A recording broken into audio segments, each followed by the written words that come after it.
Nelson High. You're smoking some of the best dope God ever put around here.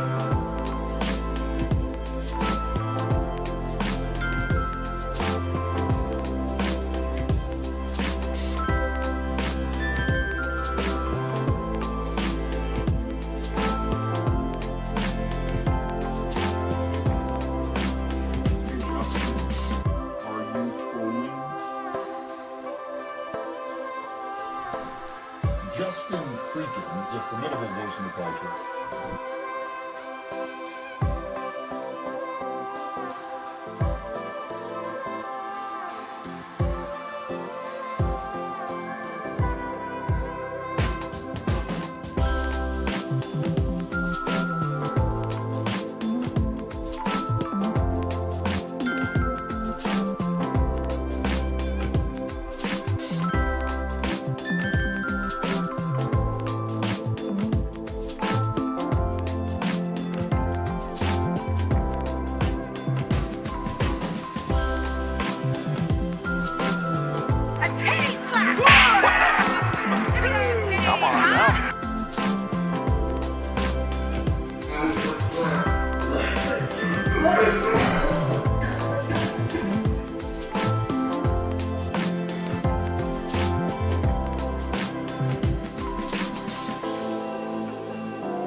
Thanks for watching. Stay updated about breaking news and top stories.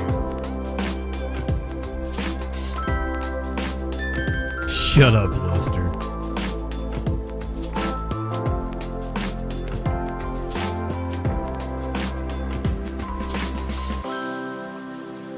You live in sexual anarchy.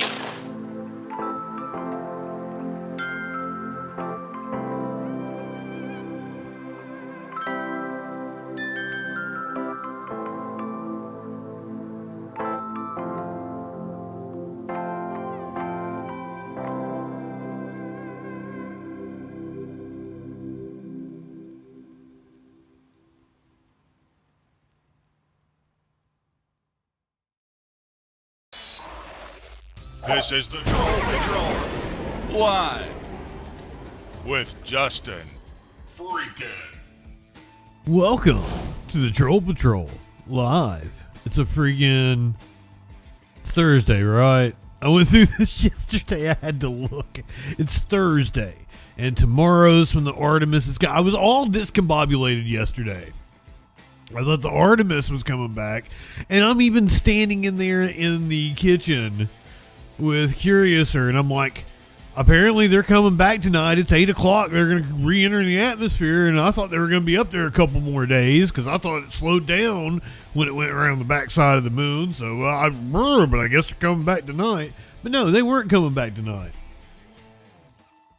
Or last night. Orbcast, welcome in. Ponder Monkey, Warlord, Holiday, DJ Dub, Byronic, good to see you all. DJ Dub, I'm gonna have to give Peterson the boot. He isn't relevant anymore at all in any way, shape, or form. I never use the woke moralist thing anymore. So I'm gonna replace that emote with something better. I'm gonna make some new emotes. Red Wine, Avalon. If any of you guys would like to help me come up with fun things to do as emotes, if you tell me what to do, I can make it. Is he in the hospital? Has he been in the hospital for a while? I mean, he hasn't been relevant in 2 years. He tried to do that Jubilee. It might have been about this time last year, and that was his last gasp at trying to claw his way back into some semblance of the mainstream conversation. And it didn't go well for him at all. He backtracked on all his claims. Even the title of the thing was a Christian versus 20 atheists or some shit like that. And then he's like, well, I never said that I was a Christian. And then Jubilee had to rename. It was a whole fucking thing. So Peterson just not relevant anymore. But you know what is relevant? The news. All kinds of news going on. The peace talks set for Saturday, being mediated by Pakistan between Israel, the United States, and Iran.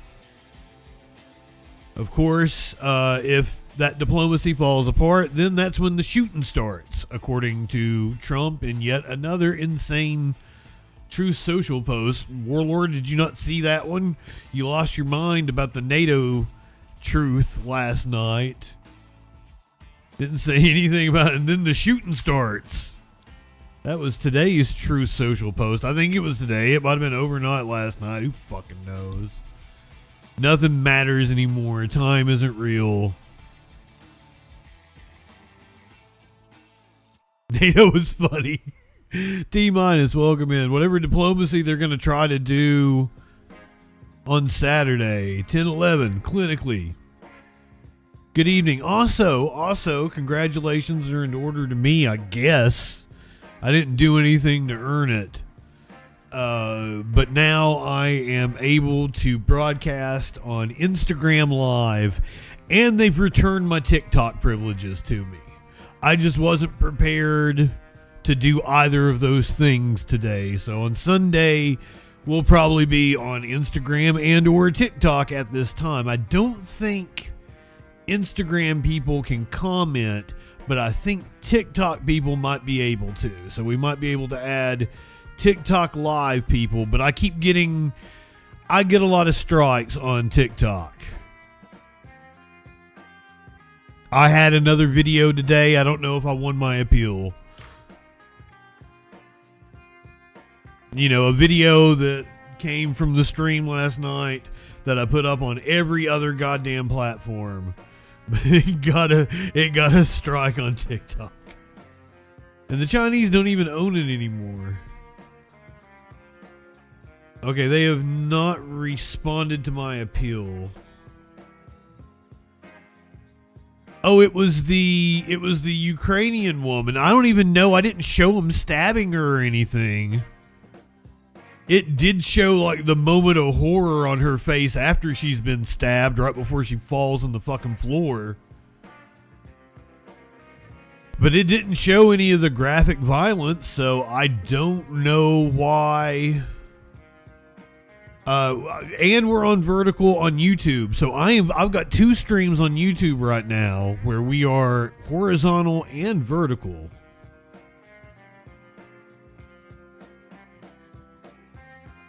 So since I am doing vertical anyway, I'm just going to put myself on all the vertical platforms as well. Now the question is, when I get my YouTube privileges, or I mean not YouTube, Facebook privileges to go live in like a month, do I go vertical or horizontal there? I don't know which one. TikTok is trying to protect the children. I'm pretty sure I labeled myself as an 18 plus stream. I do not think children should be exposed to my fuckery like titty slaps. A titty slap! Come on now. Yeah, it actually, T-minus, it took me about 2 weeks to really hone in what the vertical stream looks like and trying out different things, and I think I like it. And what you guys don't know is I'm actually watching both the vertical and the horizontal. And if you're watching the horizontal stream, you guys might not know that I switch back and forth on the vertical stream all the time between whether it's zoomed in or whether it's the full picture, but it's a lot smaller, and then it has the Troll Patrol logo under it. Like, I am over here producing both streams and trying to make the experience on the vertical stream, because sometimes there's more people watching me on the vertical stream than's watching you guys than are like you guys over there on Twitch. Well, I mean, if I want to make this into something that actually supports me, it has to be work. So, and fortunately for me, it's what I got a degree in, and it's the only field I've ever worked in. So,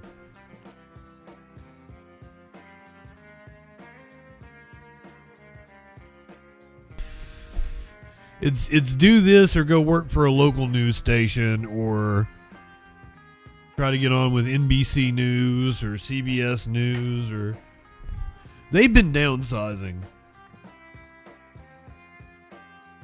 I'd rather do this so I can smoke weed. Yeah, I can go to work for apparently the entire production staff of Fox News is leftist as shit.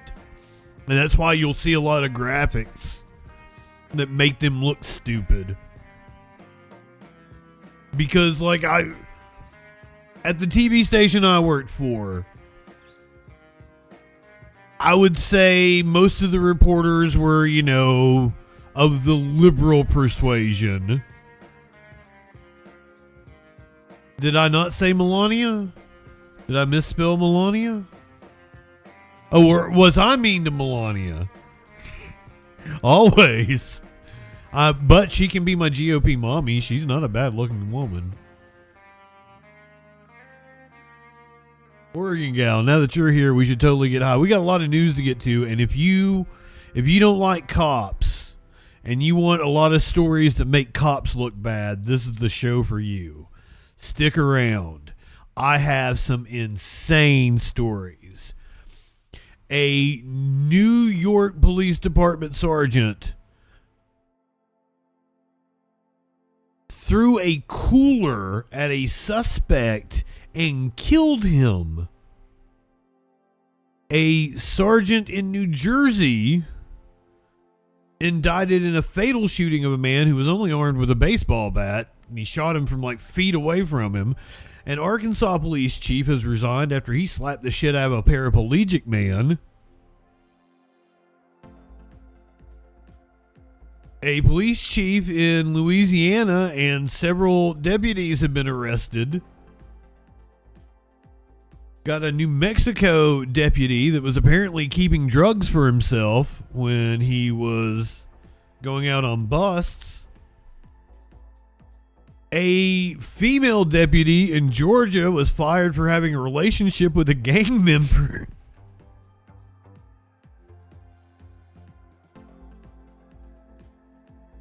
I ain't done. There was a prostitution sting, and several cops from a police department adjacent to the jurisdiction were caught up in the bust.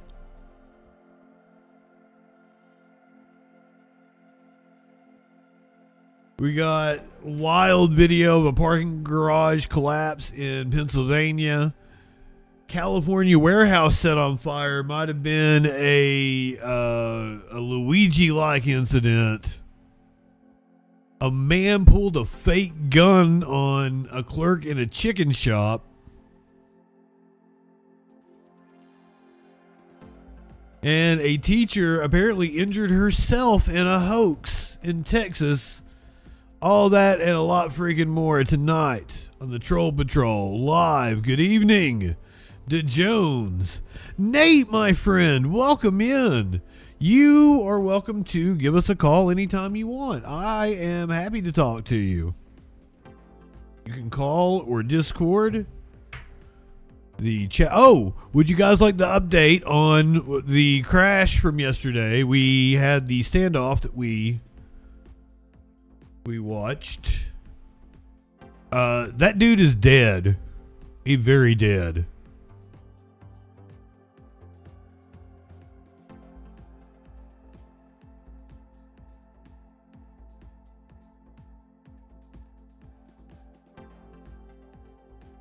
So yesterday, this wild crash even more dangerous when a device that's designed to stop a chase didn't work out as planned. This morning, we're taking a closer look at what happened, and CBS LA's Rena Nakano is in Harupa Valley in Reno.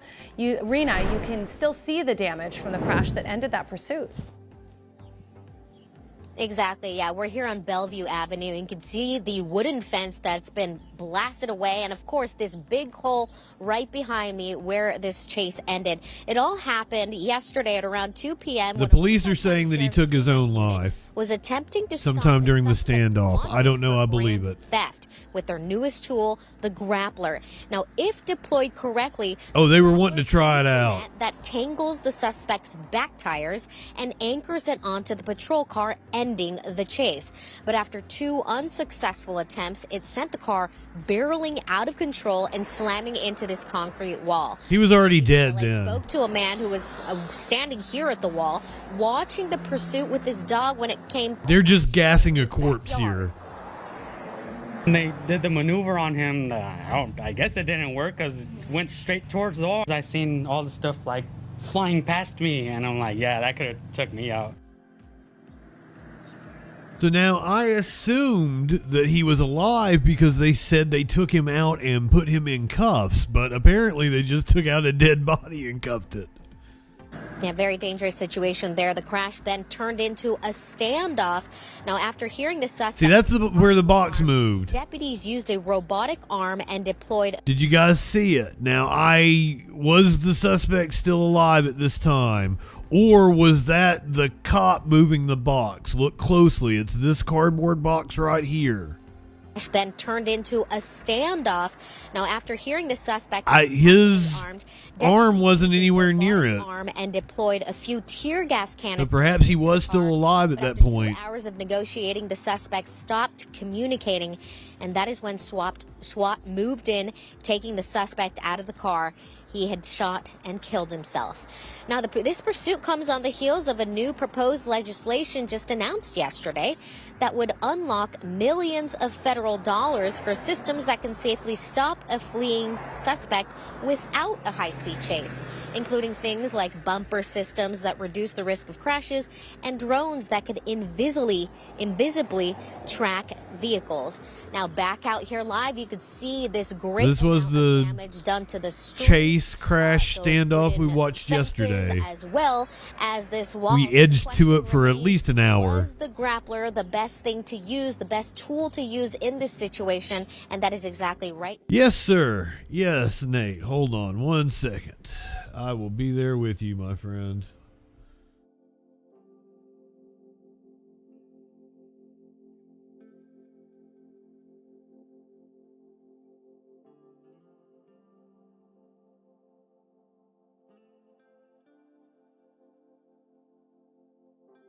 Hop in whenever you're ready.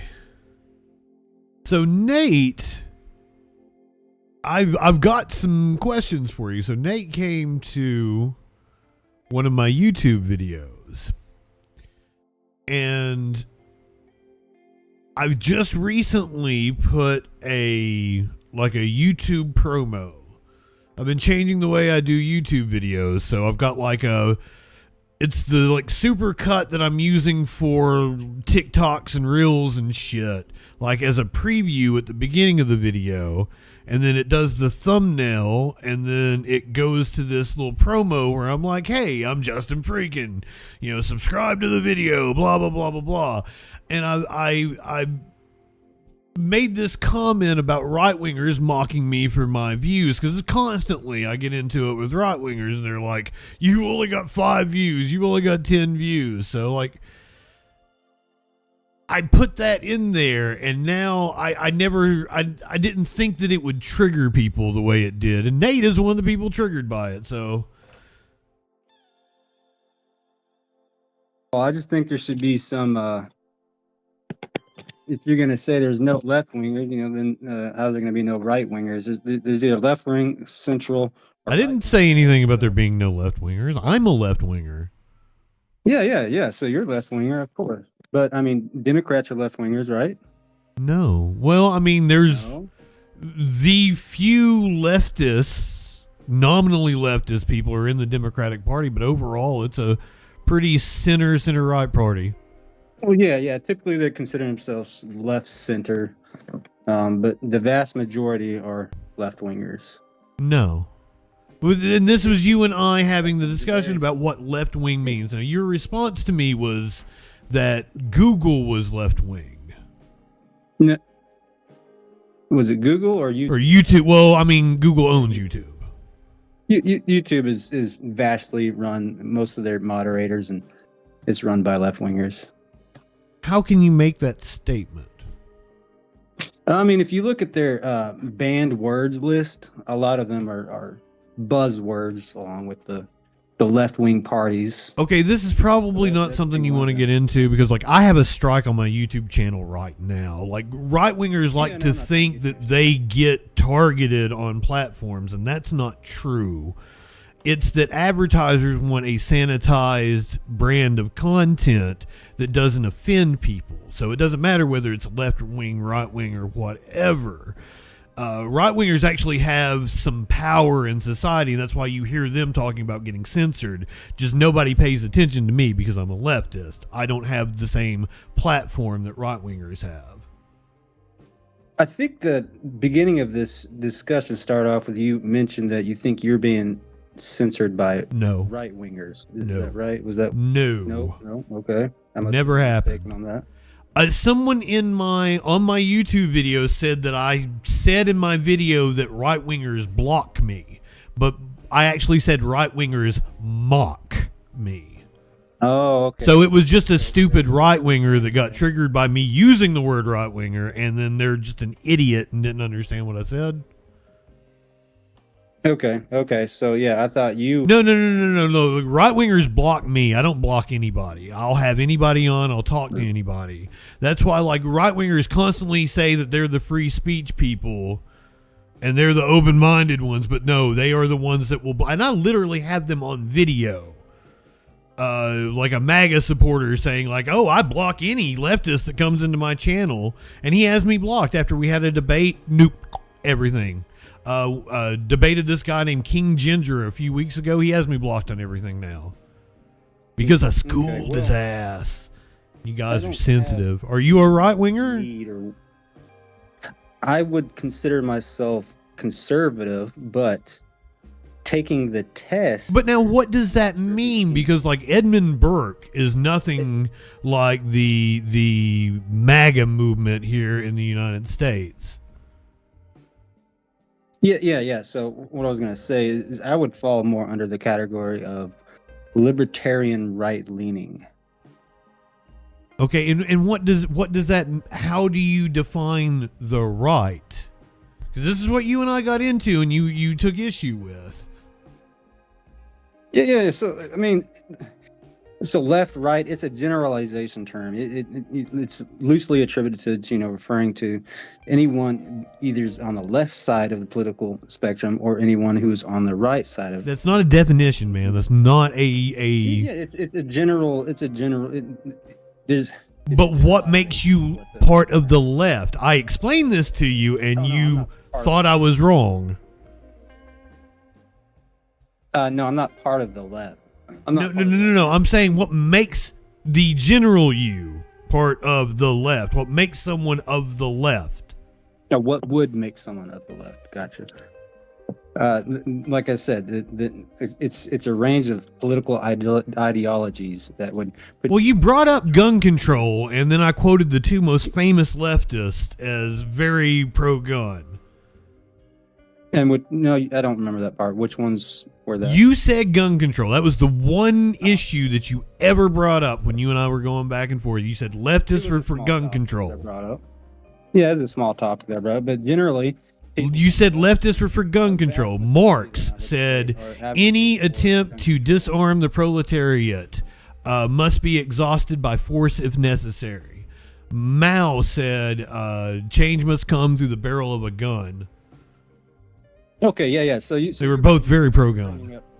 Yeah, you're bringing up Marxism, socialism. That's leftism. Yeah, that is a spectrum. Of no, that is leftism. I understand. The problem here is that there is no left in the United States. So you think what is nominally to the left of the fascists that we currently have controlling government is the left, but that's not how the political spectrum actually works. Okay, so if the CIA kills people on the left in this country. On the left, the CIA? Yeah. Malcolm X, Martin Luther King Jr. We imprisoned Eugene V. Debs.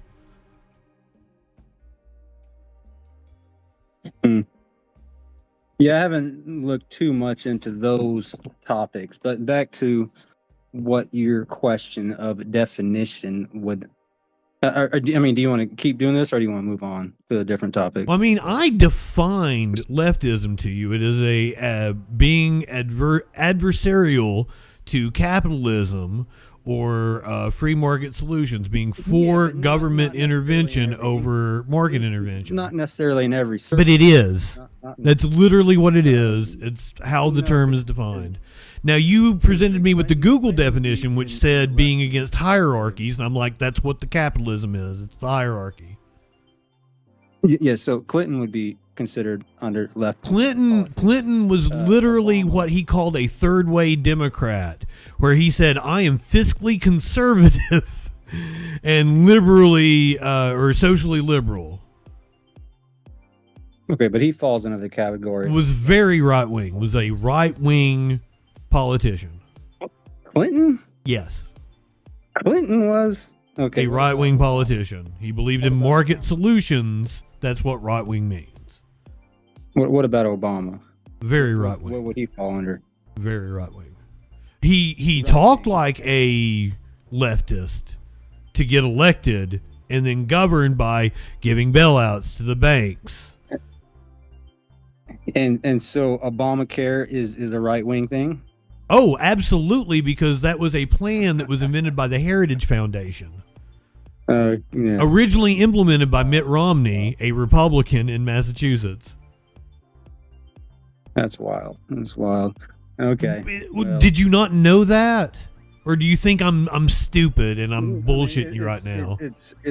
It's Do you know what the Heritage Foundation is? As equal.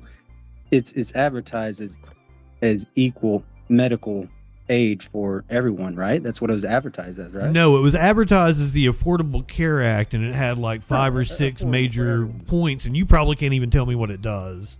It was supposed to be affordable for everyone, right?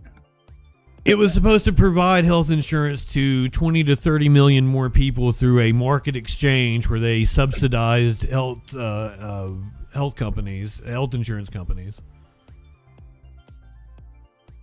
Yeah, I mean, and we all know it failed, but it didn't. It curbed the rate of premium increase. You would be paying a hell of a lot more for your insurance right now, absent it. And you don't know any of the provisions of Obamacare, do you?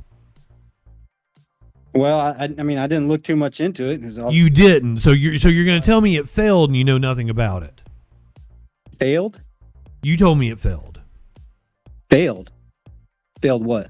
You said it failed. You said Obamacare failed. Oh, it failed. Yeah, no. Yeah, Obamacare failed. But you don't know anything about it.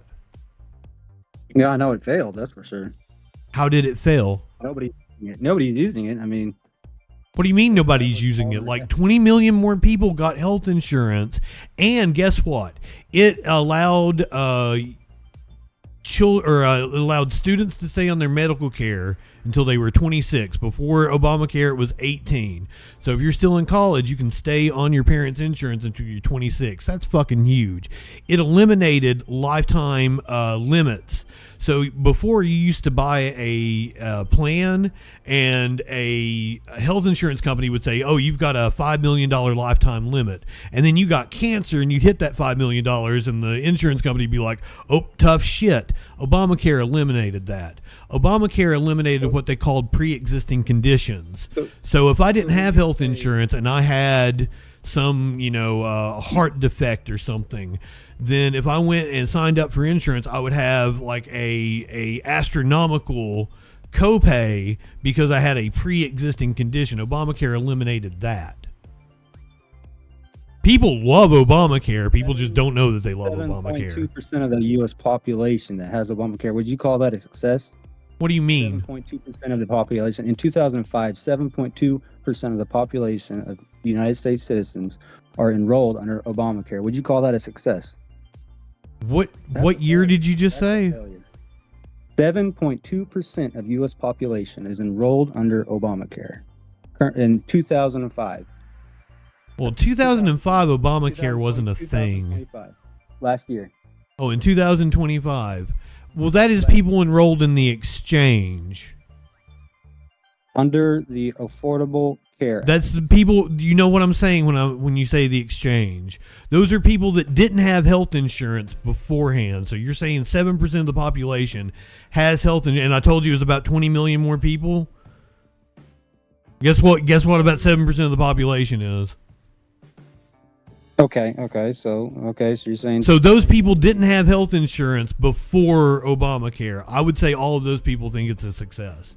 And then, once again, all the people that do have health insurance, that have their plans through their employer or have their plans through their employer, they benefit from all of the things I just named to you. Do you think pre-existing conditions should be a thing?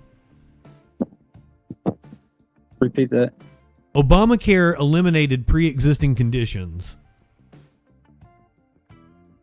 Yeah, okay. People, besides the 7% on the market, because that's what you're talking about when you say are on Obamacare, you're saying the market exchange. But everyone who has a health insurance plan that's provided by their employer that they pay out of pocket for benefits from provisions of Obamacare like pre-existing condition, lifetime coverage, kids being able to stay on their insurance until they're 26, their parents' insurance through 26. See, everybody benefited from that.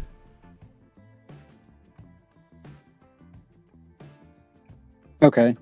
So now, what was bad about the ACA? I mean, the rates. You had to pay out of pocket. Once again, what do you mean pay out of pocket? You would have had to pay out of pocket for whatever you needed with Obamacare. A lot more than if you were to have any of the other insurance plans before that. No. The exact opposite of that. All data proves this. My friend, you're talking about something you have no earthly clue about to somebody who has covered this for decades.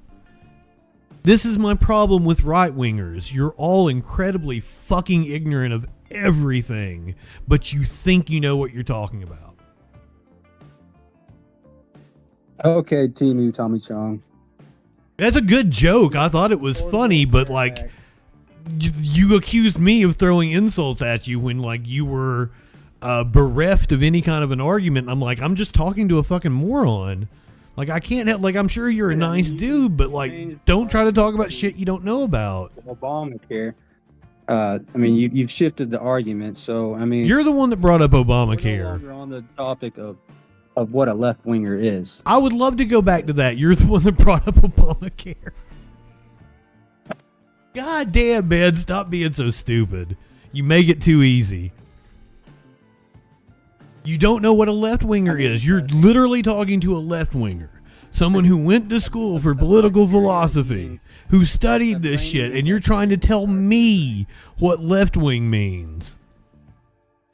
Do you not realize it? You, in my comment section, you're like, oh, I'll school you, princess, without even thinking, like, man, even if you thought you were smarter than me, which you certainly aren't, like, I've been doing this for 6 years. I take on all comers. You literally thought you were good enough to get on here. Wouldn't think I have a home field advantage. It would make you look fucking stupid, like I'm doing right now. No self-awareness. It's like an insane asylum is what you're doing.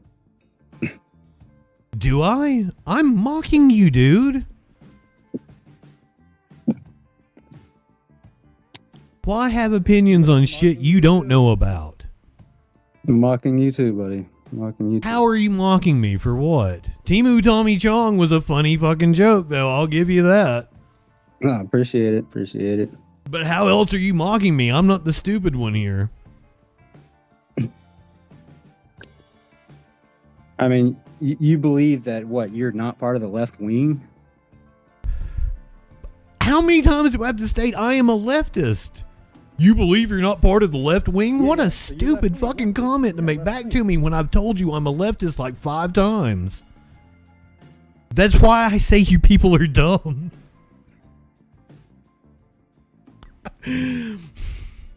Bro. Conversation to remember what your idiotic responses were.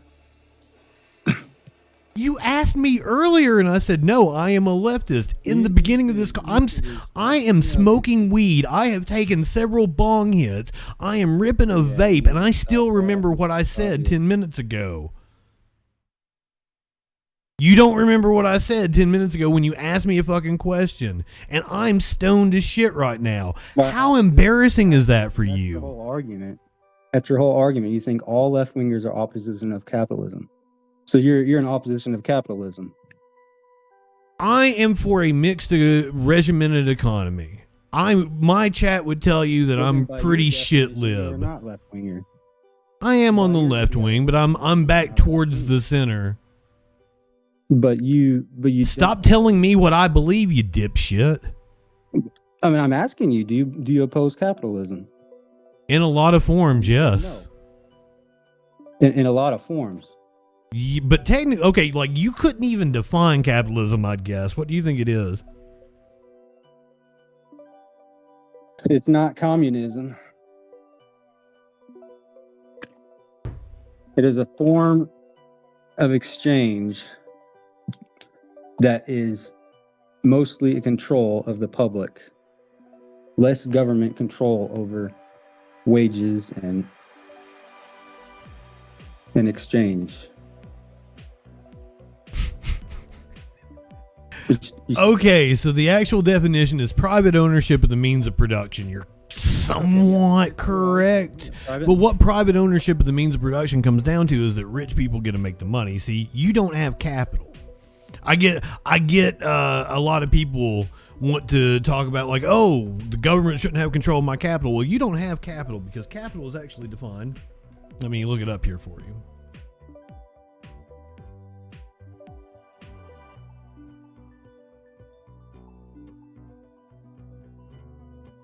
It is the, oh god, there's so many different owned by an organization available or contributed for a practical purpose such as starting a company or investing.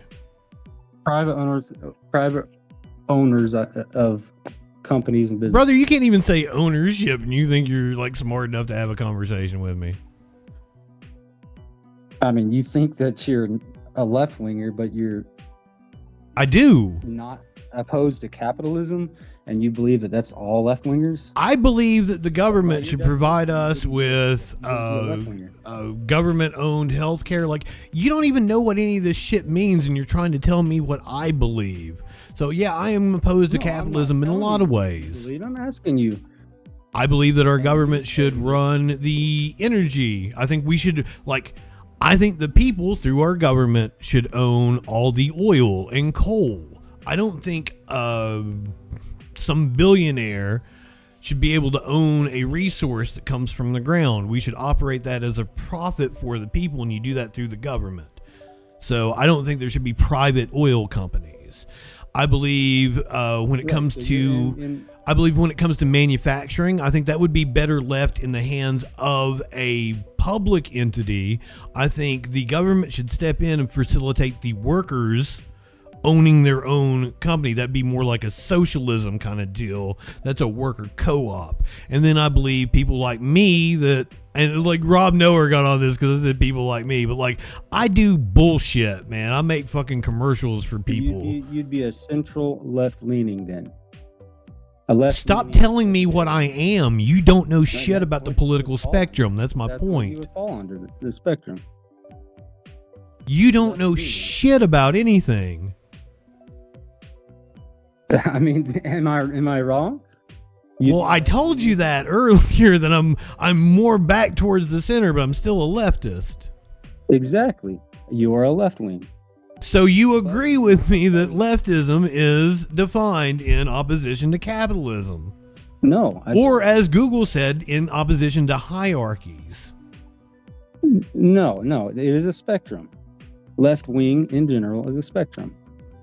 Okay, dude, but what is the spectrum based on? A spectrum of what, you dumb shit?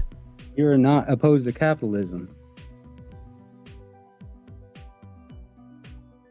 I'm not opposed to anything, man. Like capitalism, communism, socialism, they're just terms that we label different things. They have different functions. All economies are mixed economies. I don't think you understand this in any way, shape, or form, and you think you're explaining something to me. This is how you do your debates. You just talk over them. Is that how you think you win every time? What do you have to add to the conversation, brother? What exactly is your point here? Talk over them every single time. What is your point? My point is, you are mostly in favor of capitalism. Probably not mostly. Most people would say no. Wanting to take over the entire energy and healthcare sectors is not mostly in favor of capitalism. Wanting to socialize our manufacturing is not being mostly in favor of capitalism.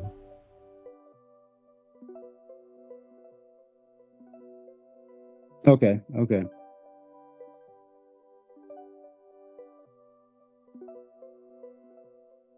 You've got nothing, man. But see, like my point of view not represented anywhere. That's why I'm independent. See, I've worked in media my entire life. Every boss I've ever had has been a Republican. People like you probably think the media is incredibly liberal, which liberal is a right-wing position, which, if you look it up, believes in democracy, equality, and market solutions. A liberal is a right wing? Yes. Wow. Brother, let me give you the definition. Brother, your nose is bigger than your mind. Willing to respect or accept behavior or opinions different from one's own, open to new ideas. Relating to or denoting the social philosophy that promotes individual rights, civil liberties, democracy, and free enterprise. Does that sound right-wing to you? Individual rights, civil liberties, democracy, and free enterprise.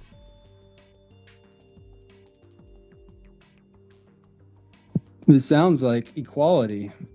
Is that right? So are you a liberal? No, I don't think so. You don't believe in the things I just mentioned? What you just mentioned, that would be equal. Individual rights, civil liberties, democracy, and free enterprise. You don't believe in those four things? No, I believe in those. Yeah, sure. Individual. That's what a liberal is. So you're a liberal. No, that's that. No. The spectrum of liberalism has. You keep saying spectrum, dude. It's meaningless. What the fuck? Spectrum. The spectrum. You have. So is gender, and you probably don't believe that. How is gender a spectrum? Holy shit, dude. So if my cock's a lot bigger than yours. That's a fucking spectrum. if you were to take two skeletons, a male and a female, how would they determine what gender they are?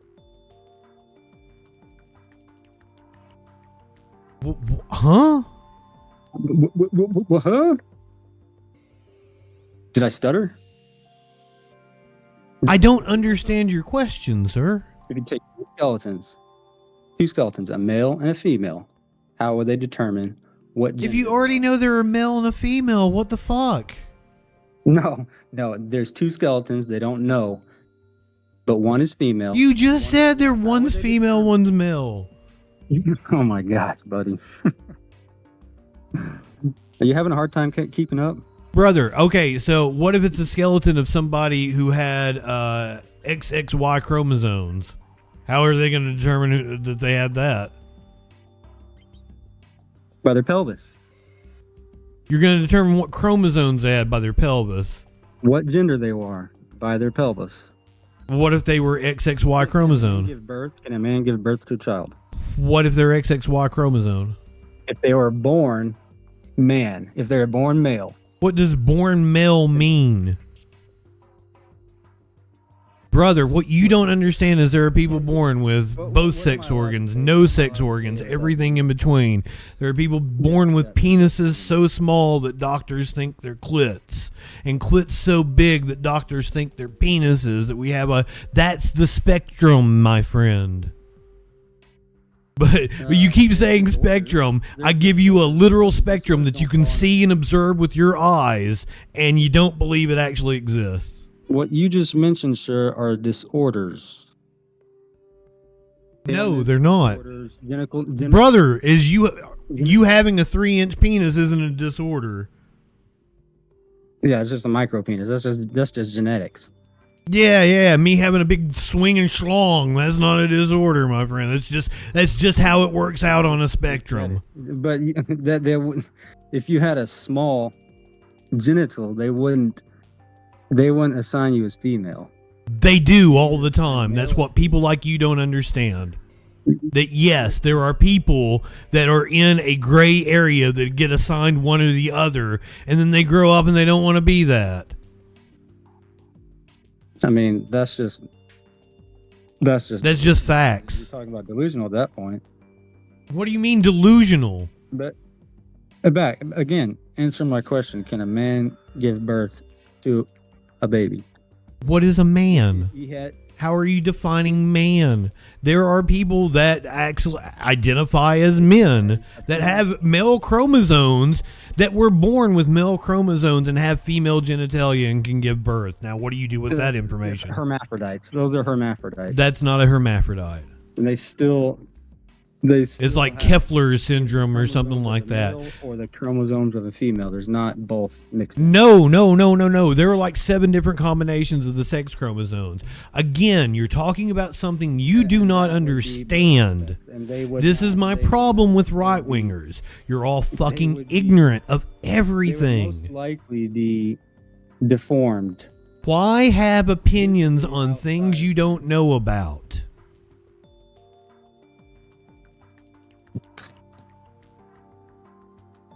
Again, can a man with genitals, a penis, give birth to a baby?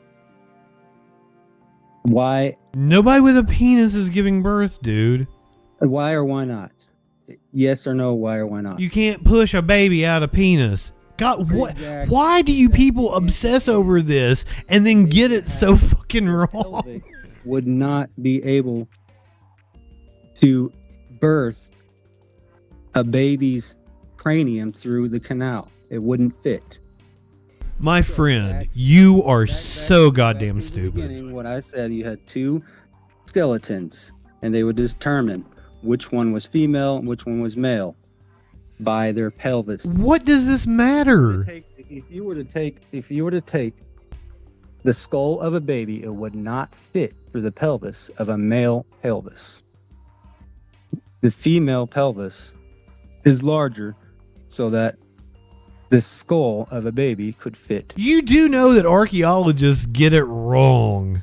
I mean, it's pretty rare, like 5% of the time, 6% of the time, but they get it wrong. Like, you're talking about something, like, do you know anything about archaeology? Do you have any background in archaeology? Okay, so you're switching up the argument then. No, I'm not. I'm saying, do you know anything about the topic you're speaking on? I'm trying to get you to understand you're an idiot. I will give it to you. No, I don't. I don't go and talk to people about football because I don't know shit about it. Archaeology. But I do know enough. I know enough to tell you that archaeologists get it wrong about 6% of the time. I do know. When they try to gender somebody, and that they will make determinations by their clothes and their context clues around them later. You know nothing about archaeology. Can I? Okay, so tomorrow I can identify as a woman. Is what you're getting at?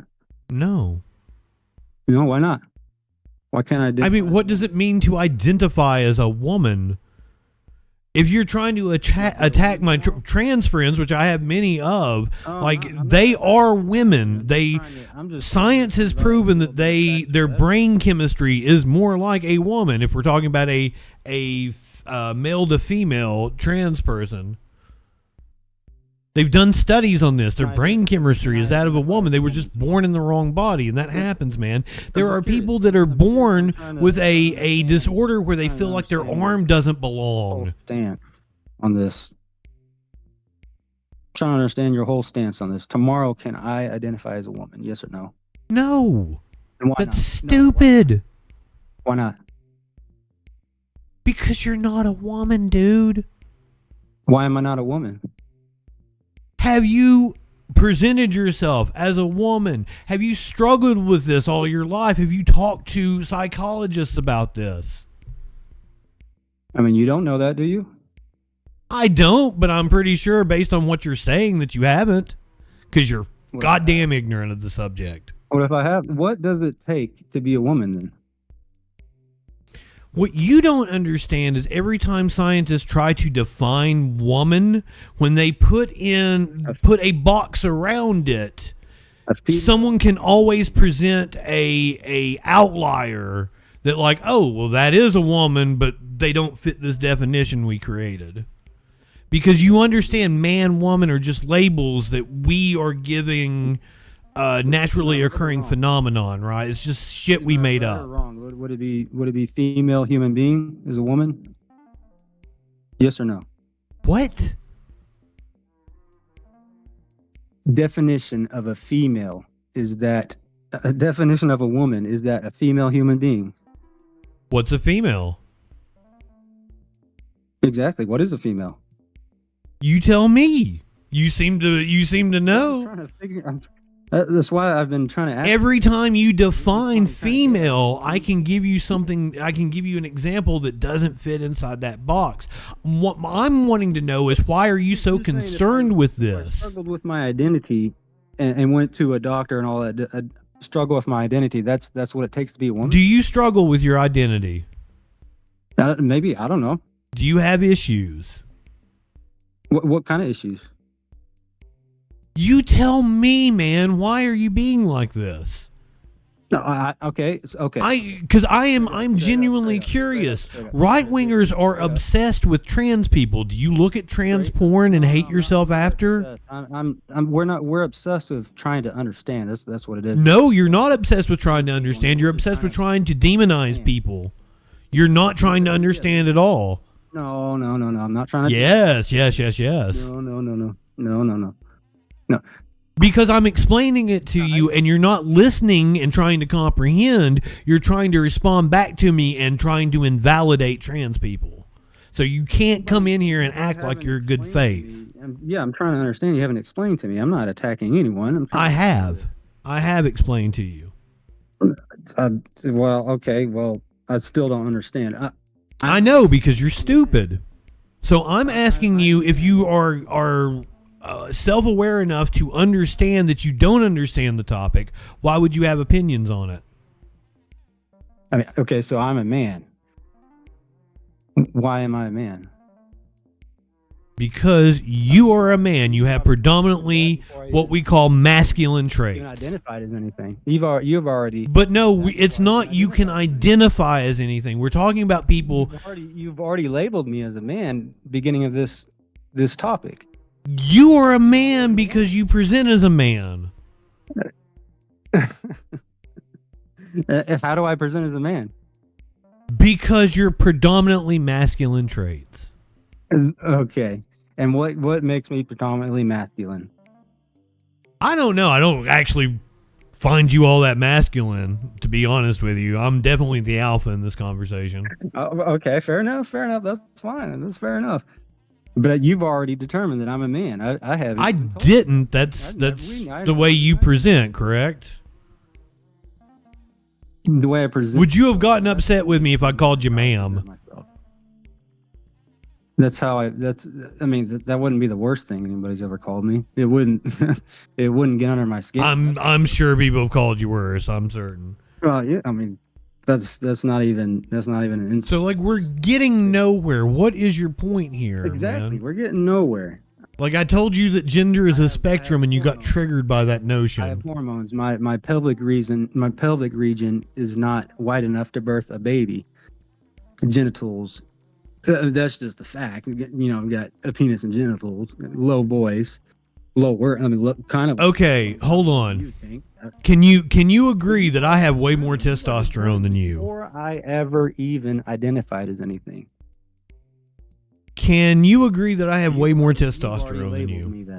Do you see my facial hair? Do you hear my deep voice? Do you see this fucking rug on my chest? Looks like you can't even grow a full beard, but I look like I can't grow a full beard. Are you serious? This is why people think you're fucking stupid.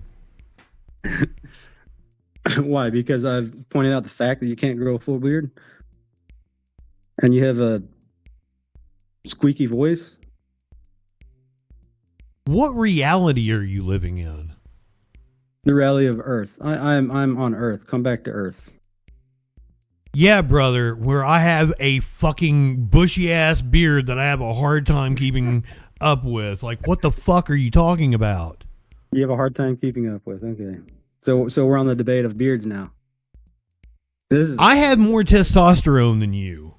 No two men have the same testosterone level, right? My third leg is bigger than your arms. No two men have the same amount of testosterone, right? It's on a spectrum. Sure, that's an agreeable. That's agreeable. It's on a spectrum. I mean, of course. Testosterone's one of the main things that determines. But they're all men. Sure, there's a spectrum of. Oh, you don't know men produce estrogen, do you? Can give birth to a baby. You know you produce estrogen, right? A baby. I'm sorry? You know you produce estrogen, everybody right? Has a certain level, very minute. Yeah. And some people produce more estrogen than others. There are men that produce more estrogen than they produce testosterone. And would that change the size of their pelvis? Would that change the way they present, perhaps? The answer is no. Would that? What does the size of their pelvis have to do with any fucking thing, man? So I'm telling you that you have an external factor, testosterone and estrogen. Chop them off and turn them inside out. They would what? Because they would never be able to give birth to a woman. Brother, you are not wanting to understand. You're just trying to make an ignorant ass point. No, I'm just trying to point out facts. These are facts. No amount of estrogen would change the fact that you have genitalia of a male. Okay. Who can? Trans women like their penises, dude. Can they give birth to a baby? What does that have to do with anything? It has to do with gender. So your definition of a woman is whether they can give birth or not. They identify as a woman. So giving birth is the only factor in what a woman is. That does not change the dimorph as their body. Giving birth is what you define a woman as, right? Because you're leaving a hell of a lot of people out that you would consider women. That's just one of the things that you can do as a woman. It's one of the many things in the spectrum. We're talking about a spectrum here, but you're focused on one thing as if it's a gotcha. I mean, okay, we can look at their brain. Well, I tried to explain hormone levels to you because and yes, we can look at their brain because their brain chemistry says they're women. I said this to you earlier. Science has done studies on them and said that trans women's brains, their brain chemistry looks far more like women. So now what you got to say? Do they? Do they? Yes. I can show you the study. I don't think that's fact. I don't. I don't care if you don't think that's fact. It is, and I can show you the fucking study. And your ignorance is our problem again. Because you're not doing this in good faith. You're trying to invalidate trans people. Structure is more dense. A man's bone structure. You're into man. Be honest with me. Your entire project here is to try to invalidate trans people, not to understand, correct? My entire project. No, that's not my entire project. That's not what I came in here with the argument for. No. Yeah, but just as soon as I told you gender is a spectrum, man, you totally pounced on that. Because you think it's a winning argument for you, even though it's not. Because you certainly wanted to get off of whatever we were talking about before, because you were losing that one. If that's what you're getting at, that's not the topic I was intending to go to. I didn't come in here with any notion of talking about trans people. You jumped on it when I brought it up. That's what you brought up. You moved. I gave it as an example when we were talking about spectrums. Right, you moved it. So yeah, let's go ahead. What is a left winger? How do you define a political spectrum? Left and right. What makes us different? If you're right wing and I'm left wing. The term was coined during the French Revolution. You know that? Yes, I said it to you multiple times in the YouTube chat. In the YouTube channel, you said it once. I kind of skipped over that. It wasn't an important topic at the time. But yeah, it was for this. When I even told you, I gave you the etymology of the word. Yes.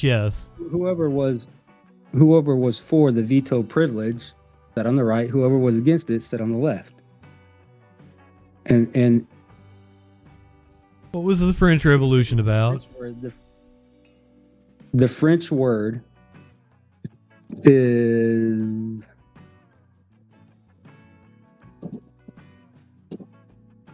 égal, meaning equal. Equilibrium. Are you drunk? Sound like Pete Hegseth over here. Maybe a little bit. Are you jealous? No. Light one up, tip one back. Yeah, the chat is bored with you. Like, man, you're not smart. And I can't believe you had the audacity to think you were going to come in here and show me up. We haven't come to a conclusion on anything. There hasn't. No, I'm right and you're wrong. I mean, and I know what I'm talking about and you don't. That's clear. You're wrong too. There hasn't been a conclusion. I know what I'm talking about. You don't. I mean, do you have a point you want to make? The point is, came into the discussion. There's either left-wing politics, there's central, and there's right-wing. Okay, yeah, it's a spectrum. Cool. The left wing is a spectrum. And what makes you over on the left? The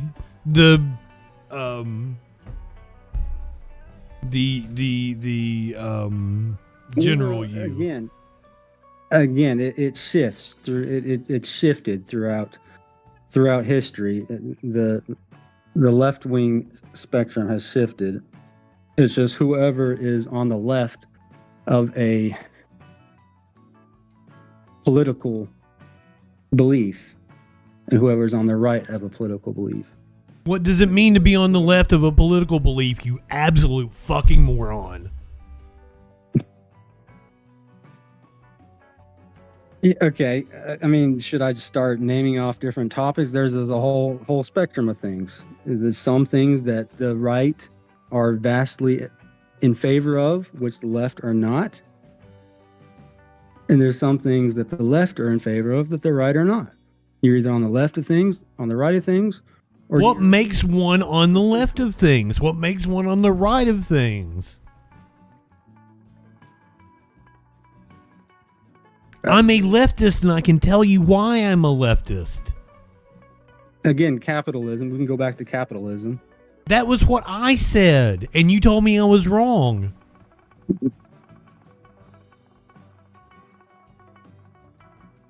But that capitalism is not the only thing that makes you left. What else? You can be in favor of capitalism and be on the left. It's more or less you're willing. If you are more willing to use government than you are free markets, you're on the left.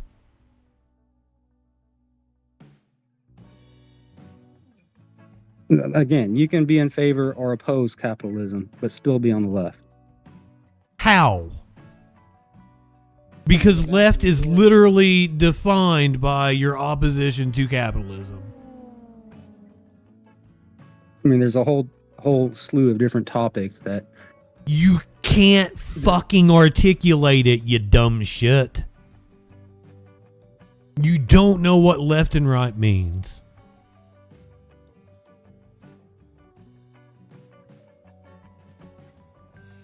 And you had all day to even look this up. You talk shit in my comments. So you coming on here, but no, I really want to know why was me, because you weren't the only one that said it. Why was me saying right wing in my little bumper? Why did that trigger you? It didn't trigger me. You said it made you comment. Why? Capitalism is what makes you left or right wing. It's not. I said that, and you told me I was wrong. Yeah, you said that, and you're wrong. Why am I wrong? Who are in favor of capitalism? You what? There are Democrats that are in favor of capitalism, right? Democrats aren't on the left. That's my point. They're left wing. No. Central left. No. No. Yeah. Yes. No. Did you look up the political compass test like I told you to?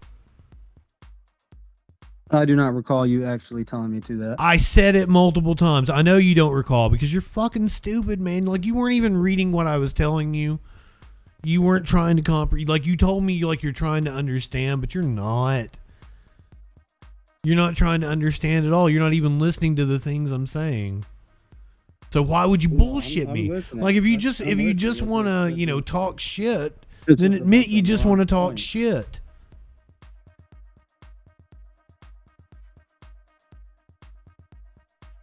So here is the political compass test. You can see Bernie Sanders in the center.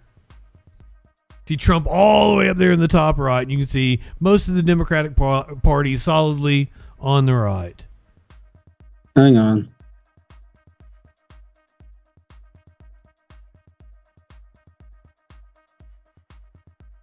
Let's do that. Am I still on the call? Yeah, you're still here. All right. Oh, I'm not live. I'm not on your live. Skip to live. Okay. All right, I'm looking. Now, when I took the political compass test, I ended up way down here. Because I think the only thing that the government should do is provide for the general welfare, health care, social programs, UBI, shit like that.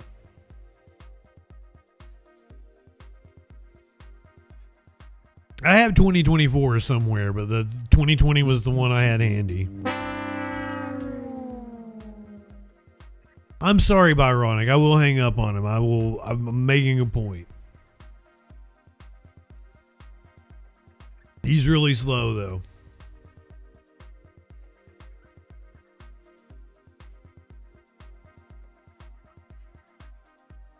Well, like, do you realize you tried to tell a leftist what leftism is, and you failed miserably?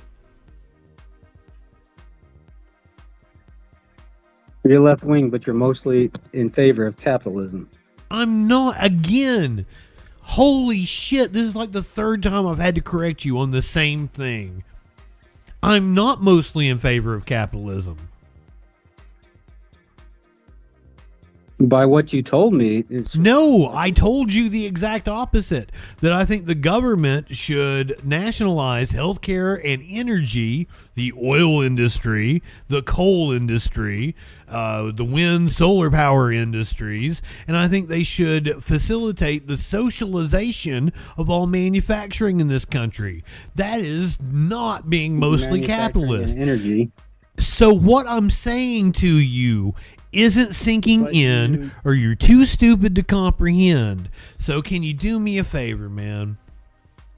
Can you just stop having opinions on politics because you're fucking dumb? Don't vote. God, don't vote.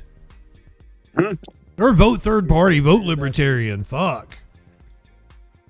I'm all about, yes, vote third party. Totally into it. Never vote for any of the two parties. Only vote third party. Vote libertarian all day long. I love you for it. I mean, that would be great. Libertarian would be great.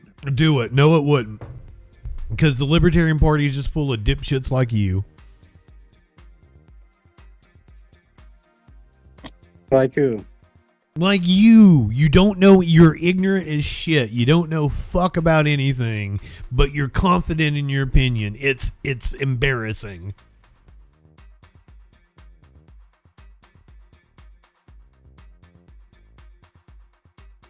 Yeah, I ask you like, oh, what a left winger is, and you're like, it's someone that's on the left of an issue.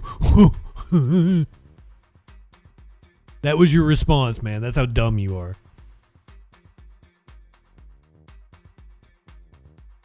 I appreciate you calling in, though. You got nothing. You were a good sport about it, at least. You're too dumb to know how embarrassed you made yourself. I appreciate the time. Do sub to the channel so maybe you can learn something. Have a good like, what kind of, give me something you're into. Give me your best give me your hottest musical take. Well, I don't know, 90s, 80s rock musical. I said, give me your hottest musical take. Give me an opinion that like people will come at you with pitchforks. I'm a big music fan. You're not a music fan? Not like a hardcore music fan. Okay, give me your hottest movie take.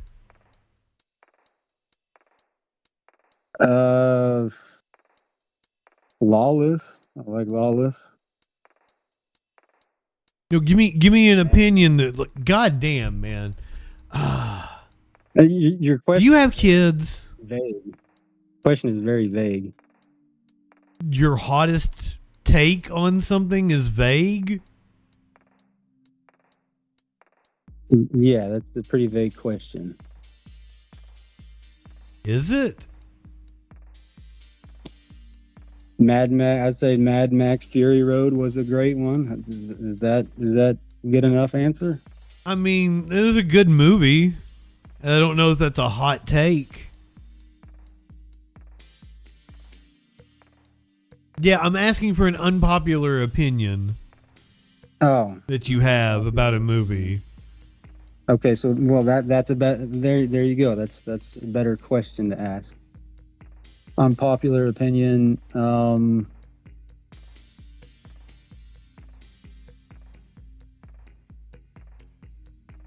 Waterworld. You liked it? Yeah, I liked it. But that's an unpopular opinion, right? That is an unpopular opinion. What'd you like about it? It was entertaining. This sci-fi aspect of it. Okay. Well, we know the kind of mind that is entertained by Waterworld now, so learned something today. I mean, there was a lot who liked it. Okay, here's an unpopular take. The Thing. The Thing gained popularity in recent times. But I thought The Thing was a great movie. But because of the time, critics gave it bad reviews is what made it unpopular. I'm not sure I'm familiar with the, like, was it a 40s horror movie? The Thing? 80s. I'd say 80s. 80s. 80s. Oh, they probably remade it or something. Yeah, it's a remake. There's a remake. Oh, John Carpenter did it and I haven't seen it. Well, shit. Well, that's my bad then. That was just my blind spot. Well, you need to watch it. It's a great movie. Hell yeah, I will check out The Thing. Both of them are great movies. That's another hot take. The Thing was not very popular, but I think it was very great. I'd say that's another hot take. Interesting. All right, my friend. Have a good one. If you want to stick around, we're gonna find out what that news be doing. All right, appreciate it. Have a good one, bro.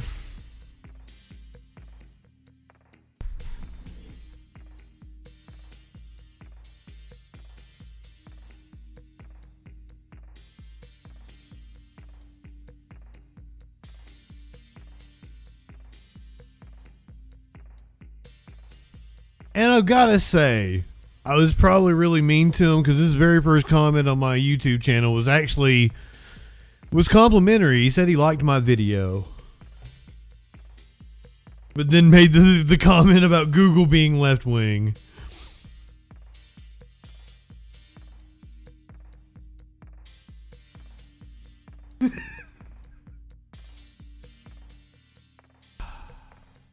Princess Kimberly, Torchy, the Jones, I tell you good evening. T minus.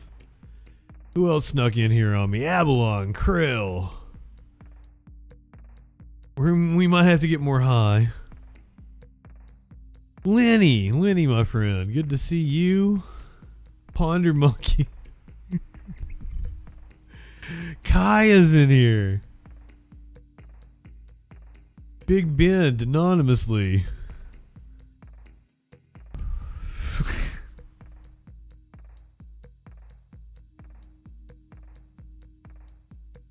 You gotta hand it to him, though, for confidence.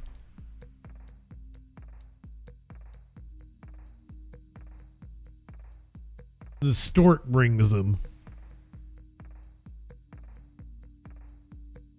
That's what I was told.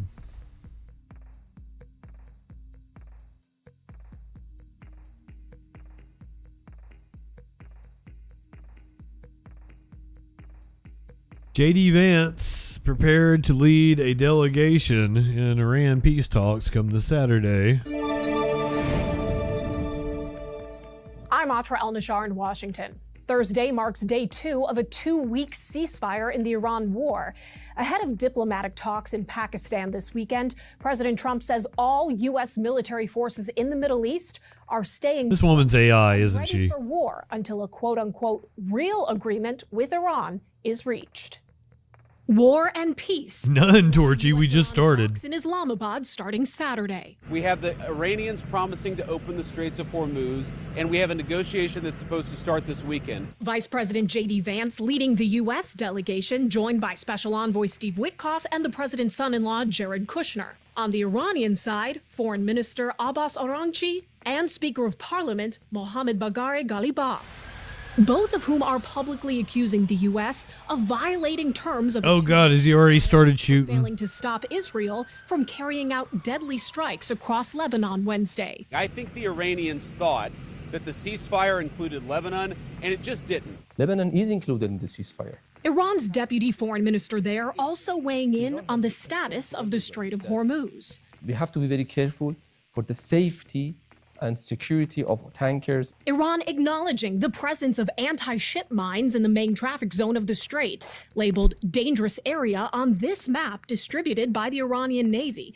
advising all vessels to coordinate with them before passage. Still, Iran claims the strait is open, and the White House says traffic is ramping up. But some actually involved in moving ocean freight say otherwise. This moment requires clarity, so let's be clear. The Strait of Hormuz is not open. Access is being restricted, conditioned, and controlled. CEO of Abu Dhabi National Oil Company, Sultan Ahmed Al Jaber, saying Thursday, the complete, immediate, and safe opening of the Strait of Hormuz is at the top of the White House's demands going into the Islamabad talks. So is removing the regime's supply of enriched uranium to help prevent Iran from ultimately developing a nuclear weapon.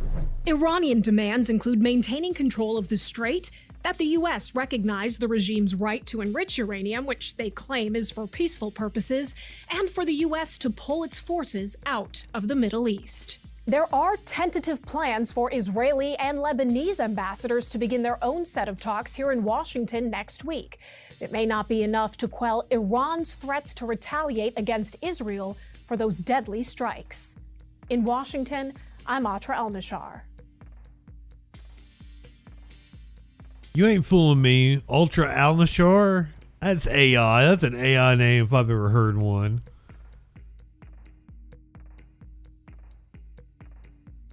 Ceasefire between the U.S. and Iran is being tested today, with Iran accusing the U.S. Apparently, it's all gone to shit, but we don't know just yet. I don't have a live anything.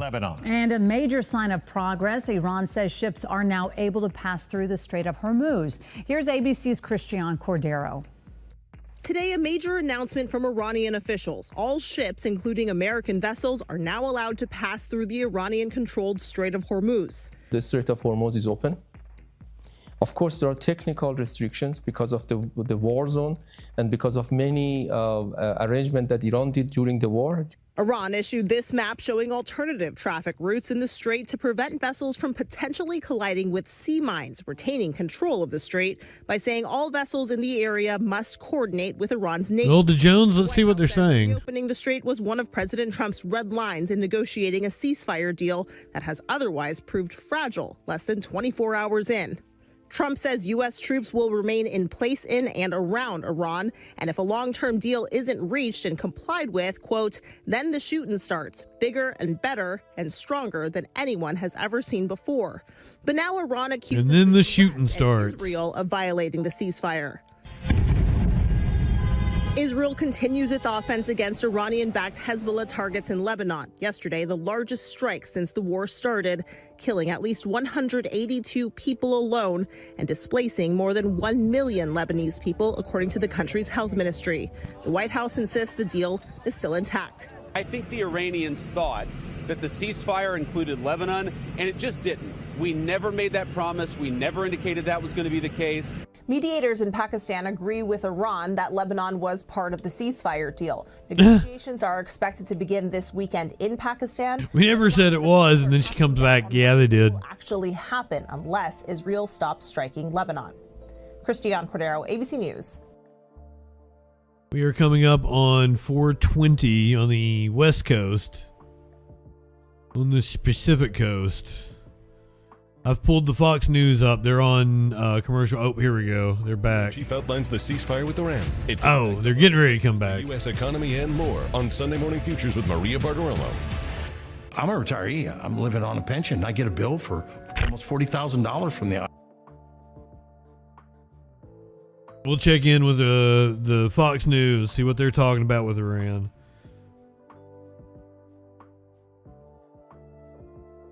If you'd like to join me for 420 on the Pacific Coast, you got a little over a minute. I honestly am not high enough. Colloquial, that was the word I was trying to think of. The colloquial you. I ended up saying the general you. I stopped dead in my tracks and could not think of the word colloquial. That was the word I was looking for. You got about 30 seconds. And the dude was incredibly confident that he was going to make me look bad on my show. And the fact that someone would come to my channel and there's how many videos of me owning people? And they still come and they're like, I'm going to come on. Because he called me princess and everything. It was hilarious. Get your asses ready. I don't think Curiouser's home yet. She can come have a bong with me if she hears me out there in the kitchen. For the West Coast.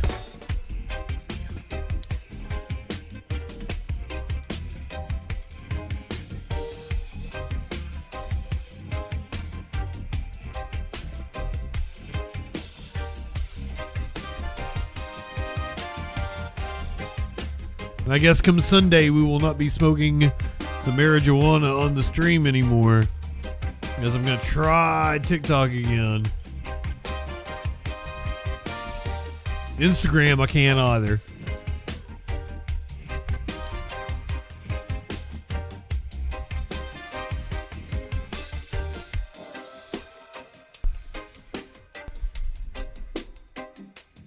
I may do a special stream on just TikTok and Instagram. Try it out. See what I think.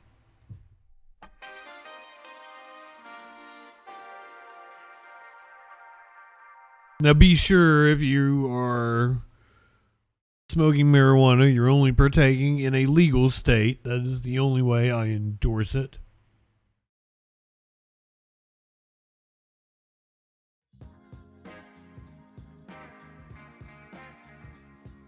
And as Trump said, it was meant to hurt Trump and hamper the peace process. Here to weigh in is Mike Sorrell. He's a retired Navy SEAL officer. And Mayar Tusi, who fled Iran as a teenager. He's also the founder of Tusi TV. Mayar, Iran is really Juicy TV? the propaganda war. I know you know that very well. Juicy TV sounds like it'd be a porn A lot site. of useful idiots here in the U.S. media who are making their job easier. Yes, slightly. There are two groups, I guess. One is the liberal media. Laura Ingraham talking about useful idiots. It's a lot easier to just convince them. So you just feed them whatever you want. And the Islamic Republic, their training and their history and skills go back to the 1960s and 70s when they were connected to the Soviet Union and KGB, including Ali Khamenei, the former supreme leader, who had direct links to the KGB. These guys knew exactly how they were supposed to get trained back in the day. And their propaganda started in the 70s when they were doing the What does TDA mean? The last This is TDA alert. But Trump derangement. there's another group that would just believe anything that comes from the Islamic Republic, and these are the so-called alternative podcasters, for example, who don't know actually anything about Iran, and they believe that the Islamic Republic represents the Iranian people. Having said that, in this whole situation, Dr. Oz, well, you can always count on him to kick authority in the balls. sources, the Islamic Republic and the IRGC themselves, they seem to be all over the place. Where are my Three balls? factions. He's who kicking are authority in fighting the against each balls. other. This may have actually been miscommunication from their side because they were basically attacking each other. Some of them didn't want that 10-point plan to be sent, but it was sent. So this guy fled Iran as a child. Lebanon question. I guess his parents fled. Of Lebanon, saying that he was open. Yeah, tomorrow night is the Artemis 2 But then re-entry and splashdown. We'll be here about 7:30 live So Eastern which time. is it? Diplomacy? Are they Very excited for that. now? It looks like both are happening at one time.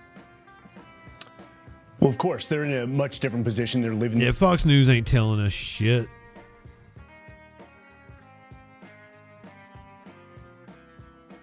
The strait is still blocked. We pretty much covered that already. We don't need Bloomberg telling us about it.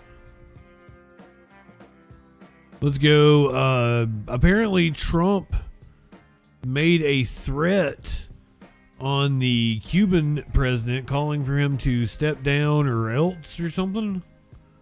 Cuban president responds. Would you be willing to step down if it meant saving Cuba? ¿Está dispuesto a dimitir con tal de salvar a Cuba, para la gente de Cuba? Al pueblo A ver, tú que eres una periodista importante, very reconocida. important. If the United Miguel Diaz-Canel.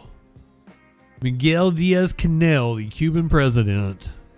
Nice journalist. If the Have you United ever States asked that question to any other president in the world? Because it's one of the conditions the United States is asking for. Would you ever consider that? Let me explain. Have you asked that question to any other president I in the asked world? very Have you tough asked that question questions to to any our other own president in the president, world? yes. Se la podría preguntar a Trump. Could you ask that question to Trump? Very hard questions of President Trump. Eso muestra, ¿es una pregunta tuya o es una pregunta del departamento? Is that a question from you, or is that coming from the State Department of the U.S. My government? question is, because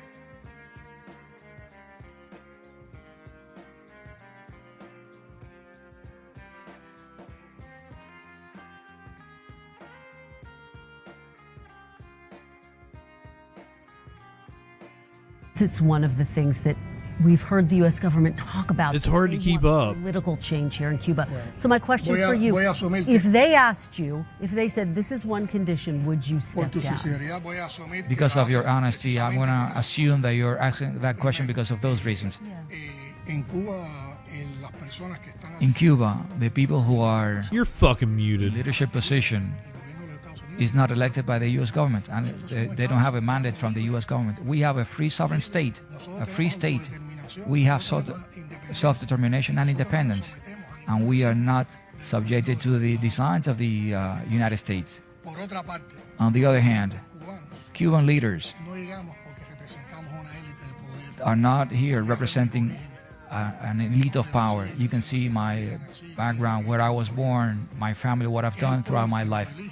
We are elected by the people, although there's a narrative trying to disregard that. Any one of us, before we become part of a leadership role, we need to be elected at the grassroots level in an electoral district by thousands of Cubans. And then those who represent the Cubans at the National Assembly of the People's Power elect those leadership positions and those offices like it happens in many other countries around the world. So we have an election system on the basis of people's participation. So whenever we take this responsibility position and this leadership position, is not out of our personal ambition or a corporate ambition or even a party ambition. We do that as a mandate by the people. And the concept of revolutionaries giving up and stepping down is not part of our vocabulary. If the Cuban people understand that I'm not fit for office, that I am not I have no risen to the occasion,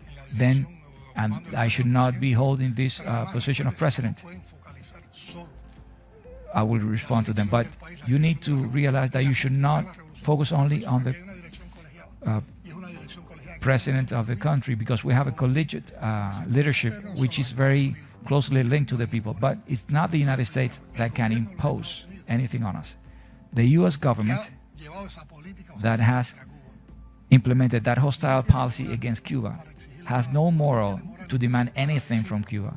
They have no moral, not even to say that they are concerned about the situation of the Cuban people, and that the Cuban government has taken Cuba to this situation when they have all this responsibility on their shoulders. I think the most important thing would be for them to understand and take this critical position, a sincere position, and that they recognize how much it has cost the Cuban people, what the policy that they have implemented in terms of what they've done, and how much they have deprived the American people from a normal relationship with the Cuban people, and that they set out, as we have requested and as we have asked and as we're interested in, to engage in dialogue and discuss any topic without any condition, not demanding changes from our political system, as we are not demanding changes from the American system, about which we have a number of doubts and a number of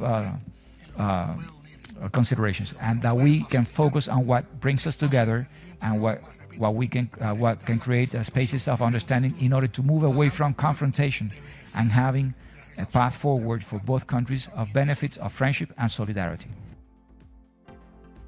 We thank you for watching, and remember, stay updated on breaking news and top stories on the NBC News app or watch live on our YouTube channel. Shut up, Tom Llama. No, I gotta go back. Friendship and solidarity. What was it's like, oh, all right, now crack a smile. A path forward for both countries of benefits of friendship and solidarity. We thank you for watching, and remember, stay updated on breaking news and top stories on the NBC News app or watch live on our YouTube channel. Shut up, Tom Llama. You can focus on what. Come on, guys. That was the most forced smile I have ever seen. Brings us together, and what can create spaces of understanding in order to move away from confrontation and having a path forward for both countries of benefits of friendship and solidarity. We thank you for watching, and remember, stay updated on breaking news and top stories on the NBC Shut up, News Tom app or Llama. watch live on our YouTube channel. Bring back Lester. We miss him. I'm glad Lester's in the opening now.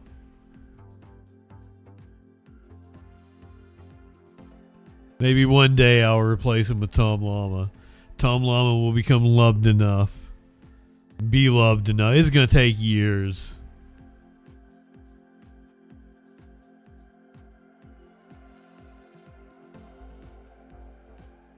Speaking of, countries south of us that Trump wants to regime change, has regime changed. Protesters blocked from entering the presidential palace in Venezuela, in Caracas. Protesters going face to face. They are apparently anti-government, anti the Delcy government.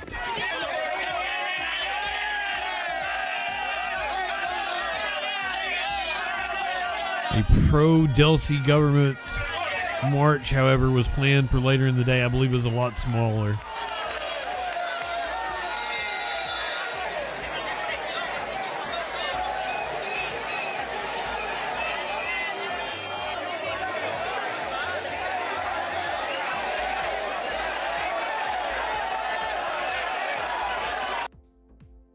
Honestly, they seem less violent than police in the United States. By a lot. We got all these military conflicts we're getting into. If there's anyone in my chat that's a youngin', get ready. Automatic registration for the military draft. Starting in December. And eligible men in the U.S. may soon be automatically registered for the military draft. So right now, eligible male U.S. citizens ages 18 to 25 are required to register through the Selective Service System online. Registration is mandatory for males within 30 days of their 18th birthday. But there are sometimes issues with compliance. Different states do different things. Well, this new automatic registration process aims to fix that and save money. The proposed rule is currently under review by the Regulatory Affairs Office and awaiting finalization. Now remember, they have raised the enlistment age in 11 days. In 11 days. Someone who is 42 years old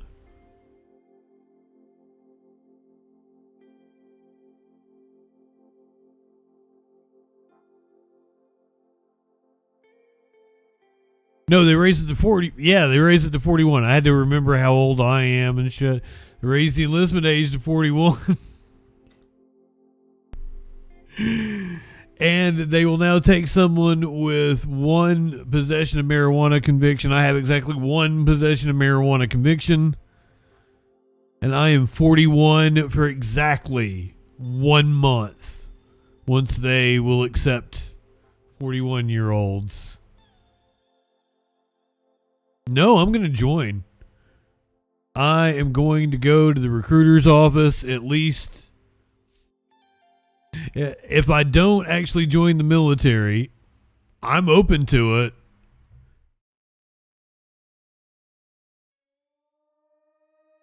I am at least going to get a good video out of it.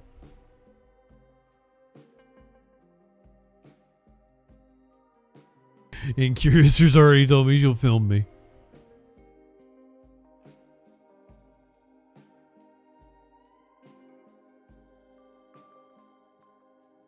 A former Fort Bragg employee has been charged with leaking classified military information. Employee accused of leaking classified military tactics to a journalist, along with allegations of sexual harassment and discrimination. Thank you for joining us. I'm Alex Giles, in for Nia Harden. I'm Carolyn Serta. Courtney Williams from Wagram, North Carolina, has been arrested and charged with leaking classified national defense information.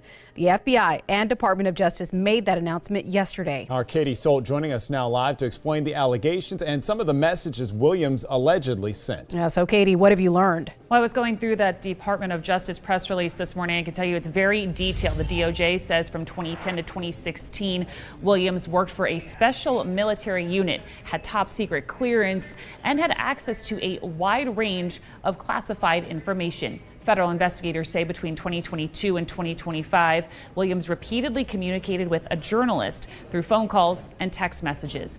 Prosecutors say she shared classified information that the journalist used for an article and book on Fort Bragg. The DOJ says in text between Williams and that journalist, Williams said she was, quote, concerned about the amount of classified information being disclosed. They also say when Williams was asked how she knew she may face legal consequences for her disclosures, she responded, quote, I have known my entire career, adding, quote, they tell you every day, 100 times a day.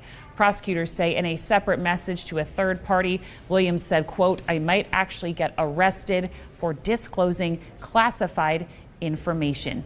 In a post to X, FBI Director Kash Patel said, quote, outstanding work by FBI Charlotte and the FBI Counterintelligence and Espionage Division, as well as our Justice Department partners. Let this serve as a message to any would-be leakers. We are working these cases and we are making arrests. This FBI will not tolerate those who seek to betray our country and put Americans in harm's way. We reached out to Fort Bragg and the Army for a statement and are waiting to hear back. The Charlotte Field Office for the FBI is handling the investigation. In the newsroom, Katie Solt, WBTV, on your side. Katie, we look, yeah, Jones, call in. I usually enjoy people that are going to argue with me, but I know you'll be fun.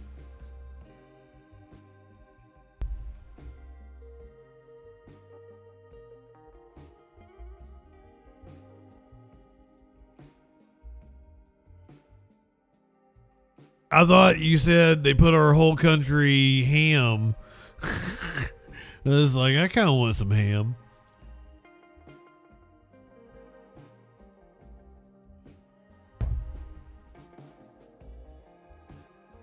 Ham's way.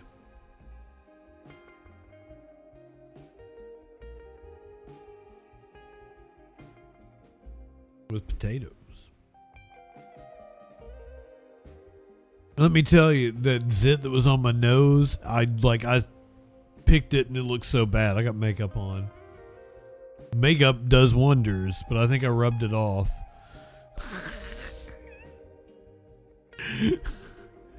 Oh shit, here we go. Caller, you're on the Troll Patrol. What's going on? Long-time listener, first-time caller. This is Eric Jones. How are you, Justin? I'm great. How are you, Jones, my friend? Good to hear from you. I am so excited because at CMH4 West Jefferson, Columbus, Ohio, we had a small fire come from deadly green energy solar panels. Now we have 1 to 2 weeks off with full pay. Hey, this that's is real, good. by the way. But see, I posted some videos. It was great. I meant to follow up with you. I've been busy. I was wondering if somebody had set the warehouse on fire like they did in California, wanting more pay. No, I did see him lighting those toilet paper rolls, and that wasn't this situation. What it looked like is just solar panels overheat, caught on the roof, but luckily the sprinkler guy installed a sprinkler right underneath that, so only the very top floor of our building caught a little bit, and some of the robots, sadly, they may no longer be with us. But was it like no a technical malfunction, or was it because it was too hot? I'm not sure. I'm thinking maybe a pigeon gave up on life and just laid down by the panel. Had it been particularly warm where you were? Well, I mean, West Jefferson's around Columbus, Ohio, so it was yesterday. It wasn't that bad. Yeah, because we've had a cold front coming over this way, so I'd assume it hit you guys a day or two ago. Yeah, it was just yesterday. It was clear sky, sunny. I'm not sure if maybe coming out of winter, some wires got messed up. Maybe squirrels were up there. Who knows? I mean, you would hope that a solar panel could handle a sunny day. Yeah, you would think so. They're not very old. The building itself is a total of 6 years old. And and we put in the solar panels after that. So they could only be about 2-3 years old, so I'm not sure where the malfunction would be. But right now, the leading theory is the solar panels. You can see pictures of the inside that the fire department posted and videos from the outside. They're up on my page if you want to show them. Feel free. If not, no worries. Dude, you have 2 weeks off, and it's like springtime, gorgeous. What you gonna do? 2 weeks paid. First, I'm going to thank all of my friends who taught me how to create a flood. No, just kidding. I'm not sure. It's unexpected. I'm probably going to do the catch-up maintenance on the vehicle and then relax. Maybe see if I can get ahead enough and go on a 3-day trip or something. Yeah, man, get a trip in. But so where this building is, this is also the area where a lot of the Springfield Haitians work. And I can promise you, they do not eat dogs. They are good people. Oh, I'm sure they are. It's a very diverse building, and there's a difference between the delivery driver and the worker. The delivery driver is not officially an Amazon employee. Inside the buildings and stuff, overall, they treat us mostly good, but they will tell you to move a little quicker. Wait a minute, are the drivers or contractors? They're not employees? That's right. They would be like FedEx, 1099. They would not be like UPS, which is union. I had no idea that FedEx was 1099. That's insane. So each one is independent, so you could get a horrible person that puts profit over people and doesn't understand, and they may be pushing their drivers to the limit, and then Amazon will contact them and take that right to be a distributor away from them. But if you're in any of the buildings, you're Amazon. We're looking at the footage right now. What didn't look like it was too awfully bad, but it was a big plume of smoke. It was black. The building itself, I want to say, it's several football fields big. Wait, you don't play football. It's several. What does Harry Potter play? It's several of those fields big. No. Get this. The funniest thing about that is when I was a kid, all through like grade school and high school, I loved football. I played football video games. I say that all the time, but I don't keep up with who the players are now and shit. But if I sit down and watch a game, I absolutely know what's going on. When we did the Super Bowl, I called commentary on it on stream. Like, I know football. I just, I don't keep up with anything. Is it because Deshaun Watson had more charges and touchdowns that kind of turned you off from football? I have no idea who Deshaun Watson. It has nothing to do with it. Okay, so he's the one who touched 23 women and had all those horrible things, and the Browns go, "Here's $250 million." Oh, our fuck! Next 3 years of first and second round draft picks. Damn. No, I don't. Okay. Point of view, content of character, driving away from sports. I was gonna tell you my reasoning, but now you made a much better point about like, and it's not just football. It is a problem with football, but it's any kind of commercial endeavor. Like we've got, Louis C.K. has a special coming out. Kanye West is dominating concerts, which is the Wireless Festival canceled in UK, but like all these people that supposedly were canceled for their accusations or Nazism, they're still on top of the world. Well, usually you get punished when you're an anti-Zionist or you have an epiphany and you're a public Zionist, similar to MLK or Charlie Kirk, are famous for being Zionists until the 1967 Six-Day War in Israel. That's when King had an epiphany and changed his view on Zionism. I have got to know. Do you think Charlie Kirk was balked by our own government? Define our own government. Okay, Mossad, Israel, our own government, or a proxy? Is there a difference between Mossad or CIA? Or do they have the same root foundation from the Doilies family? I mean, technically there's a difference, and that's why you just called them two different things, but I see what you're saying, and your point is duly noted. A colony of Israel. Are you calling us a colony of Israel? Are we a colony of Israel? I mean, I would think Israel is our colony. You would think that, but what's reality? You can't. What is truth? The Pontius Pilate moment, baby. What is truth? You can't judge the current government being completely beholden, because that hasn't always been that way in the past, right? Like, right. Bush made progress. Obama was the argument. Obama very much made progress against Israel. That is one thing I can give Obama credit for, is that What progress and what stand did Obama make against Israel? Because I'm uneducated and ignorant on this. He and Bibi hated each other, and I can't give you concrete examples off the top of my head right now because I'm really stoned. I wasn't prepared. Because unless if it's just theater and there is no call to action that progresses citizens' rights or removes them away from being an apartheid state, then it's just fucking theater. Sorry. I mean, I don't disagree with you. I'm going to say there was 3 coups in America. But I would also say that theater is better than nothing. Carter. Obama did a lot more good than damage. Okay, give it the 3 coups again. Nixon, Kennedy, and Carter. Kennedy, famous for saying Palestinians should have rights. You got to give back this land. And he campaigns on this in different times of his career, especially more towards the end, but he never really leaves that argument.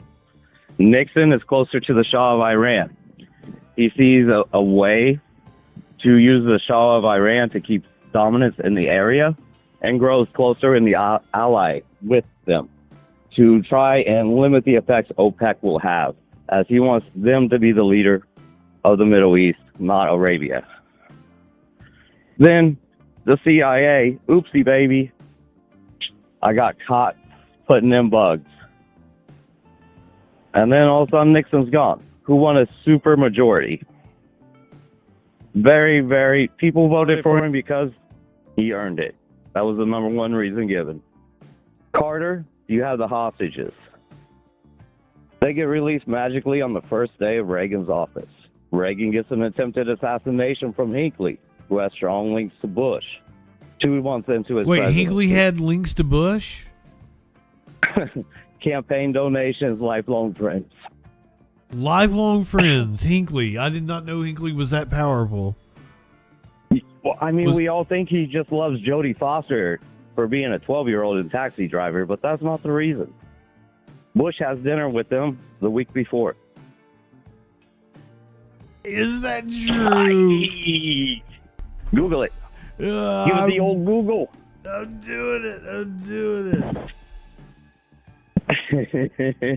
Was MLK a Zionist? Yes, he was. Did he call for a radical peace? Yes, he did. That's 67. Do you see Hinckley's links to Bush and campaign? The amount's not going to be much, but it was a maximum at a time of $1,000. $2,500 through the campaign. He works on the campaign with him. Not the son, the dad. Okay. The eldest Hinckley child, Scott, is the vice president of his father's company and a friend of Neil Bush, the son of Vice President Bush. Scott Hinckley, and it was Scott, not what's the one that actually shot it? John, right? Not the trigger puller, but his daddy. Yeah, it was his daddy. Uncle. It was his daddy, not John. Okay, it was Scott Hinckley, not John, that had dinner. So Scott Hinckley and the date had been invited to dinner at the young Bush's home, but the dinner was canceled after the shooting. Okay, so the dinner was supposed to take place. He was invited before the shooting, and it was canceled. That's squinky dink, isn't it? That's a little strange. And Reagan is a famous actor who's famous with the monkey and really close to Lou Washerman. Okay, so my mom always used to like tuck me into bed and like it's bedtime for Bonzo, and I never knew where it came from. And it's Ronald goddamn Reagan's monkey movie bullshit. America's a beautiful place. Are you talking about the coincidences and shit? I mean, do you not see motivation and action for those reasons? I don't. Policy changed when LBJ went into office, not just over the nuclear program, but also the pursuit of rights for Palestinians. I believe in perverse incentive structures, not some grand conspiracy that there's. It would be nice if there were a cabal running things, but I think it's much more disorganized, decentralized, and it really is a bunch of crazy billionaires battling it out for power. Well, yes, there's going to be fights within the community. You're going to have the fights between the Catholic, the Jewish. Inside the Jewish, you're going to have the fights with the different rabbi sects. And, you know, Putin had 2 rabbis until recently. But I'm not conspiratorial about it, right? Well, I guess it depends on what you mean by conspiracy. You know, so you like have 32 teams in the NFL, all with one goal. Doesn't mean they all conspire together. Yeah. So there's not going to be an absolute. If I attach absolute to anything, it will fall about by definition, it will fall about. When you said 32 teams with one goal, I thought literally like one basketball goal, and I'm like, how could you play with 32 teams with one basketball goal? My stoned ass. It took me a second. Like the people probably saw me comprehend in real time. So it's just unique. Hey, we got free pizza at work after the fire. It's the little things in life, Justin. They gave you free pizza. You're getting 2 weeks off paid. God damn, dude. You're going to make me go work for Amazon. They're all like, oh, there's bad air quality. You can't go in, but we'll bring your stuff out to you. Well, that's another thing. Let me ask you. I forgot to bring it up earlier when we were talking about the fire. Like, do they have to have some kind of special chemical because of the solar panels that they'd spray on it? I'm not sure because our sprinkler system only worked inside the building, and luckily we had one under. And the one photo you can see, there's a lot of them up there. What the fire department used, I'm not sure. I wonder if it's like with the electric cars, they gotta have that foam shit. And they might have because they were pumping from the trucks and not from our hydrants at first. They had to put a layer of foam down in order to quell the electronics or whatever, and then they could hook up the hydrants or deal with Are you the rest telling me of I'm the going to fire. grow a PFAS tail at work? I have no idea. That's what that is, right? PFAS? PFABs. I've got PFABs in my dick. We're apparently just made of PFABs now. We're made of stars and PFABs. That'd be the good name. That'd be a good name of the song. Somebody could come up with. We're made of stars and PFABs. Not P-flaps. Yeah, it took me a second. That's what I heard at first. P-flaps. So, do you think Israel's expansion and destabilization of the Middle East through Iran forward is more than just tit for tat, a little bit of land? Do you think it's to control a pipeline running through the area and ending in Israel? Okay, so you're of the opinion that Ukraine? Israel is not just your targeted strikes; they're taking over the south of Lebanon. Well, they're targeting the minority Christian communities in there and others, and they're justifying attacking the churches by saying the same old thing. Terrorists are using them for hideouts. That's why I had to bomb them. It's a complete war crime. We always hear. And I'm not saying they're just targeting Christians. I'm just saying in that area is where you're going to find those pockets. You believe that excursion is for land? They want the south of Lebanon. Yeah, I think they want control of ports.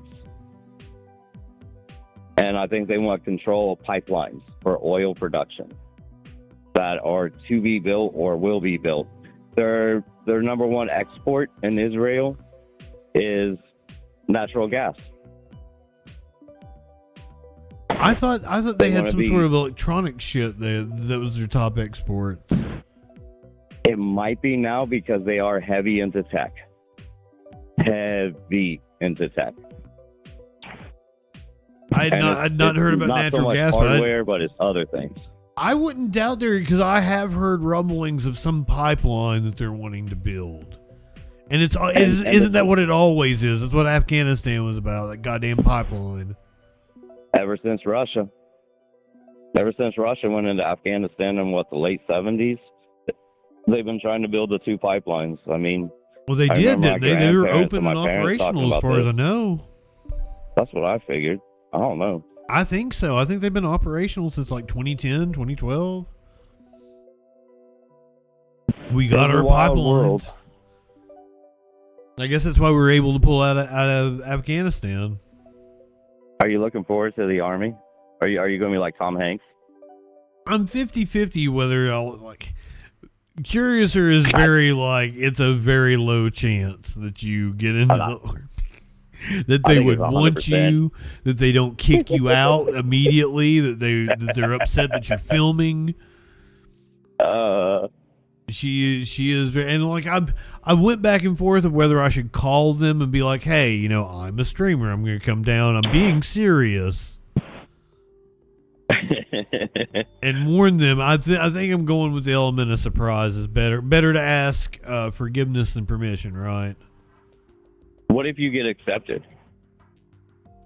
If I get accepted, I mean, clinically it was like positive. Clinically said they'll make me an officer. I never even expected that, but I would assume I would be something in communications. My only problem is it's sweet after boot camp. It's just the getting through boot camp. And How long is boot camp? Is it only 6 weeks? It's like 13 weeks or something, isn't it? I don't know. I thought it was like 13 weeks, but it may be 9 weeks or some shit like that. Do you think you'll get the robot machine gun dogs? That'd be fun. I'd be into that. But here's the thing, I'm severely out of shape, so I wouldn't give up, but I'd probably have a heart attack trying to do shit. What if they put you in a RoboCop unit? Would that help your health conditions?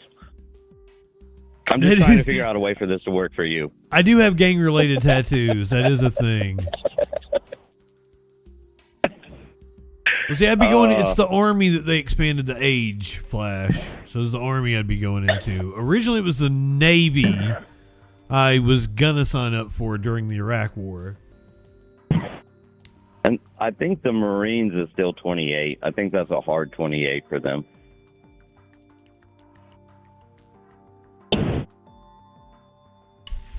My buddy was a Marine. I ain't got the Constitution being a Marine. No, they first in, last out. Never leave a man behind. That's when you want to really see. Oof, God bless them. Yeah, my buddy's good people. I can see why he was a Marine too. So how do I support the freedom of the Iranian people? The concept of the American idea of equality, and denounce and distance myself from the Israel conquest of land and subjugation of people. Okay, this is kind of off topic, but kind of not. I went to college with a guy who was an Iranian dissident. And he was batshit crazy.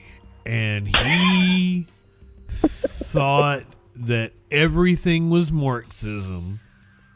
And that the Iranian government was Marxism.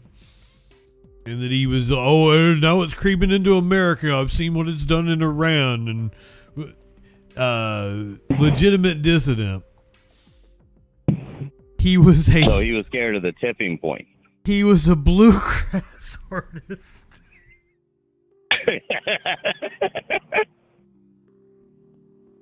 And he sung bluegrass music and raged because, like, I'm talking, I knew him at like 2013, 2014, maybe a little later than that, because like it was the MAGA thing that he like ended our friendship of. He was all MAGA. Didn't make sense to me. Yes, he had an Iranian accent. He had an Iranian accent when he sang his bluegrass music. It was awesome. I loved it. That's why I had him on my show. I had a show on my college radio station, and I had him on because he played music. He's an Iranian playing bluegrass. It's fucking awesome. Let's do it. And he's really thick accent. Can you give us an example of this accent? I'm curious. I'm a curious person. I might have to dig and see if I can find him on the internet and see if he's still making music, and I'll play it for you. But like, it's been 10 years now, so maybe he's assimilated a little bit better.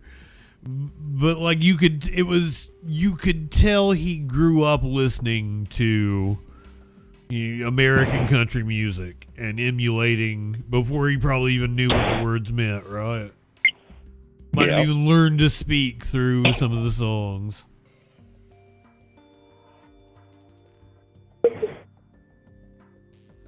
Anyway, your question. How do you support Iran? Okay, so here's the thing. Iran is totally the good guy right now, but the Iranian regime overall, there is American propaganda, but they are a theocratic regime that has been repressive, has done human rights violations recently. Support is, I like the distancing from American policy, but also we need to be protesting it in every way that we can. So what would be the directed message? I don't know. Because I don't feel that no Kings is a directed message. I think it's more of a distraction. Man, I don't know what I feel about no Kings. That's why you haven't heard me do anything other than cover it as news. This is what it looked like here and there. May I have a pack of Marlboro Reds? I don't want to discourage anybody from doing that if they feel that is where they want to invest their time and effort. It is worth something. It's not worth nothing. I don't know if I do. But I don't think it's detrimental to any cause. And I think January 1st, 1979. Ultimately it's probably a net benefit, because if people all get together and you network and it becomes more community and building, then that is a good thing. If people meet at these things and it spurs actual grassroots organization, which just doing we have lost meeting in a public area together as a thing that we did as a society. We don't have and how did we lose the communal experience as a society? Where were our main points of communal that you've seen get attacked over the last however far back you feel comfortable going? Definitely libraries. And we've seen our towns, and it's not, a lot of roads, the way they have been built to kind of demolish our ability to, I would like to see a lot more. How many people do you know in the Moose and Elks Lodge? I would like to see a lot more cities do reclaiming their downtown and shutting down the roads, and doing Charlottesville, Virginia has. I don't know if you've ever been there. It's got the communal alcohol zone where you can walk around and they close off the area. It's like a communal area with picnic tables and benches and trees and green area and shit, and all And like it's basically usually you've got all centered these around a restaurant park or a sport. fronts, and they've basically got outdoor dining by proxy because people can just go in and get food, and it's good for it's such a wonderful experience to have a walkable downtown with a place you can just go and not have to spend money too, but have the ability to spend money. And we started implementing those programs in the Columbus area and different areas, and we've had quite a few large build-outs for exactly what you're talking about. They're either centered by the Scioto River, which is the main river here, and the Dublin-Columbus area, which is, a little high society. And then New Albany would be the Wexner area. He tried to do that with Easton Town Center, but we've been rejecting Wexner and what he brought to Columbus since '93, progressively getting stronger every 5 to 10 years. Oh yeah, you bring up Wexner in the chat all the time. I forget that it's like a local fucking scourge on you. This is a local thing. I'm watching the Wexner family fight with the Schottensteins, and they all have names on the buildings at Ohio State. And I understand who is in the oncology and different genomics department and genetics, and we did a lot of mapping in the 90s. Wexner arrives in town in 81. He's all right at first. Then he gets on the board of trustees. We get a Dr. Richard Strauss. That dude got caught in 98, right? Was it 98? I thought it was later than that. 98. He dies by his own hand in like 06. Well, we catch him, we fire him because he was here since like the 1980, and before here he was at Harvard. They call him Dr. Jellyhands. Are you sure it was the 90s? I could have sworn it was the early 2000s. For who? Strauss. Richard Strauss? Yeah. Strauss is 98. 98. Okay, I'll take your word for it. I could be wrong about anything, but I think I'm right. Either way, he's dead by 06. So maybe you're remembering the 06 death. That could be it. I worked in news at that time. And I'm talking about him getting kicked out of Ohio State in 98. Oh, he got kicked out of it. When was his prosecution? That was the beginning of it. He had as a loud rumor since the mid 80s, growing louder each year. Because that was probably. Hey, watch out for this guy. I feel like I was doing the news when he died, but I also feel like I was doing the news when he was found guilty. So that would have put it, into like 2003 or something. 2003 is probably his court case. He gets kicked out of Ohio State, though. Okay. Yeah. That timeline sounds right. Okay, hey, cool. We're both right, baby. Okay, that's what I'm remembering. Awesome. So you have him. And Jim Jordan was covering this up. Moles. Jim Jordan, I don't know. So the example for Jim Jordan, I think he's a wrestler at Ohio State, and then at this time he's an assistant coach, and I think he's a champion. I really don't know. But apparently people go up to him, telling him about what's going on, and he took no action. I've never heard him be accused of involvement.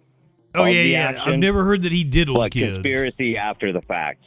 Conspiracy after the fact. I have heard like numerous students went to him and told him, and they have testified that they told him, and he did nothing about it.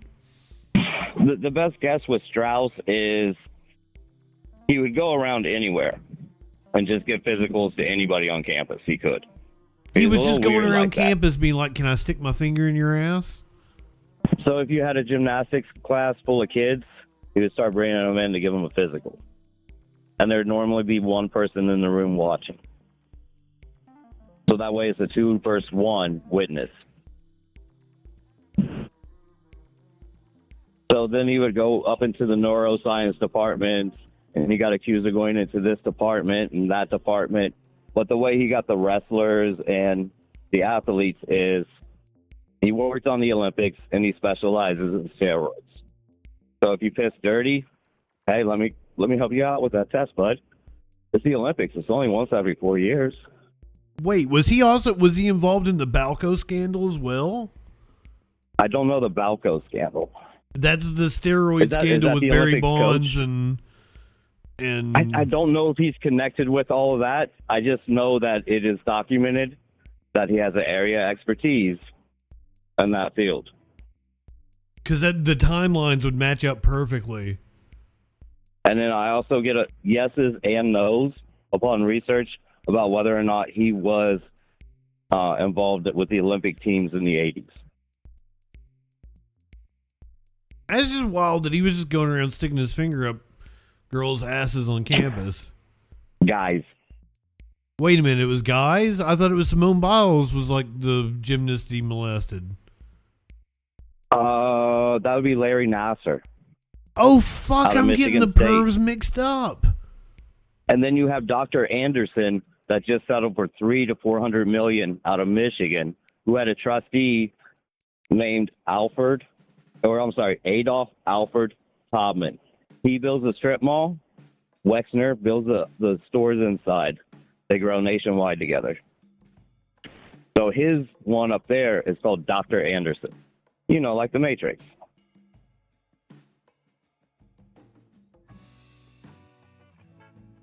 Out in Indiana, you're getting the Board of Trustees sued right now. I think that doctor's name is Bombay, and he'll go back to Bob Knight. Bombay? He's in the Hall of Fame of Indiana. Black folk don't flambe. He white. I mean, it's a line from Fresh Prince. I'm sorry. It's just always stuck with me. Oh, that's good. But there was a problem out here. Okay. There was a big problem out here. It looks like they tried to clean it up, but I don't know. Everybody's old by the time they get caught. We've had Wexner dead to rights in 98, 02, 08, with the Limitless boat, that yacht. All the different things you heard in the testimony that were making logical sense when he gets that 3-hour question. I don't. They came Were from you the here? Columbus Dispatch and Colleen Marshall. Were you here when I realized he was alive? Vampires don't die, bro. When they brought him in for that deposition, I was like, wait a minute. I thought he was dead. And then you look at all of his other connections to the abuses. Oof. His name's still up there. He invested $1.6 million into CoreWeave and turned that into $2.8 billion in 6 years. His family's rich again. See, that's my thing. It's the same thing He's with worth 10 bill. cops as it is with billionaires, right? So, in order to be able to succeed in business, you have to be a goddamn psychopath, sociopath, certain type A personality that really is uncaring about things. So we as a society have to restrain them. Great restraint.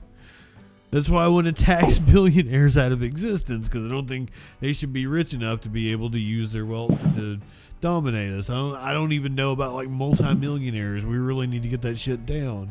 But it's the same thing with cops, because cops have to be sociopaths.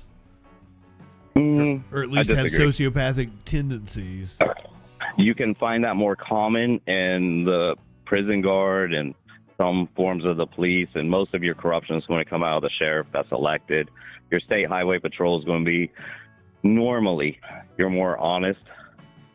I'll give you that.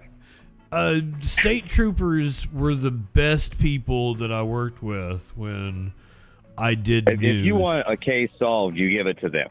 They were the most competent. They were and still not competent, but they were the most competent. They are human, and that bias does come in. But I will take human error over AI. Oh, absolutely. I will take racial bias over computers. I haven't got to do the story yet, but they have unleashed a bunch of, and my main problem with these, they're these AI-powered robot dogs, and my main problem with them is there's a third party involved. So the cops are contracting out with some fucking tech company and sending these dogs out to spy on the citizens of Atlanta. And that shit's scary. Right. And they can call it traffic control. And where we need to say that it should only be response only to tragedy or somebody's missing. It can't be a way to gather evidence. It can't be a way to gather original evidence, but it can go out to confirm the facts. I could see them being stationed, patrolling, or what, like walking down the street for people to be able to report something, or like some interact with, like the way you would a blue emergency phone. Yeah. That would be cool. That they're just kind of like walking around. But yeah, because we have to protect privacy, and we don't. We want safety, but we need privacy. Yes. I'm not one of those give up liberty for security. And that's a classic argument. I am hoping that people learn how to jack them and strip them for parts. They did. When was it like some autonomous thing that was doing deliveries? People learned how to jack them and pull out the batteries. Or just not help them, or you get like in theory, I would imagine if you signed a laser pointer into their sensors, you will cause a hot spot, causing a flare and causing it to drive into a bus stop that is a glass window in Chicago or something. That's what I heard people did to the red light cameras. And then eventually they were taking pictures of an empty four-way intersection or if cars just stopped. We don't have a lot of red light cameras photos anymore. at a time. We don't, but that was a battle between safety and privacy. And we got that laws removed because it was a third-party company collecting the money. It wasn't even us. The biggest thing is like, they want revenue. We've got municipalities that are starved for revenue, and they're looking for ways to make it up without raising taxes on rich people. Again, it's rich people fucking us. So Columbus, where I live, is a very diverse and welcoming community. Trans rights, racial equality, religious freedom, they're on the forefront, and we have populations in this area. It's a successful community for each and every one. Hands down the best part of Ohio. And everything. I think it's funny you brought it up progressive. because I was talking to a friend the other day and she told me where she lived. I was like, oh, you're not far from Columbus. It's a really cool city. But I haven't been there in 25 years. I assume it's still a cool city. And it's because it's anchored by Ohio State and it's the state capital. So you get, a self-feeding loop into the surrounding area because a university is state-funded. It creates a lot of sub-jobs. Went to the COSI Museum there, and that was badass. We put a lot of money into COSI, and the Vets Memorial is across the street, and they use that building for a lot of different things. And we also invested into a new walkway down through there called the Scioto Mile that gives out free Wi-Fi and watering stations. So if there is a homeless population, they can get a beach shower, a beach bath. But it's also real paved and walking, and a lot of times we'll go down there and do the open carry because the arena district with the Nationwide Hockey Arena is down there. So when I see sports building an area up like that, I'll support it. But if I see the Cleveland Browns with Jimmy Haslam give $250 million to somebody with 23 counts and trade away the future of the team for 3 years, and now that he's at the end of that 6-year guaranteed contract, he's trying to come into Columbus under the disguise of DEI and say, here's a women's soccer team, but he wants them in their fields that he already owns and controls of. The men's soccer built a new stadium and got away from them. So he's trying to fill that stadium and a few other parts. $300 million is tied to this. This is a current debate in Columbus right now. DEI disguised as a tax rebate to help him out. I want to know, are we a soccer country now? We could be. I can tell you there is a lot of Algerians that just came into Columbus. We got a massive wave. They love soccer. I work with a lot of, all of a sudden, we went from 0 people speaking French in the building I work at to over half. And it's about a 4,000 person building. And it's kind of cool because we have Algerians and Haitians, and they speak similar enough French that they can talk to each other. And then the other diversity comes from the previous generations of Arabic countries that came over. And the Algerians can translate to the Arabic, and you start getting a unique flow throughout the building. Yeah, that's all. And I bet the food around the area is awesome. It keeps improving and changing. As like the families move in and like get more integrated into the community. We're having a little bit trouble with corporation takeover and gentrification. Bumping up how much, not gentrification, not so much that. Just we had tech industries move in. We're heavily tech involved. We're heavily data center involved. Wexner created a group just for the Columbus area to bring in other people, and that'd be through the Columbus Way. And there's a bunch of different trustee boards that they give themselves checks to that are nonprofit. But he brought in a lot of millionaires and billionaires, and I don't know, what's lower.com? They built a new soccer stadium. Yeah, I think it's like Quicken Loans. So they're here now. That's where the they sponsored the soccer. I was gonna field say for the crew. Nets, but or I mean not the Net, or I don't know anything about fucking basketball. The Cleveland, they're not, what the fuck is their team? Cavaliers. The Cavaliers. Who the fuck is in Columbus? Columbus soccer, the Columbus Crew. Oh, okay. We're already on our second stadium for them. They get a draw. How? In Ohio? That's how strong the immigration's been. And then also they started putting into the schools and stuff 20 to 30 years ago a soccer program foundation. So you start going into the junior highs and you go into the high schools and you work it up. You build up the Pee Wee leagues up. Because without that grassroots there, it doesn't work. That's about the time that they tried to get soccer in my school. It was like fucking 99, 2000 when I was like a freshman. Right, because of the rise of the CTI. CTI? And we concussions. Oh, okay. Oh, they thought that was a good alternative you and I to football. grew up in an area heavy football in our areas, right? Mm-hmm. So they started moving away from that because we know when we run, most of us are not going to go pro. So they went for soccer instead. Isn't soccer more dangerous to like fucking knees and arm breaks and shit like that? Probably, but it's not CTI. It's a different problem. I mean, we'll save their minds, but they'll still break their legs and shit all the time. That's better. Difference always better.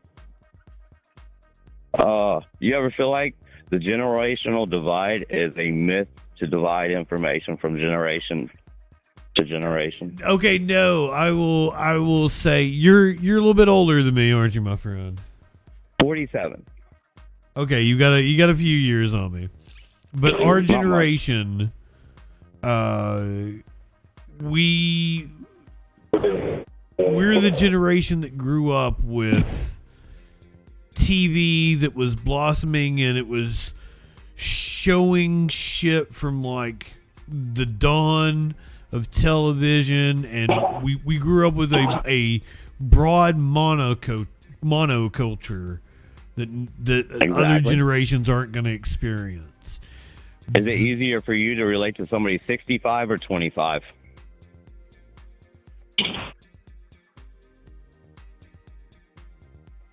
Generational divide. Hello? Okay, so because we grew up in that type of environment, I can relate to my past easier, and then they made a sharp divide after us. Well, see, I went back to college when I was older, so I relating to the youngers, or I went to school with younger millennials, but I still feel like I'm young too. So I'm also coming at it from like I've hooked up with a lot of strangers, and I don't discriminate on age, so I've pretty much been with someone 25 and 65. Are these experiences more in person, I assume, than online? Hooking up with them, yeah. So You kind of got to be in person to stick your dick in somebody. I'm just talking about talking and engaging. Have you noticed a change since net neutrality left? I was thinking about that earlier. And how that's a critical thing that needs to be a focal point of the message again.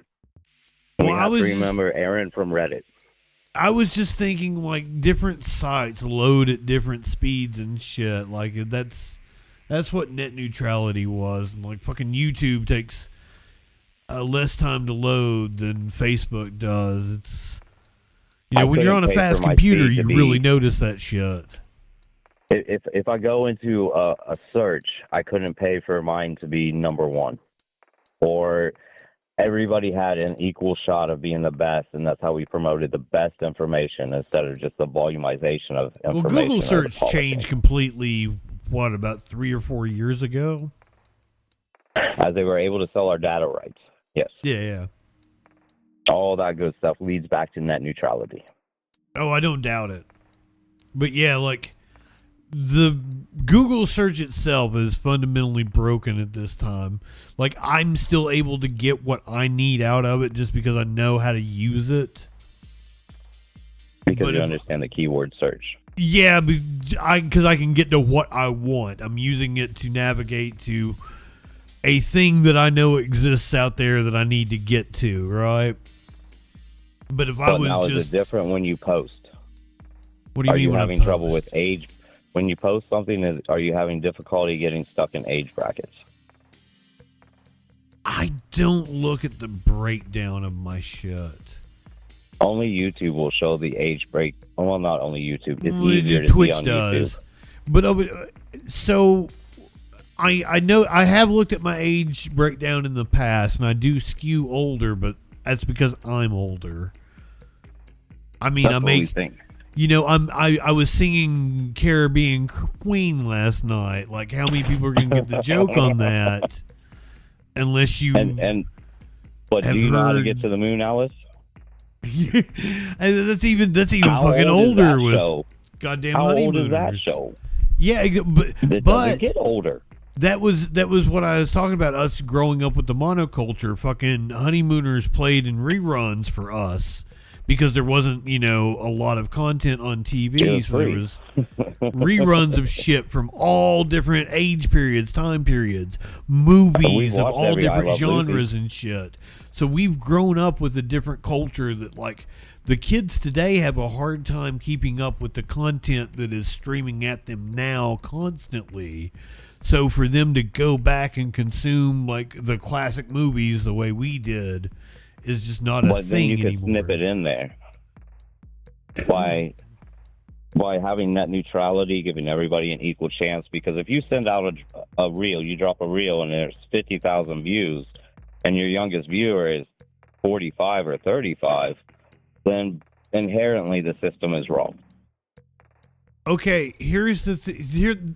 You bring up reels, and here's the thing that I've noticed as I've had a moment on Instagram and YouTube, and tried to grow on other platforms. A video, so on YouTube, when we did do you remember the story of the dude with the nubs that shot the person in their car? TMZ just dropped a second story of him doing coke upside down. Oh my God, I gotta find that. Okay, so I did that video that night, right? And I put it up on YouTube, and it got 80,000 views on Reels. On TikTok, it got 14. I've posted it like 20 times on Instagram, and I can't get it to get more than like 40 views. Why on one platform to the other and I've used different thumbnails and everything and can't make it work. On the flip side of this, by AI. On the flip side of this, on Instagram, I've got that video where Congressman Dan Golden is reading the transcript of the Epstein file, where the 13-year-old girl's making the comment about biting Trump's penis. I've got like 400,000 views, maybe 500,000 views. And it's not just one. It's not one instance of the video. I keep reposting the video, and I keep doing gangbusters with it.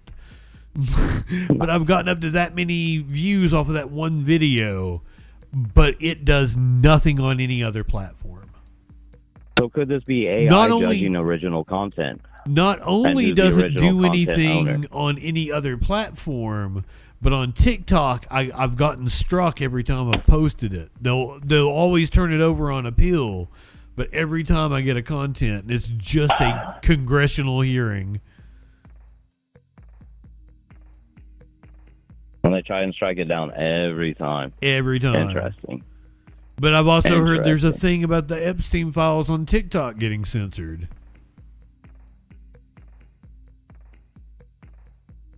And I wonder what causes that, if it's people reporting or if it's getting flagged by the program, the Ministry of Truth.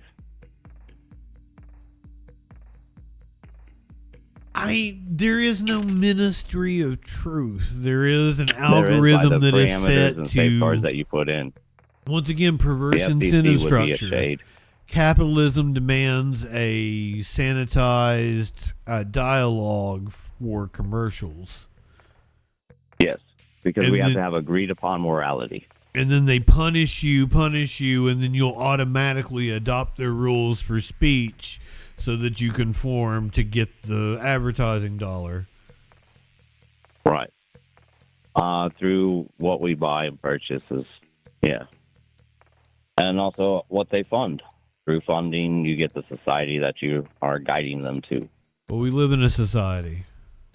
And it's a pretty nice society. I like our roads. Iran used to like their bridges. They still like their bridges. They made human chains around them when we were going to fucking nuke them the other night. Well, could you imagine living in a mountainous region like that, and then some asshole comes through and takes out your bridge, and you're like, bro, you just cut off my community for 2 to 3 years. Yeah, well, no, they're already rebuilding it because they have a centralized government, and they can do things like that. But it takes time. Takes a while. They've been building the 70-71 split in the middle of Columbus, which is 2 interstates, for the last 20 years. Well, that's us in America doing shit. That's different. That is a completely different thing. But that's the threat. He's going to isolate those communities, and it's going to make life very difficult for a lot of people there, because it'd be similar to Alaska, I would imagine, with the remoteness of some of those mountain ranges, because they're just so damn tall. I think it's even worse than Alaska because, like, it is a huge mountain range. Most of the country is mountains, and it's just the majority of the people live there in that little valley where Tehran is and shit. And what are we ultimately trying to gain? Because past the propaganda of the freedom of the people, what are they really trying to gain over there? Everybody's going to say oil, but then what are they going to do with that oil? Oh, you're asking me what our government gains? Yeah, what is the goal? Oh, the military contractors here will make a fortune selling equipment and intelligence, technology. And then they'll go write books and go on cable news and make millions more. The soldiers will bear the brunt of it and suffer, and we will gain nothing as a country. That sounds about right. Will it pay for itself this time, or will it be like Iraq? Oh, no. They skimmed the oil, but it didn't affect us. This distraction for the pedophile. We went through financial crashes. I mean, it seems kind of at the moment like Trump is gonna declare victory and run away, but also I'm getting ready to update us on exactly what's going on right now. Jones, my friend, you have an online presence. Would you like to plug whatever? What's the best pages to find you on? I know you got a Facebook page. What else you got? Where are you? Just pretty much my Facebook page. I did have a different YouTube, but apparently using an acronym for your name isn't a good idea when you lose your cell phone. I lost that. So just the Facebook, they pay me a little bit here and there. I'm just posting stuff just to see how much reach I can get and the ripple effect of reality. Hey, from one troll to another, you're a good shit poster. Thank you, sir. I appreciate what you do. What is the name of your Facebook page so people can go follow you? Eric M. Jones, E-R-I-K. I'll have Eric a green M. Jones. A little green shirt on, and and a little circle, and it's I'm a Nervous Rex from Toy Story. What's my dentist shirt? Every time I gotta go to the dentist, I wear that shirt. We go. Grab the link, put it in the chat. If any of you people are on Facebook, a lot of people aren't on Facebook anymore. No, it seems to be the platform a lot of people left. Yep. But it also seems to be the one that I can break through the easiest. Well, the kind of people that are on Twitch aren't on Facebook.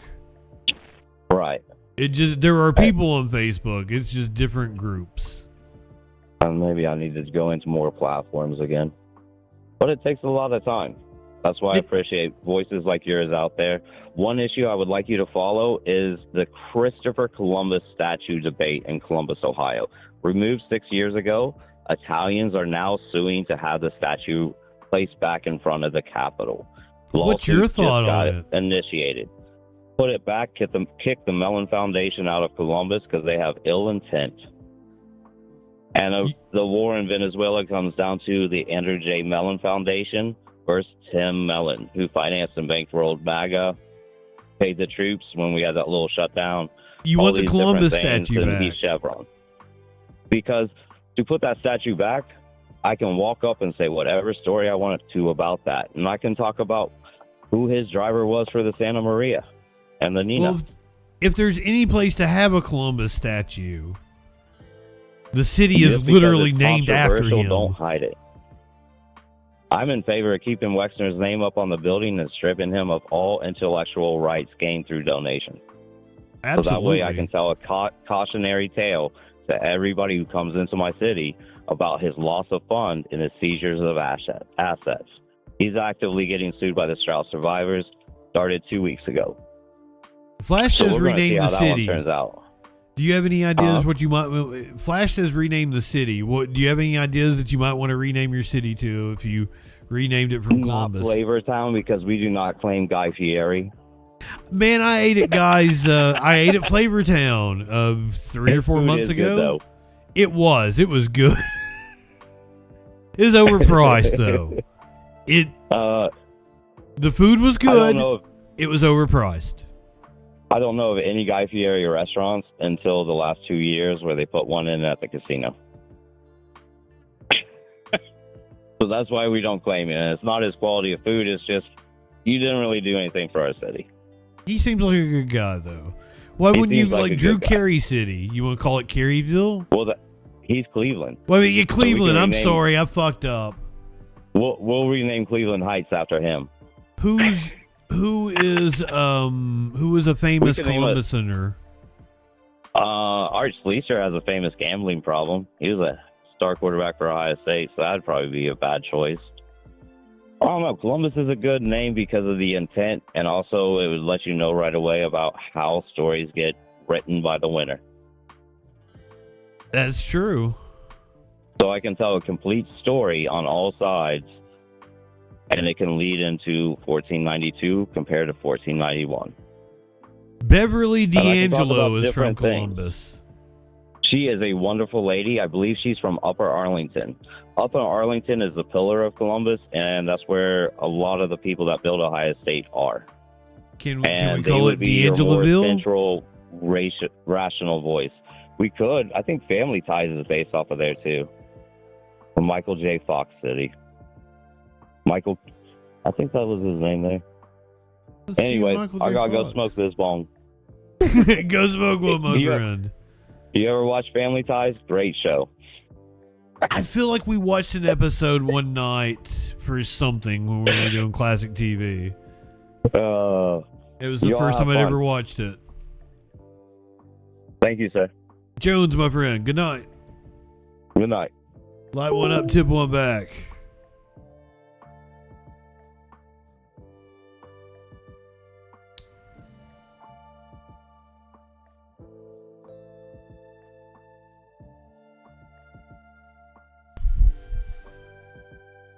Gender isn't binary. What was his name? Dirty Baboon? That was a wild call. Not to Jones. That was chill.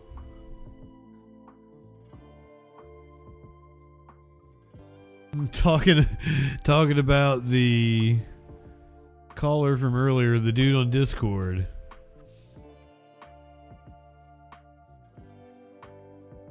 For some reason, the First Lady decided she needed to come out and tell everybody that she didn't have anything to do with Jeffrey Epstein, which kind of automatically makes you assume that she really had something to do with Jeffrey Epstein, right? I never had a relationship with Epstein or his accomplice, Maxwell. My email reply to Maxwell cannot be categorized as anything more than casual correspondence. My polite reply to her email doesn't amount to anything more than a trivial note. I am not Epstein's victim. A tribal note. Epstein did not introduce me to Donald Trump. I met my husband by chance at a New York City party in 1998. Who was hosting the party? This initial encounter with my husband is documented in detail in my book, Melania. Your book? The first time I crossed paths with Epstein was in the year 2000 at an event Donald and I attended together. 2000. At the time, I had never met Epstein. The dentist's favorite year. And had no knowledge of his criminal undertakings. I don't believe you. Numerous fake images and statements about Epstein and me have been circulating on social media for years now. Be cautious about what you believe. These images and stories are completely false. Did she unlearn English? Because I feel like she was more articulate Or a before. main witness in connection with any of Epstein's crimes. My name has never appeared in court documents, depositions, victim statements, or FBI interviews surrounding the Epstein matter. I have never had any knowledge of Epstein abuse of his victims. I was never involved in any capacity. I was not a participant, was never on Epstein's plane, and never visited his private island. I have never been legally accused or convinced of a crime in connection with Epstein's sex trafficking, abuse of minors, and all. Can I say this is rhyming? Because in terms of the national conversation, no one was really talking about Epstein at the moment. It's all kind of been focused on Iran. So it's kind of odd that she would just raise her hand and be like, "Hey, everybody, I had nothing to do with the Epstein. I never saw his victims. I know nothing about crimes." Something's getting ready to come out about her, isn't it? Or something incredibly damning about Trump is getting ready to come out, and she's already distancing herself? The repulsive behavior. The false smears about me from mean-spirited and politically motivated individuals and entities looking to cause damage to my good name, to gain financially, what good name? Climb politically, must stop. My attorneys and I have fought these unfounded and baseless lies with success and will continue to maintain my sound reputation. The good name of Melania Trump. To date, several individuals and companies have been legally obligated to publicly apologize and retract their lies about me. such as Daily Beast, James Carville, and HarperCollins, UK. Now is the time for Congress to act. Epstein was not alone. Several prominent male executives resigned from their powerful positions after this matter became widely politicized. Of course, this doesn't amount to guilt, but we still must work openly and transparently to uncover the truth. I call on Congress to provide the women who have been victimized by Epstein a public hearing specifically centered around the survivors. Give these victims their opportunity to testify under oath in front of Congress with the power of sworn testimony. Each and every woman should have her day to tell her story in public if she wishes, and then her testimony should be permanently entered into the congressional record. Then, and only then, we will have the truth. Thank you. She was talking about the victims, but I know somebody else who should have her words entered into the congressional record, but she ain't going to now. Apparently Pam Bondi says she ain't gonna go sit for the deposition that she was subpoenaed for. Lawmakers on the House Oversight Committee threatening contempt of Congress charges against the newly fired Attorney General Pam Bondi if she does not testify about her handling of the Epstein files next week. The Justice Department tried to give her cover today, saying, quote, because Ms. Bondi no longer can testify in her official capacity as Attorney General, the department's position is that the subpoena no longer obligates her to appear next week. Wow. Top Democrat on that panel now threatening to hold her in contempt of Congress. And he may just get support from the Republicans on the committee, at least Representative Nancy Mace, who led the subpoena effort in the first place. Go Nancy! Mace posting this today. Pam Bondi cannot escape accountability. The American people deserve answers, and we expect her to appear as soon as a new date is set. I think you all owe me an apology. Looky, who is going to come to the rescue? Nancy Mace not all that bad now, is she? She could be my GOP mommy.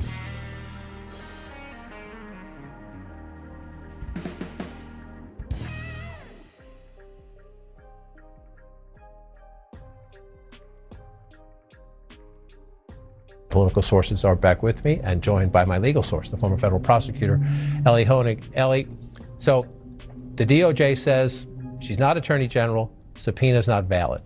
True? No, that's a bogus argument, John. So here's why. A subpoena is simply a command to a witness to provide relevant information if they have any.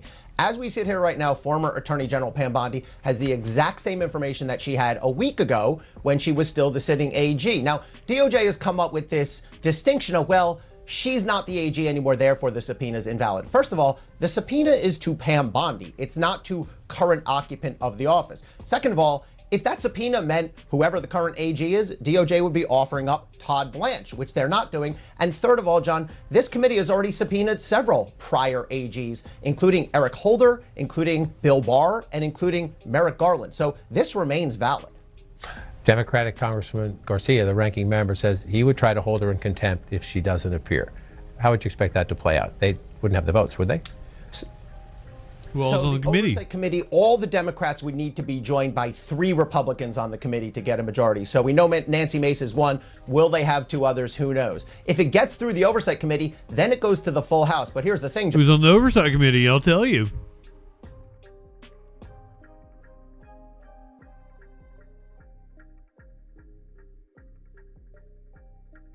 I'll tell you if they got the votes. Comer is the chairman.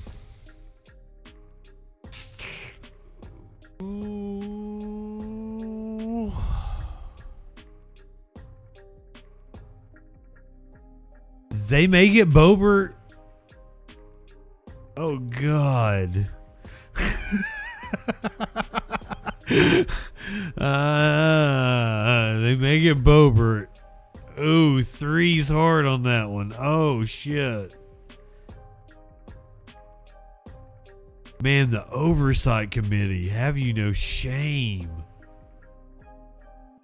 Burchett, Biggs, Higgins, Donalds, Howe, Gill. Jesus Christ. John, if the full House votes contempt, then it goes over to DOJ for potential prosecution. I am quite certain Todd Blanche will not authorize a prosecution of Pam Bondi, but it's worth saying for a DOJ, Pam Bondi and Todd Blanche alike, who love to congratulate themselves for being the most transparent in history, that'd be a bad look to take a contempt charge from the Oversight Committee or the full House. Quick one here. Is it possible they may have to reissue the subpoena for Pam Bondi citizen, not Pam Bondi Attorney General? Yeah, if the defense here is going to be on some technicality, then it may be worth the 10 minutes it takes to just retype the subpoena. If that's going to settle this, sure. So Scott, when she was Attorney General, Pam Bondi says this is the most transparent administration in history. As you know, several Republicans, I shouldn't say a lot, several Republicans who say that doesn't hold water. Democrats say that doesn't hold water. Do you think she should just testify? I mean, clearly the White House would like this to go away. She would like this to go away. But there are enough Republicans to make sure it's not going to go away. And there's an election in November. Should they get this over with? Well, I don't have a problem with her actually testifying. I also don't have a problem with the White House asserting whatever privileges it thinks it has. And I don't have a problem with the committee asserting whatever authority it thinks it has. But, you know, bottom line, if she goes and answers questions and answers them truthfully and transparently, I don't personally have a problem with that. I think Commerce Secretary Lutnick is also going into the Oversight Committee sometime in the next few weeks. So whether she goes in right now or not, there's going to be another round of this. Look, people still have questions about it. She was obviously there at the top of DOJ when that law was passed and all these files were being released. So I think the American people would have some expectation that you would show up and answer to the best of your ability. My GOP-ness. May My have God. some legitimate arguments about information that they would deem privileged. And of course, there's ways to litigate that. Is part of the argument here, Congressman Garcia says he'll push for contempt. They might get that through the committee with Congressman Mason and a couple others. They're not going to get it through the floor. Should part of the argument be here, the odds are today, 7 months is a long time, but the odds are going to get it through committee. Majority on that committee. There's nobody with a fucking spine. Come in now or come in later? The main argument is the victims deserve it. And I have worked with victims of sexual assault and rape, and if you are serious about being transparent, then you go and you answer the questions. And if you don't, then you're not serious. And in the context of this midterm election, it reminds voters that this DOJ is protecting Donald Trump and asks the question, what are you afraid of? And these victims, these survivors, they're not going away. It doesn't matter who's in Congress. They're going to keep up this fight. And the echo chamber that we were talking about in the last segment, they're going to keep up this conversation. So either you believe that these women deserve justice or you don't. And if you're going to be found out if you won't go answer questions. Wait, protecting Donald Trump from what? Protecting Donald Trump from whatever else is in the files. I mean, it is the appearance, whether they are or not. It certainly gives the appearance that they're protecting So him if you're not willing. You're promoting the unfounded conspiracy theory that he has something to hide in this. There's not a single shred of it. So let's agree with you on that one, but say he did promise he would release as much as possible. He signed the law. And they haven't done that. And he hasn't made them do it. I'm joined now by Democratic Congressman James Walkinshaw of Virginia, who sits on the House Oversight Committee. Oh, God. We've got another situation. Apparently we've got a cop down. We've got a cop down, a suspect barricaded. I don't know if it's still going on.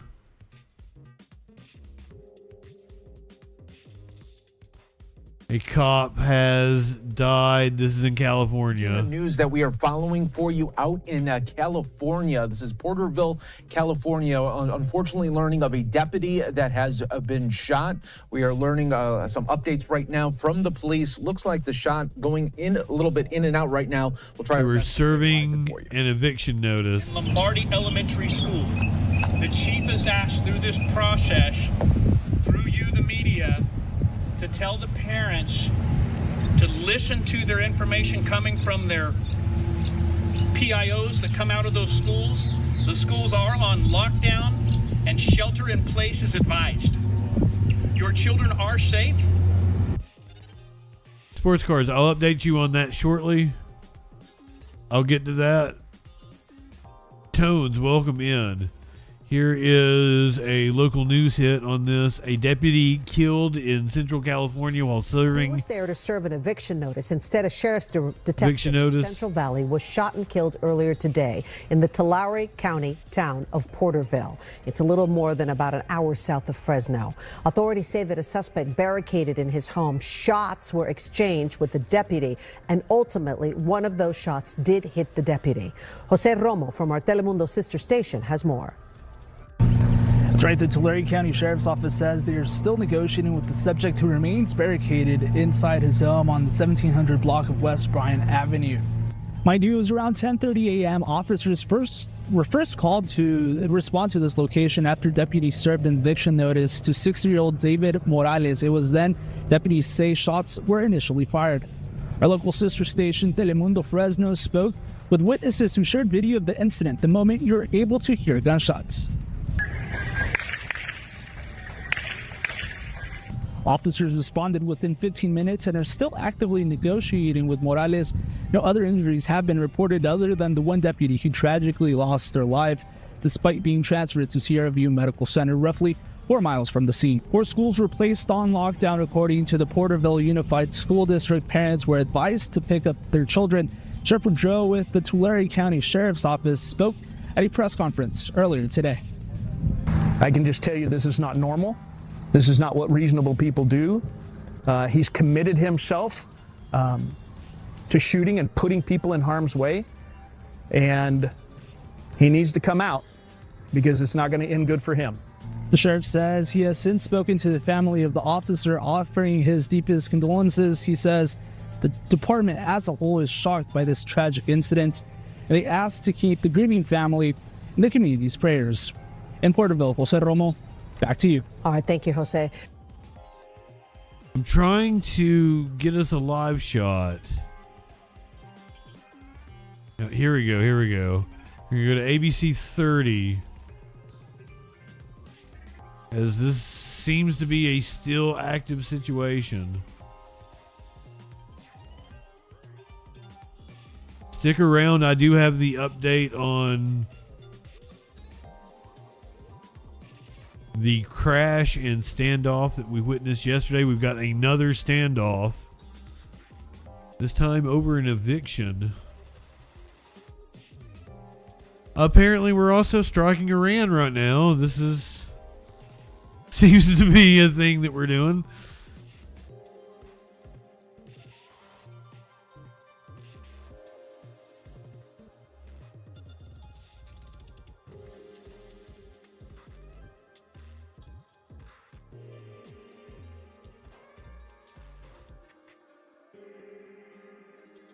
Oh, sometimes this happens and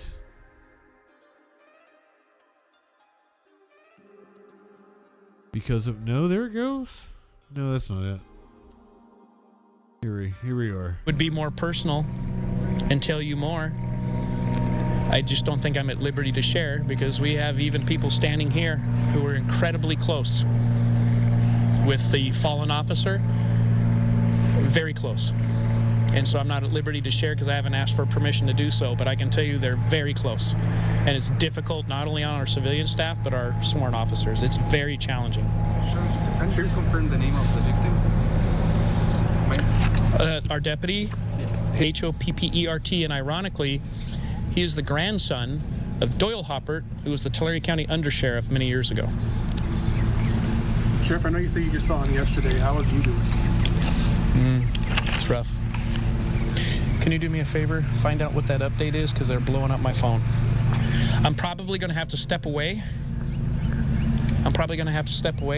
Because there's some stuff happening right now that they need to make me aware of. Okay? Will you come back, sure? I will come back. Okay? We have our media team that's here. They'll make sure and stay in touch with you. This is our entire media team, by the way. So they'll keep you in touch. I need to go find out what's happening. Okay? Thank you for your time, Sheriff. Thank you. So I have no idea if it's still going on, if the standoff is still happening.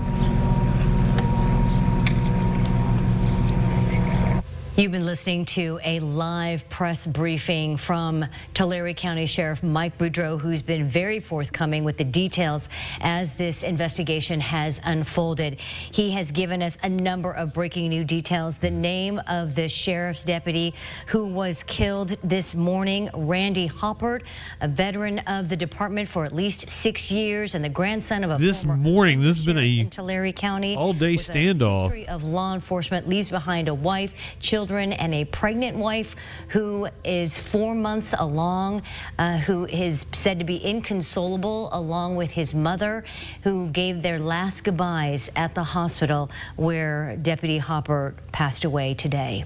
Also, he gave us information about the suspect, who is David Morales. They've been trying to get him out of the house, but he got out of the house himself and is moving around to 3 different houses in the neighborhood.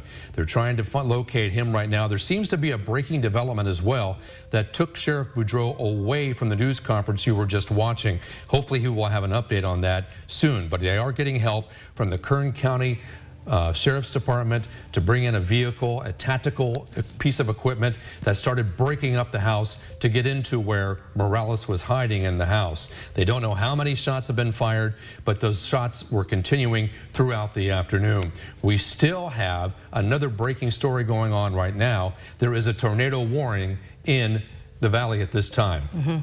Also, this all started at about 10:40 this morning in Porterville, where the Tulare County Sheriff's Office, along with other local law enforcement, were serving just afternoon Eastern time. What should have been a routine About a 9-hour their duties, affair. and they were fired upon by this suspect. Let's go back to that live press conference with Tulare County Sheriff Mike Boudreau, who is continuing to give us updates on this investigation. You saw this live fluid situation. Yeah, you can't disagree with trans people. That's not a position you can take. And that Undersheriff with definitely means you don't love them. Update on this situation. We'll continue to follow that and stay right on top of it with our live camera as soon as the sheriff steps back to the podium to give us that update. But at last word, he said the suspect, David Morales, a resident of Porterville, seemed to have escaped the home where he was barricaded for at least 6 hours today. So we got a manhunt instead of a standoff. Tactical equipment and camouflage. Now, Sheriff Boudreau is coming back up to the microphones to give us an update of what information he just learned. Let's go out back live to Porterville. Okay, here we go. Squirrel, welcome in. As I told you, this was very fluid. Even as I walked over here, I knew there was a lot of activity and a lot going on. The suspect was laying prone on the ground in camouflage clothing, continuing to pose a threat. This situation's resolved. The suspect is now dead. He was not shot. Well, he did. Cats ran over him and killed him. Well. Any questions? Wow. Was he continuing to resist the SWAT team up until they finally got him? Oh boy, he was. Yeah. How did this just happen within the past 10 minutes or so? Did this happen while you were giving this news conference? This happened when I was talking to you. When I picked up the phone, they were calling and telling me, and I knew I had to answer the phone because it's I'm over here, it's an active scene, and I'm trying to keep you informed as I can, but I'm letting my teams do their work. And we're happy that this resulted in no further officers being injured. We're happy that no citizens were harmed in any way. This gentleman created this situation, and as you indicated with your question earlier, it makes no sense. Not wanted for anything. No, they didn't run him down anonymously. He was just, laying in the grass with camo on, and they accidentally ran him over. What I can say is he's no longer alive. That's the way I prefer it. And we're thankful to the community for being so cooperative. We're actually thankful to our media for keeping the information out there. We're very appreciative of Fresno Police Department and their work of intelligence gathering. Porterville Police Department, Visalia Police Department, Kern County Sheriff's Office, they all came to help. And this story is not about him. This story is about our officer. I mean, he created this, and we have a 4-month-old baby that will never know his. I said accidentally. He did not say accidentally. I'm angered over that was the implication. But regardless, Any other questions? Back to the suspect, if we could, for just a moment. The act of running him over, was that intentional? Was that part of the plan? We intentionally ran him over. Oh, okay. Never mind. Kern County Sheriff's Office. Is there any- Don't shoot at cops. You shoot at cops, we're going to run you over. He got run over. He got what he deserved. Is there any concern with your officers now going into the house? Or is there concern there could be explosive, booby traps? We're going to have to check on all of that. Well, I will not give the cops the benefits of a doubt ever again. So intent on dying. The idea of him having booby traps is a very real scenario. So our bomb team and special dog sniffers will come in, make sure that we don't have booby traps set up. Yeah, a great question, and we will. Is that a tactic that's pretty common, using the bear trap cat to subdue a suspect by running over him? First I've heard of it. First I've heard of it as well. I like it. I like it. The chain of command of your officers making decisions while you were over here talking to us? I do. I put it. That's a great question too. Thanks for that. I'll tell you what. I put some of the most talented men and women in law enforcement in positions of leadership to make decisions. When I left that scene over there, I had already given direction and my expectations. They knew what I wanted. Does that mean that I wanted him to die? They knew that's not what we actually wanted. You said you did. Peacefully, but he pushed back against that.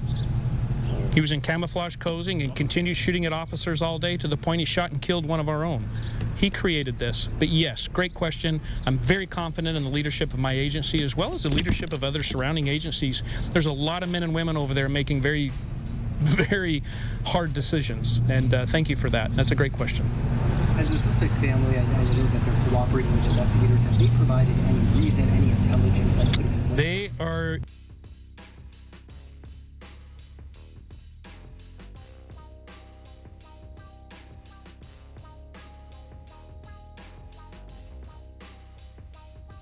Well, that was a hell of a press conference.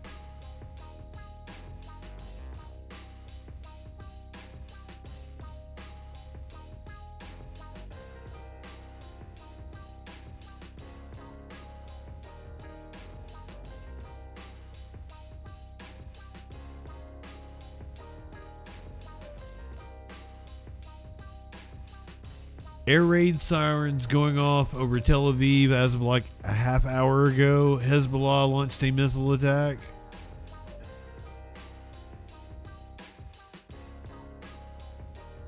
I'm not seeing anything about U.S. attacks on Iran, but that was something we'd seen reported earlier.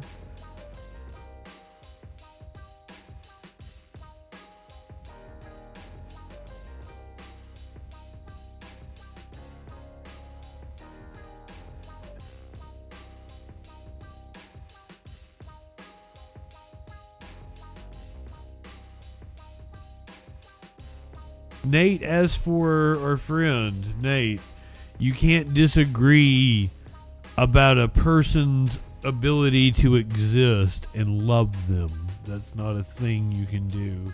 You can't say that trans people aren't legitimate, make no effort to understand them, and then be like, I love them, I'm trying to understand. You're stupid, man. You're really stupid. It was painful talking to you. Painful.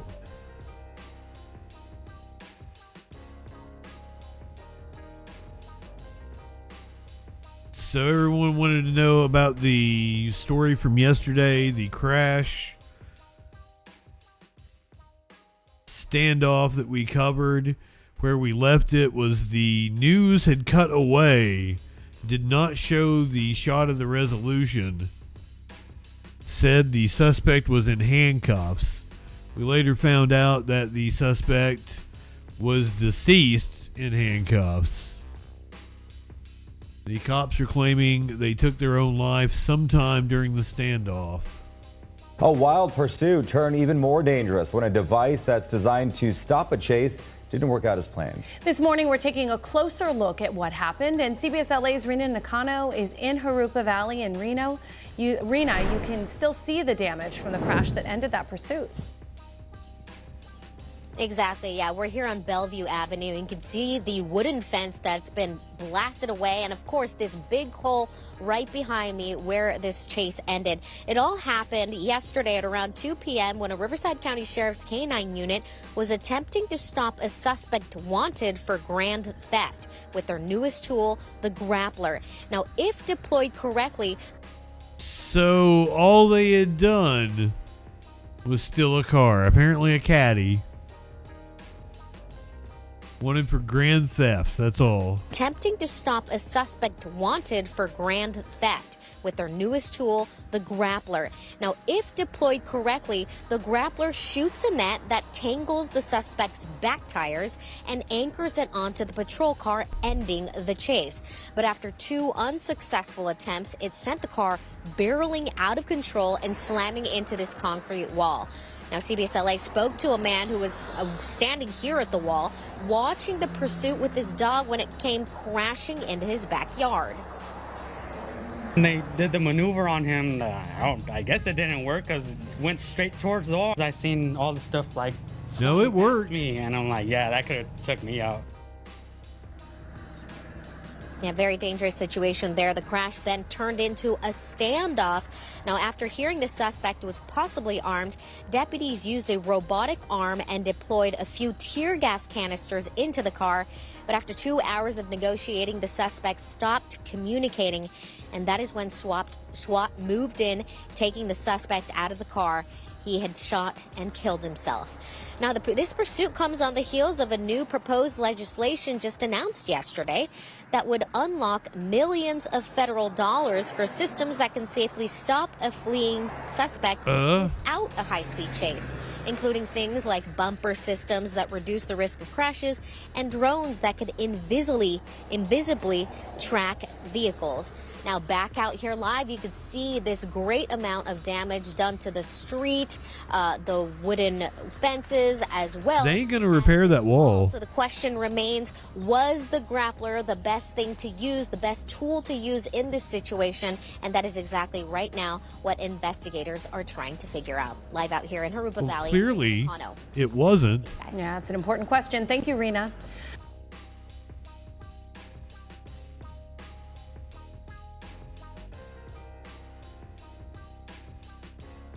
I guess our parade of police misconduct continues. We're going to go to New York City. An NYPD sergeant being sentenced today. He threw a cooler at a suspect and killed him. In with that breaking news, ex-NYPD Sergeant Eric Duran sentenced to 3 to 9 years in prison. His conviction coming after a judge found him guilty of killing a suspect by throwing a cooler at the man as he fled. Eyewitness News reporter Jaysha Patel live outside the 3 to 9 seems awful light. More. Jaysha. David, good morning. Definitely a lot to unpack here this morning from court. As you mentioned, former NYPD Sergeant Eric Duran was sentenced to 3 to 9 years for killing 30-year-old Eric Dupree. And as you can imagine, emotions were very high this morning in court. Duran said that he regretted what happened, and he even spoke to Dupree's family in Spanish this morning. Around 11,000 police officers signed a petition pushing for Duran to get 0 jail time, but activists and community members were hoping that he would get 15 years in prison. Take a look at this new video from this morning. This is Duran walking into the courtroom around 10:30. Now this morning, Gretchen Soto, Eric Dupree's mother, delivered an impact statement. The white dude, not the black dude. And she said she misses her son a lot. He was loved by relatives, sisters, and his children. And she said that there were no words to express how she feels. Now, Duran is no longer with the NYPD, and he was convicted of second-degree manslaughter at a non-jury trial and was facing potentially 15 years in prison. The prosecutor this morning asked for 3 to 9 years. And I want you to look at the surveillance. That Chinese officer had a like a samurai ponytail. You can see that cooler that Duran threw flying into Dupree, who was on a scooter at the time. Apparently. And died. Prosecutors this morning said the court must consider the gravity of the offense and actions and said officers cannot be allowed to misdirect, lie, and cover up their actions and then lean on their good record to the court and beg for leniency. The defense lawyer, though, today said Duran has always been consistent in saying his motive was that he believed there was a threat to other officers and he should not be punished for a 2.5-second decision. Duran this morning spoke in Spanish to Dupree's family and said he was sorry for the loss of their child, and he said he never wanted this to happen, and he prays for them. And the judge said he believed there was no threat to officers this morning and said ultimately he believed that Dupree could have been caught at a later time. So back out here live, again, Duran was sentenced to 3 to 9 years behind bars, and he was taken into custody this morning. Live in the Melrose section of the Bronx, Jaysha Patel, Channel 7 Eyewitness News.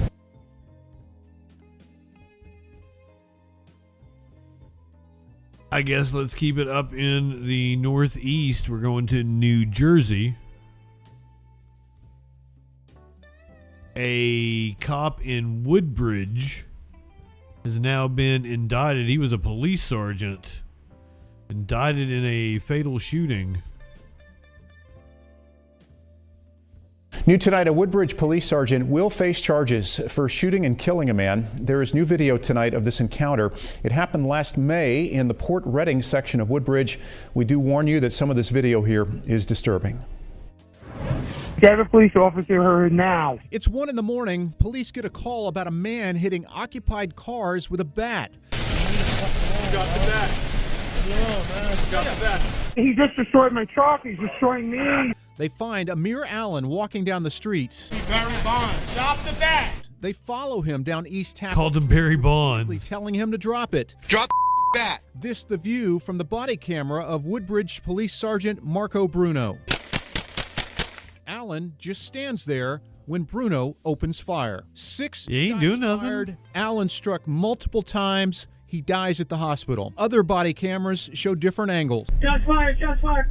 A grand jury saw the footage and decided Bruno should be indicted. Yeah. He faced first-degree aggravated manslaughter charges. Reaction from New Jersey Attorney General Jennifer Davenport. My office is fully committed to prosecuting this charge and ensuring that law enforcement only uses deadly force when lawful and necessary.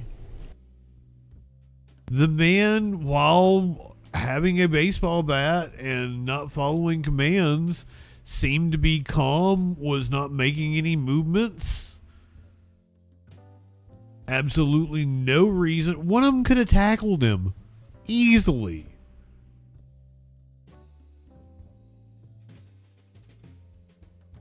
Insane.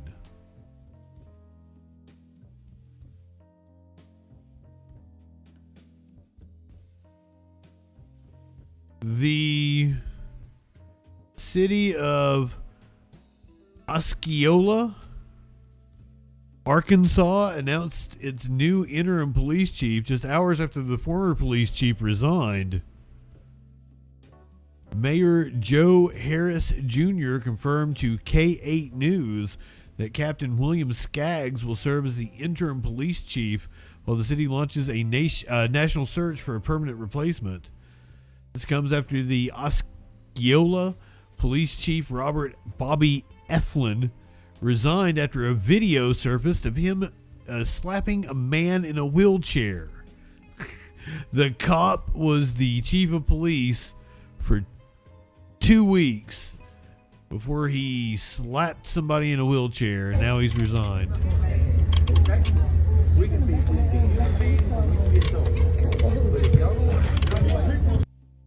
Did anyone else see that?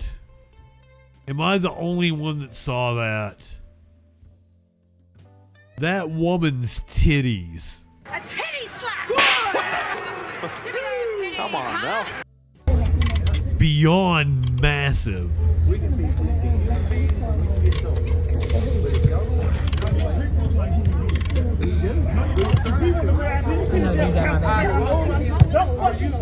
That right there is why you're going to go to jail. You're not going to talk to me like that. I'm talking to you too. Oh my God, you can't do that! You can't do that! You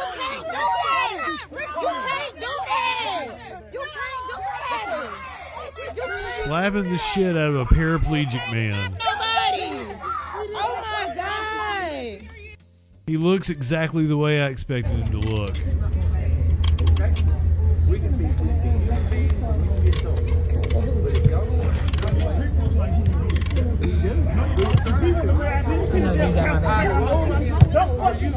That right there is why you're gonna go to jail. You're not gonna talk to me like that. I'm talking to you too. Oh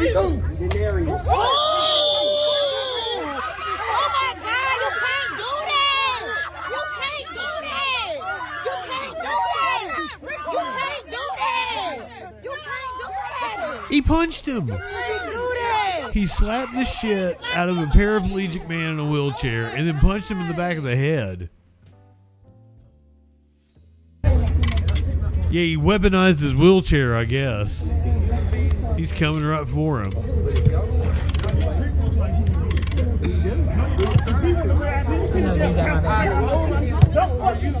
That right there is why you're gonna go to jail. You're not gonna talk to me like that. I'm talking to you too. Oh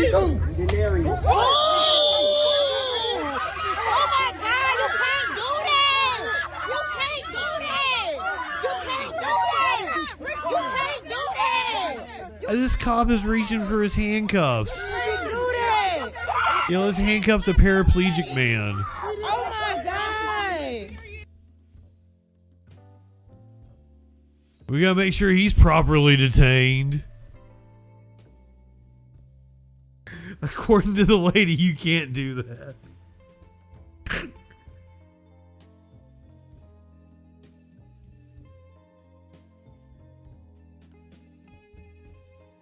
I mean, I'm trying to think of like an analogy for what she had under her shirt, for how large those things. I can't come up. She had 2 gigantic watermelons under her shirt. I never seen anything like that before. They're hanging down to her kneecaps. She was having trouble walking. Did you see that? She was waddling because her fucking titties, her body mass is half titty.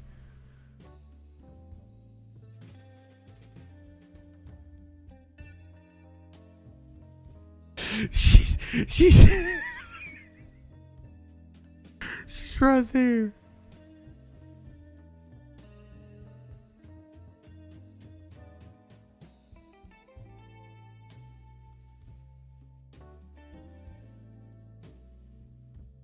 She don't have a bra on. She's got some kind of like just a towel tied under them. What family-friendly part of the show? Who told you that? You heard wrong.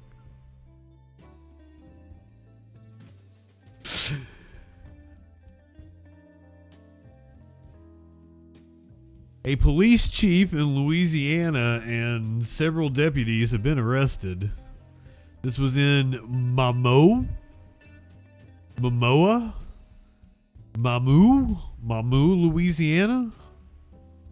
Hour with breaking news. Multiple law enforcement officers and officials across Evangeline and St. Landry parishes were arrested today. Among them, Mamu Police Chief Charles Pat Hall and Ville Platte Mayor Ryan Ledate Williams. News 10's Jasmine Dean joins us now live with what we know. Arrested Jasmine, a mayor? What can you tell us right now?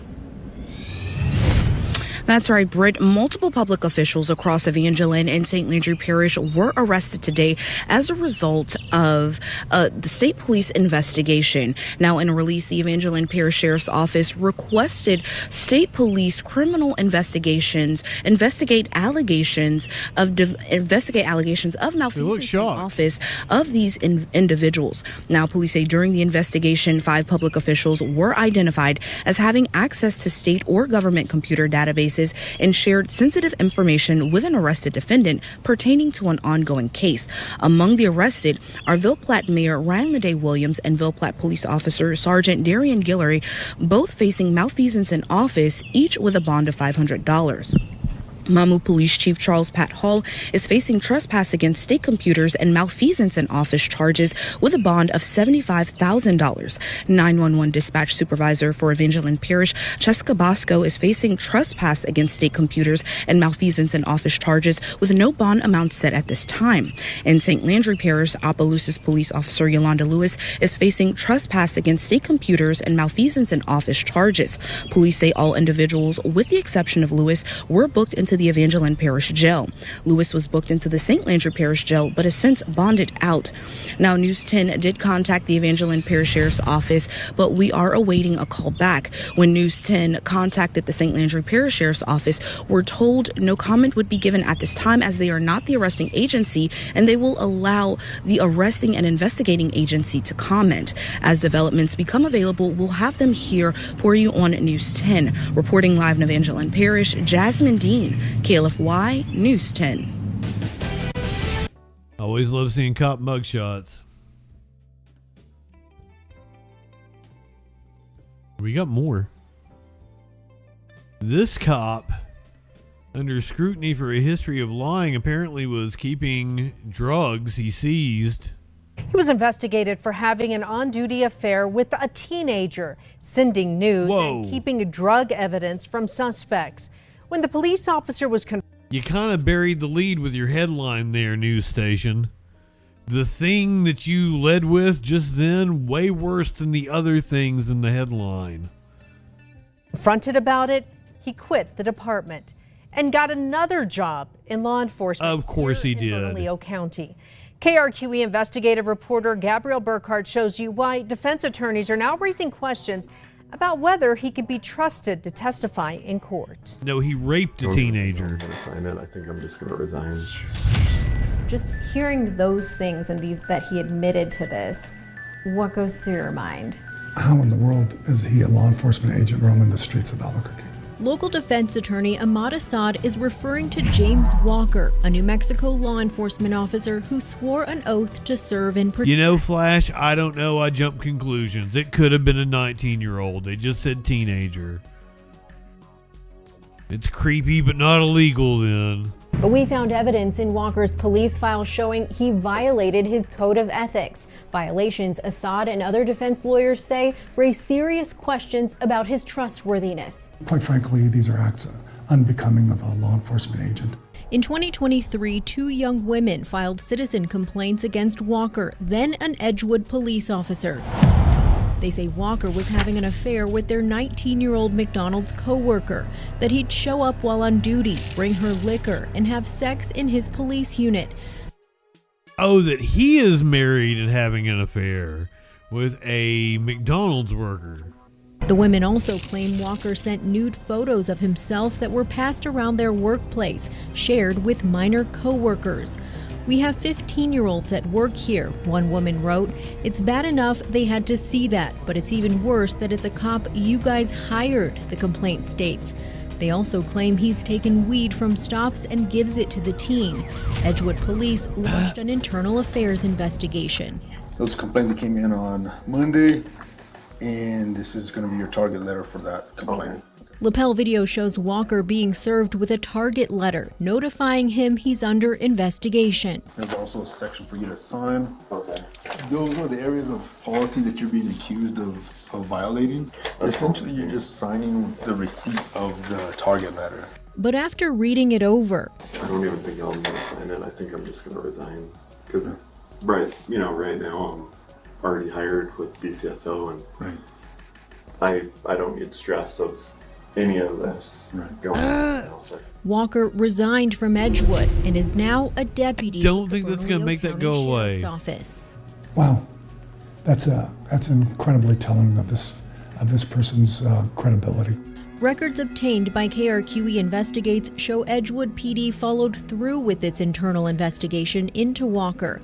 A findings letter shows Walker admitted to taking a, quote, large quantity of marijuana on a traffic stop and kept it for his own use without tagging it into evidence. He claims he later got rid of it. The investigation also found Walker He got rid of it by giving it to his girlfriend with the McDonald's employee and sent at least one naked picture of himself that was shown to teenagers.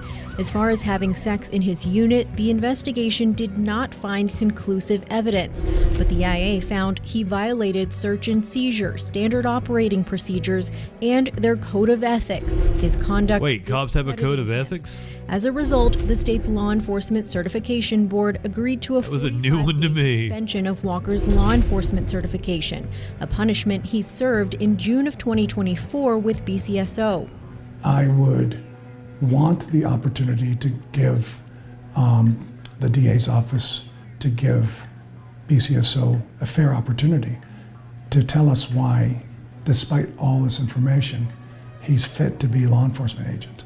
We asked both agencies. BCSO Sheriff John Allen refused to interview with us. Instead, a spokesperson sent a statement saying in part, when a deputy is not fit to serve, we take action. That is not the case here. BCSO says Walker is in good standing with the agency, and there are no credibility findings from the DA's office that would impact his work or ability to testify.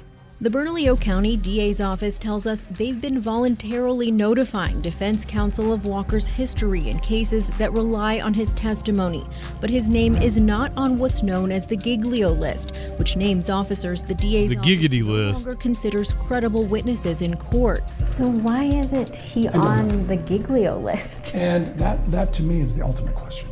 The DA's office claims Walker technically wasn't found to be dishonest, but tells me this case did prompt them to tweak the wording on the Giglio questionnaire routinely filled. He was found not to be dishonest, even though he was lying on forms and stealing evidence out by officers before taking the stand. What's the new definition language of will ask dishonest to officers them? whether they've resigned from a department pending an internal investigation into misconduct allegations. Attorney Assad points out Walker's own admission of dishonesty. In his latest job application to BCSO, Walker admits to lying on his first application years ago, writing he left out the fact that he was fired from a previous job for stealing food and embezzling money from the cash register, crimes he was never charged for. In his second application, Walker says he's always wanted to work for BCSO, as I have two brothers who also work there. Since joining BCSO, Walker's handled DWI arrests. Oh, that's how he got his job. That often depend solely on the arresting officer's testimony for a conviction. And that's where Assad argues his credibility is a problem. We're entrusting law enforcement agent that pulls over your mom, pulls over your dad, pulls over your siblings. This individual is the type of individual that will continue to bring forward a shadow of doubt with respect to the credibility of law enforcement agents. Gabrielle Burkhart, KRQE Investigates. We have. I'm still going. We're going to go to Georgia,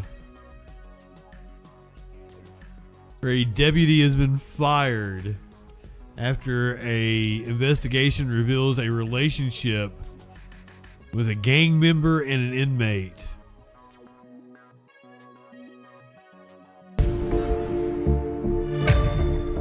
Not just a gang Police member. officers take an oath gang to member and an inmate. serve their communities. But we found in rare cases, some in law enforcement can find themselves on the other side of handcuffs. According to researchers at Bowling Green State University in Ohio, no government agency tracks arrests of law enforcement. But the university's Henry A. Wallace Police Crime Database does.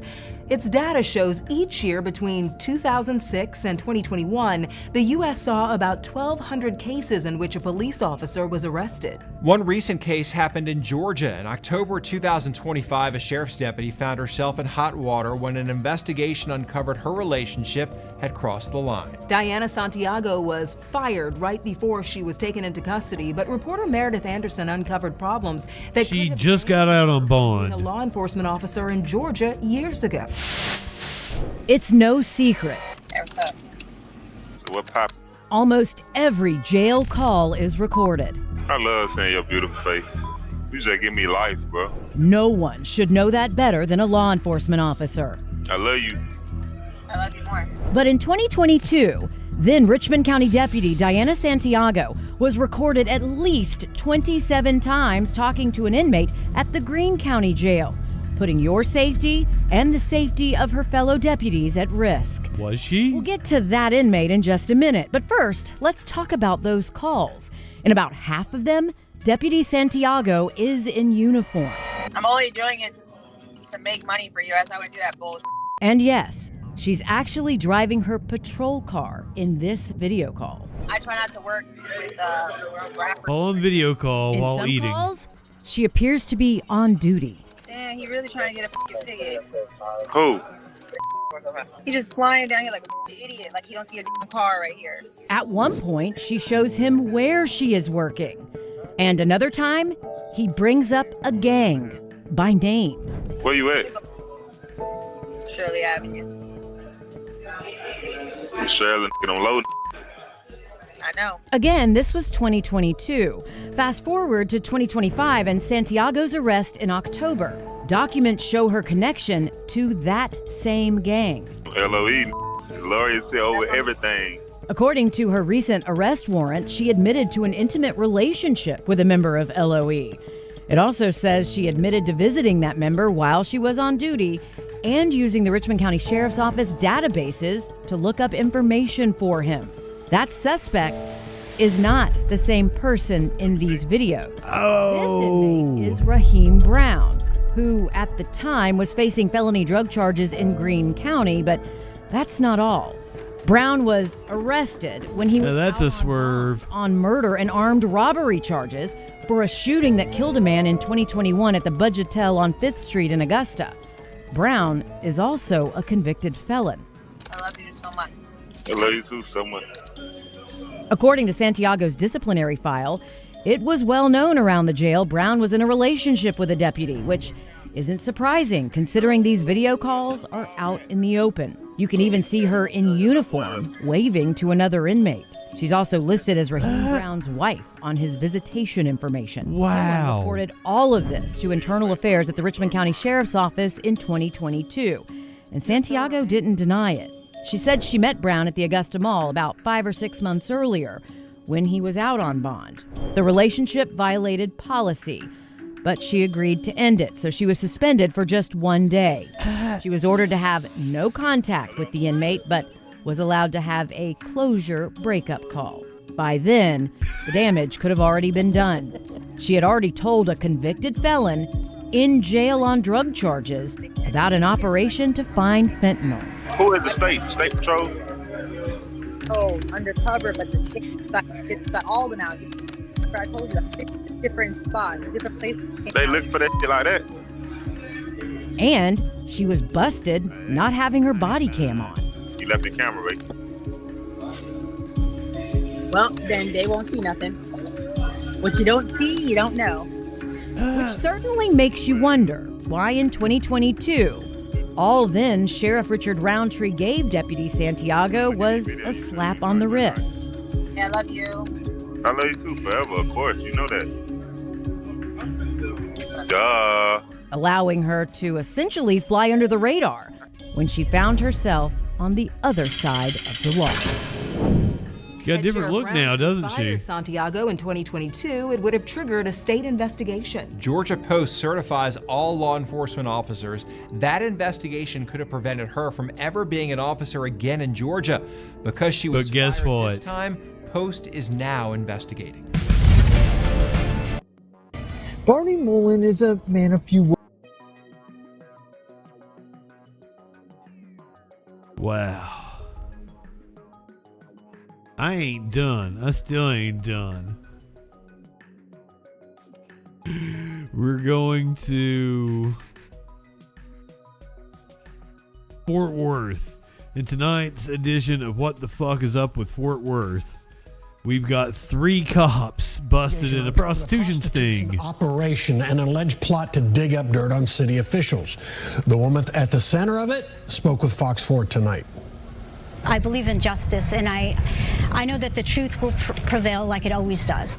That's Ashley Ketcherside, a convicted prostitute who in 2023 was removed from overseeing sex education at Godly ISD. And now her husband is in legal trouble on prostitution charges, as are Godly's former police chief and former police officer. Fox 4's David Santendry live tonight with that interview and the details in this tawdry case. David. Well, there is a web of expanding allegations involving police officials, prostitution, and a whole lot more. I have not spoken to them.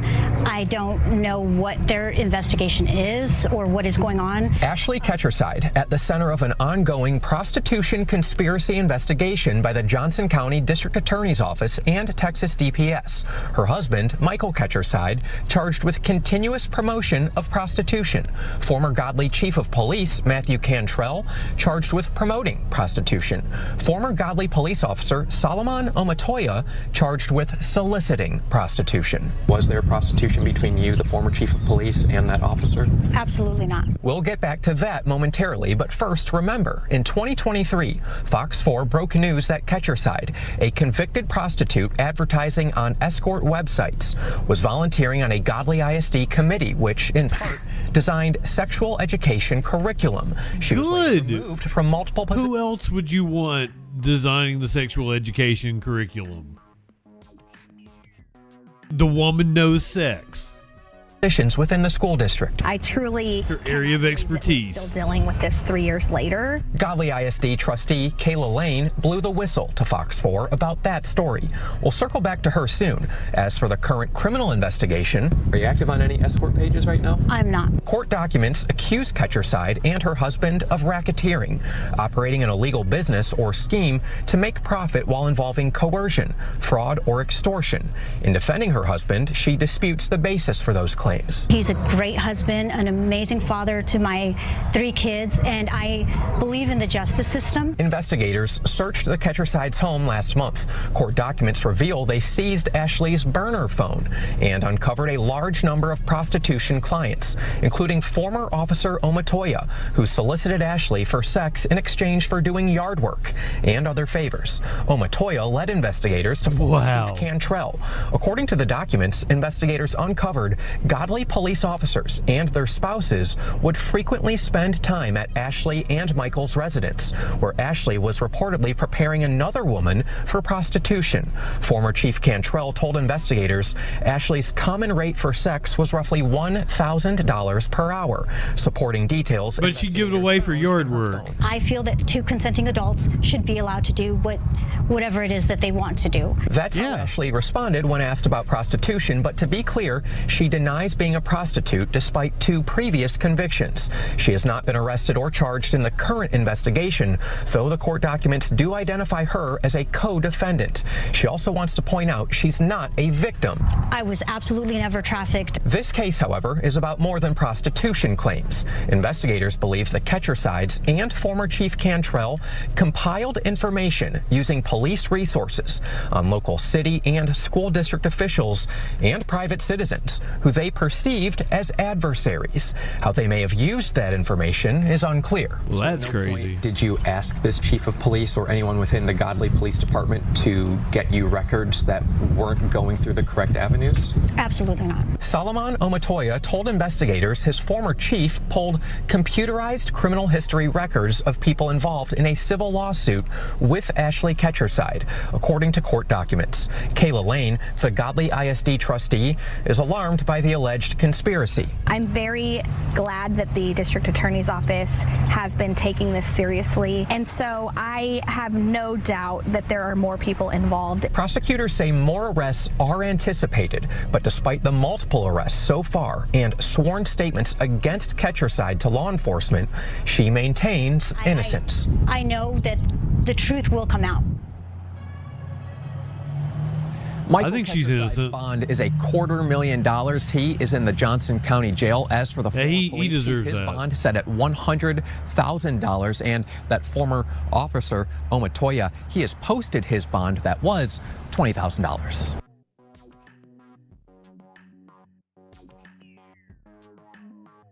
All right, I'm done with cop stories for tonight, though there were more. I'm sure I could find more.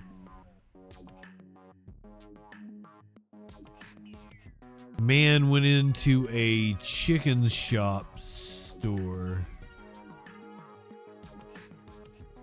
I don't know where this happened.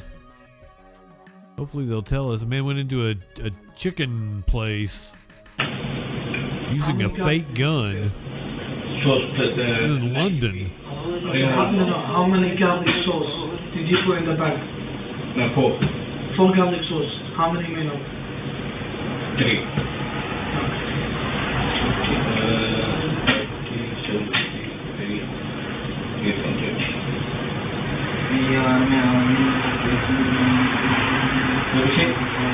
Social Start, welcome in. Did you get the chicken? Chips? No chips. I asked you for chips. He asked for chips. 1 drink. 3 chicken legs and chips.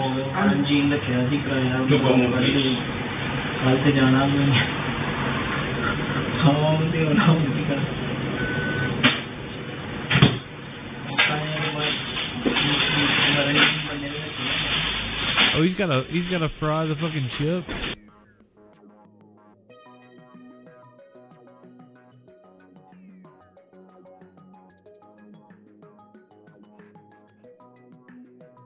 So he was like a delivery driver, like an Uber Eats or something, whatever the UK equivalent is, I guess.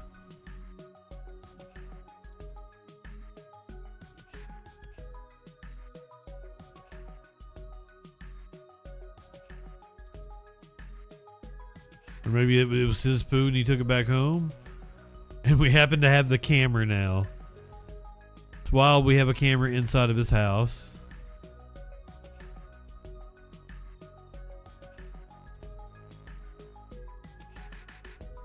Gave him the wrong sauce.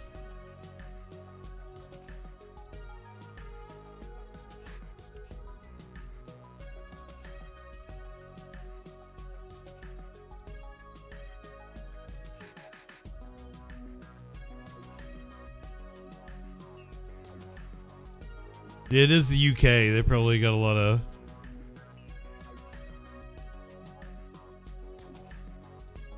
less protections on their home camera.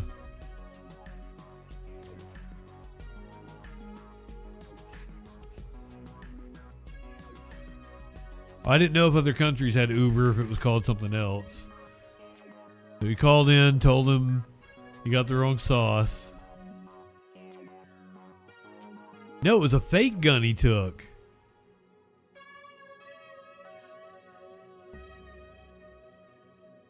Offenses take place. What's one coming? Why you give me 4 burgers? I asked for 3 garlic and 3 mayo. The UK police says Kadir returns. Offenses take place. That's fucking funny. What's one coming? Why you give me 4 burgers? I asked for 3 garlic and 3 mayo. I asked for 3 garlic and 3 mayo, and you gave me 4 burgers. Yeah, I asked for 3 garlic and 3 mayo. What do you mean no?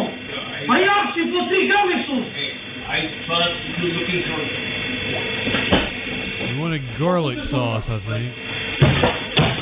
I'm telling you no. I'm not telling right now. I want it.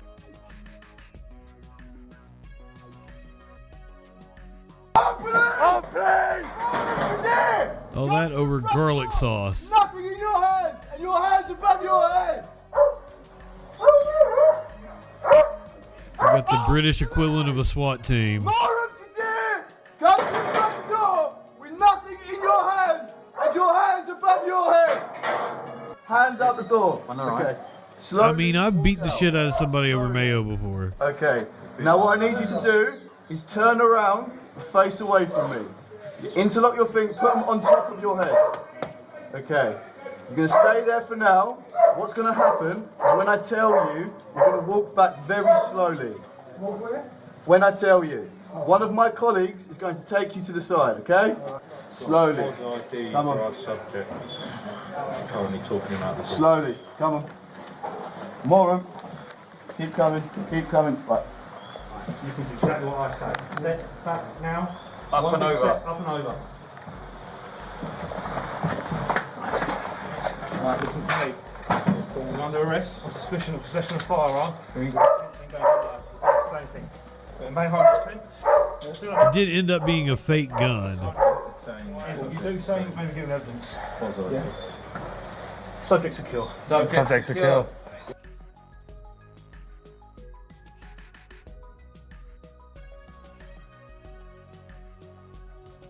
What, the dude just threw it over in the corner?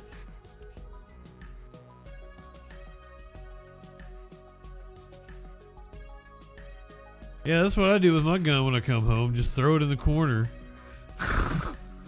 It's almost like he just walked through the door and just threw it.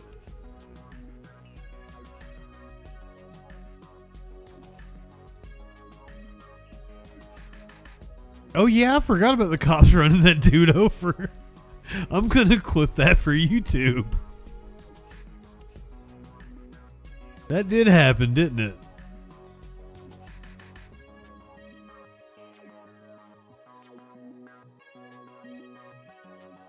Going to Texas, where a teacher had suffered some sort of injury, but now that's turned out to be a hoax. Glendora High School, joint Orko Manna, who is out there speaking to parents. He has been throughout the morning. A press conference just wrapped up there. Orko, we mentioned that the teacher has been taken into custody and is charged with tampering with evidence. The story definitely flipped around. Now, can you tell us, are the students still being reunited with their parents, or is class now continuing?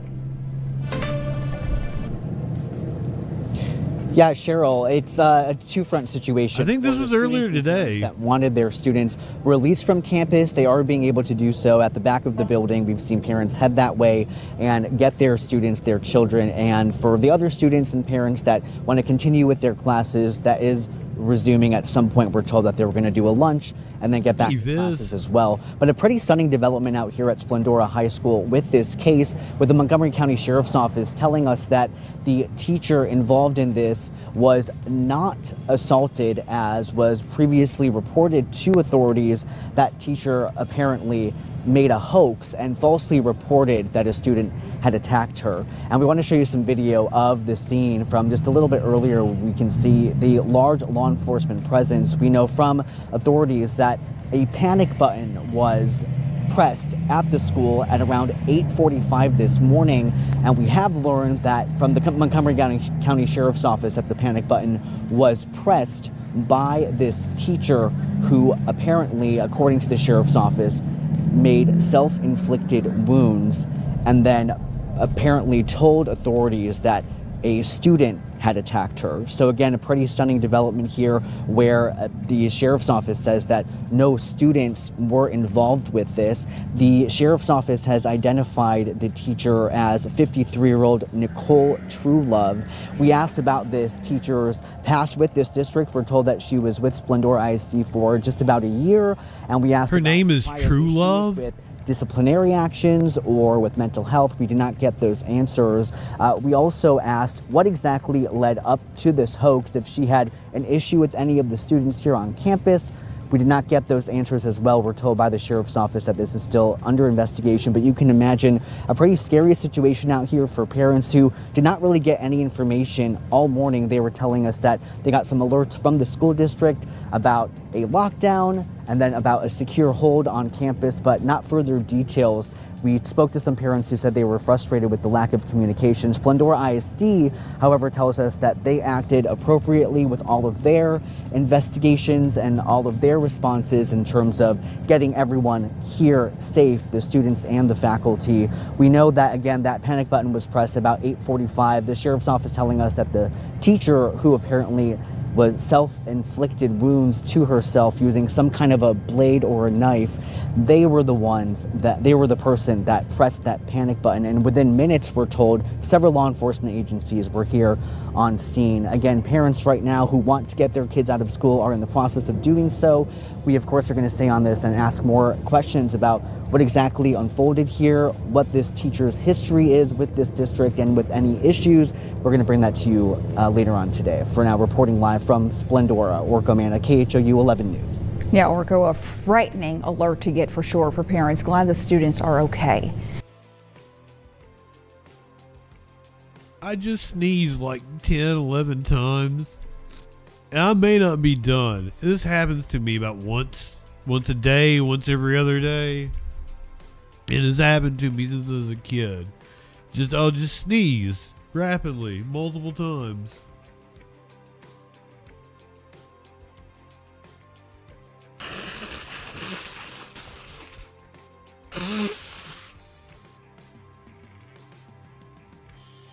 And then I have to blow my giant honker. We didn't have cats when I was a kid.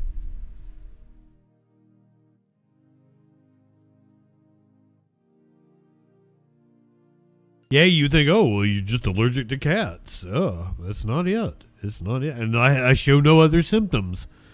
That just happens to me once a day, and I will sneeze. It's usually no less than 4.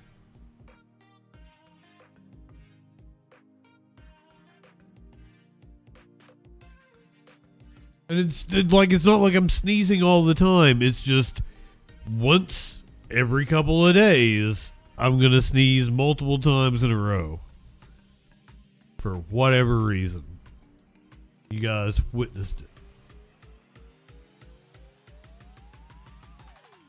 A parking garage completely collapsed in Pennsylvania. With that breaking news that we've been following, that urgent search for survivors continuing right now in Philadelphia's Grays Ferry neighborhood after this parking garage partially collapsed. And take a look at this video just into our newsroom from a nearby Ring camera. It shows several floors of that garage as they came collapsing down to the ground yesterday. The partial collapse killing a construction worker, 2 others still unaccounted for this morning. CBS News Philadelphia's Waukesha Bailey, she's been live there for us all morning. And Waukesha, this has been a careful and desperate search underway. Yeah, good morning, Janelle. That's Waukesha, isn't that the name of the town where Kyle Rittenhouse went and murdered those people?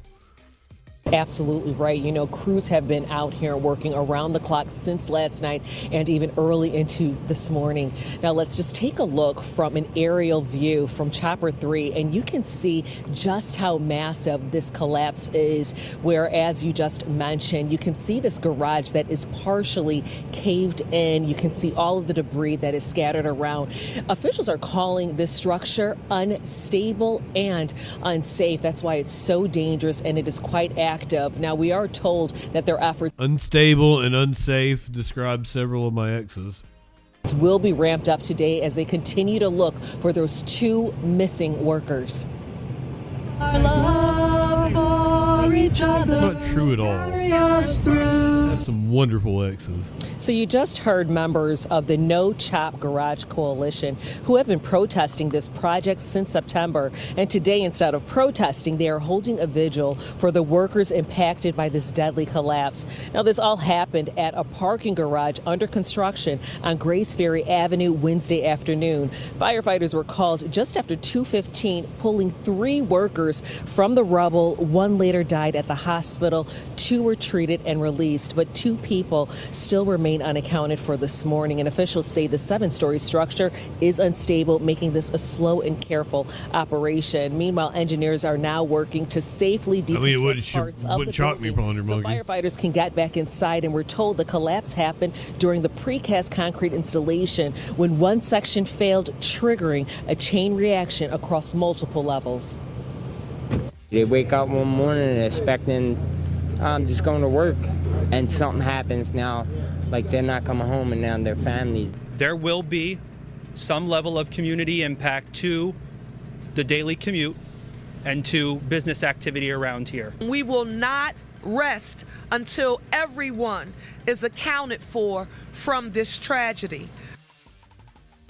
And we're going to show you once again, just take a look at this remarkable rain camera video capturing the moments this structure partially collapsed. Now back out here live, you can see what a difference just a couple of hours make, as there are quite a few more crews, more first responders on site as they continue. As someone who knows how dilapidated our infrastructure is in this country, it scares me just to be out in public. This entire area is closed off, and officials are asking. I wince when we drive over a bridge because, as you can see, they have a job to do, and still no word as to what caused this collapse. Sending it back to you in the studio. All right, holding out hope for those still missing there this morning. Waukesha, thank you for that update. She is thicker than a bowl of pudding.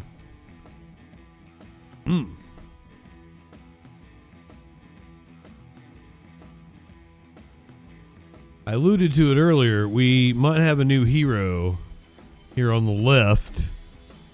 For those of you who are on the left, you know it's a spectrum, right? I still have no idea what that dude's point was. YouTube is leftist. I don't fucking know. Arson suspect set fire to a warehouse in Ontario, California. Developing news, Ontario police say they are investigating a social media video appearing to show an arson suspect starting that fire that tore through a warehouse full of paper products. KTLA's Chip Yost live in Ontario, where we have obtained a copy of that video, Chip. Yeah, hello there. Yeah, this is the warehouse that caught on fire. An employee of the warehouse has been arrested allegedly for setting the fire. Now police are looking into whether or not he recorded video of himself while doing it. All you had to do was pay us enough to live. All you had to do was pay us enough to live. This video circulating on social media claims to show the arson suspect in Tuesday's massive warehouse fire in Ontario, right after he allegedly set pallets of paper towels on fire. We may not get paid enough to live, but these dirt sheets. The fire at the 1.2 million square foot warehouse on Hellman Avenue could be seen for miles, and it took around 175 firefighters to put it out. The warehouse stores products for Kimberly-Clark, the company that owns such name brands as Kleenex, Scott paper towels, and Cottonelle toilet paper. 29-year-old Shamil Abdul Karim of Highland, who works for NFI Industries, a third-party distribution company for Kimberly-Clark, was arrested for arson. And police say they are aware of that social media video and that the video is part of the investigation. Yeah, it's just AI. We have had reports that he did give some information on social media. We can't go into specifics as to what that information really is. Torched the place, didn't he?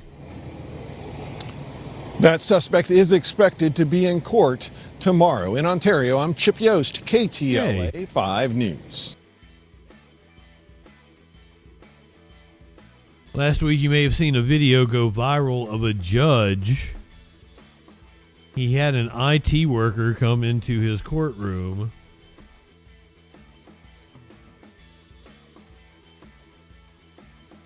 It honestly wasn't a story, because we've had way too much news going on. It's not a story that, you know, if I didn't catch it at first, it wasn't something I would have brought up. But a lawyer wrote a letter to the judge, and this asshole judge decided to demand that the lawyer appear in his courtroom. The bar is getting involved. It's a whole ordeal now.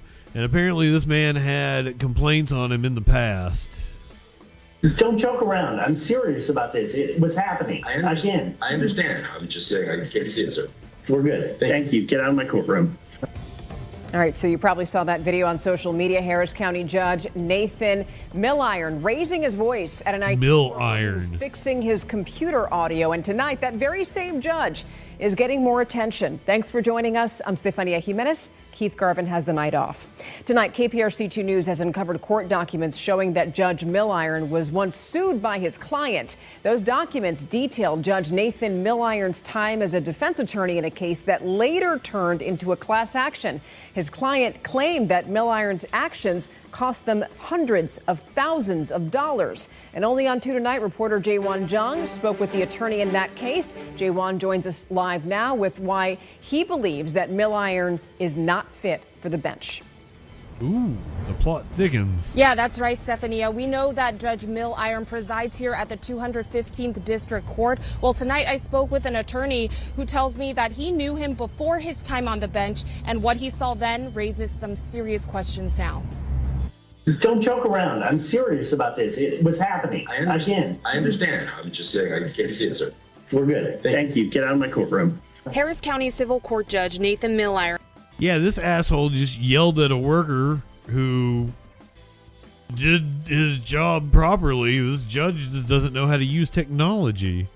Has been going viral for videos showing tense moments inside his courtroom. It was pretty apparent to us he didn't know what he was doing. But before his time on the bench, attorney Benjamin Gubernick tells me he faced Milliron in court when the now judge was a defense attorney for a mortgage loan company called Gregory Funding. Milliron was just not telling them what was going on in this case. So here's how it started. In 2017, a Houston man sued Gregory Funding, accusing the company of violating federal consumer protection laws. Gregory Funding hired the firm Hughes Waters Askanese, or HWA, to represent them, with Milliron as the primary attorney on the case. Gubernick got involved as an attorney who helped to turn the case into a class action, but tells me Milliron was not responsive. Every time we talked to Milliron, the story we got was, my client's not really that concerned about this. According to court documents, the opposing attorneys weren't the only ones left in the dark.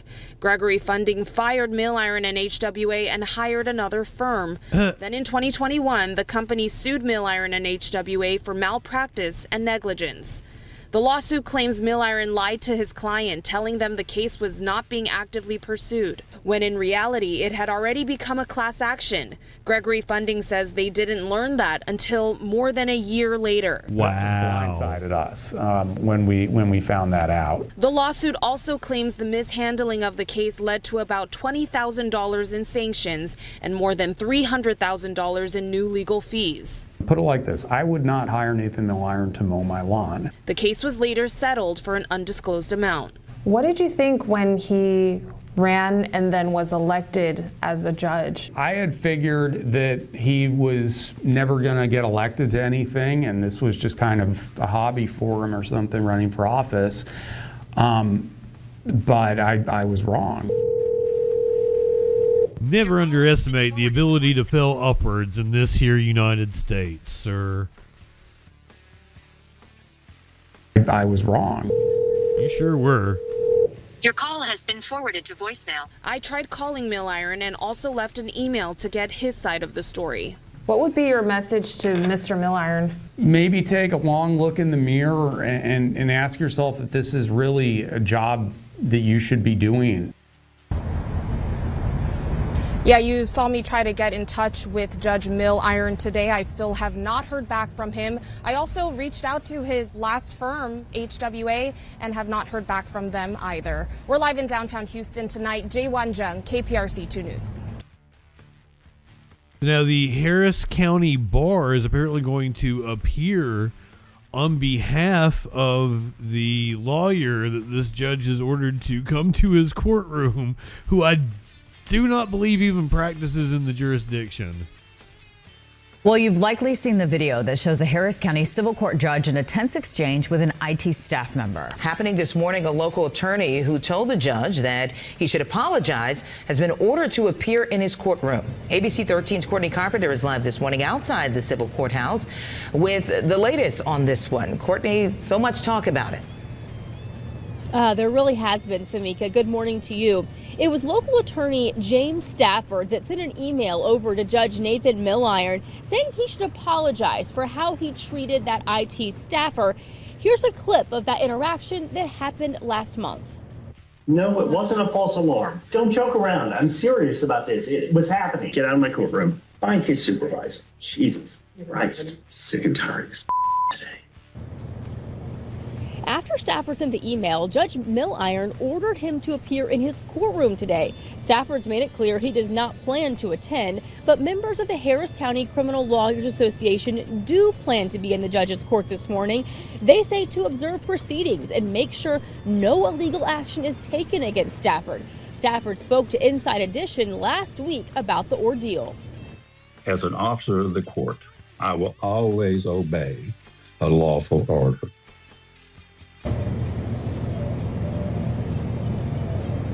Judge Milliron has been on the bench since January of last year. He has not responded to our request for comment. Now, members of HCCLA say they plan to be up in his courtroom starting at 8 o'clock this morning. We'll let you know what happens. Reporting live downtown, Courtney Carpenter, ABC 13, Eyewitness News. Yeah, I'm doing my best to get the update. That was this morning. So the attorney who criticized judge over viral video doesn't appear. A scheduled court hearing passed without incident on Thursday morning after Judge Nathan Milliron had ordered a prominent Houston attorney to appear in court for comments he made about a viral video of Milliron berating a Harris County employee. The Houston attorney, James Stafford, did not appear in Milliron's downtown courtroom as scheduled Thursday as reporters and other Houston area attorneys packed into a small gallery. Although Milliron reportedly appeared briefly on the bench for an unrelated hearing, he did not call Stafford's name or take any actions against him. This is according to the Harris County Criminal Lawyers Association. So they called this bluff and he backed down. That's what happened. Good job, dude.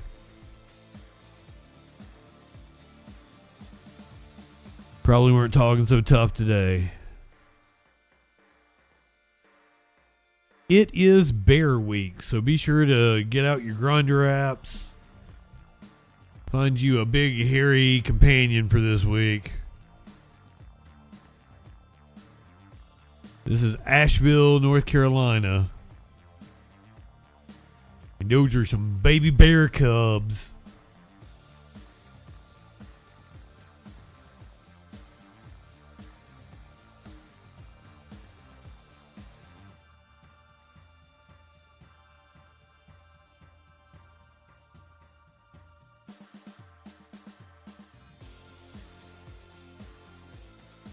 One of the most beautiful areas of the country. I know, it's where I'm from. Tomorrow night, I'm going to come on around 7:30. Maybe around 6, 7. I have several police chases we can watch. Come on around 6, 7. We're going to be doing the Artemis re-entry and landing. It's going on tomorrow. It's they're supposed to do re-entry around 10 till 8 o'clock Eastern time, 10 till 5 p.m. specific.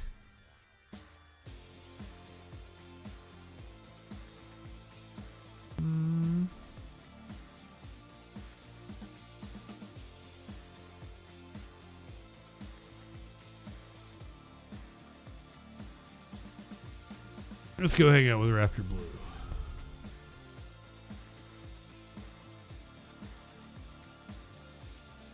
So tomorrow night, we'll watch us the Artemis re-entry splashdown. Sunday night, we're going to be on Instagram and or TikTok. We'll have a new experience. We'll see how that goes.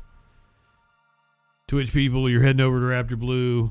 YouTube people, podcast people, light one up, tip one back. It's all right to have a little fun before you hit the sack. I'm Justin FREAKIN. We'll see you tomorrow night for a special Troll Patrol.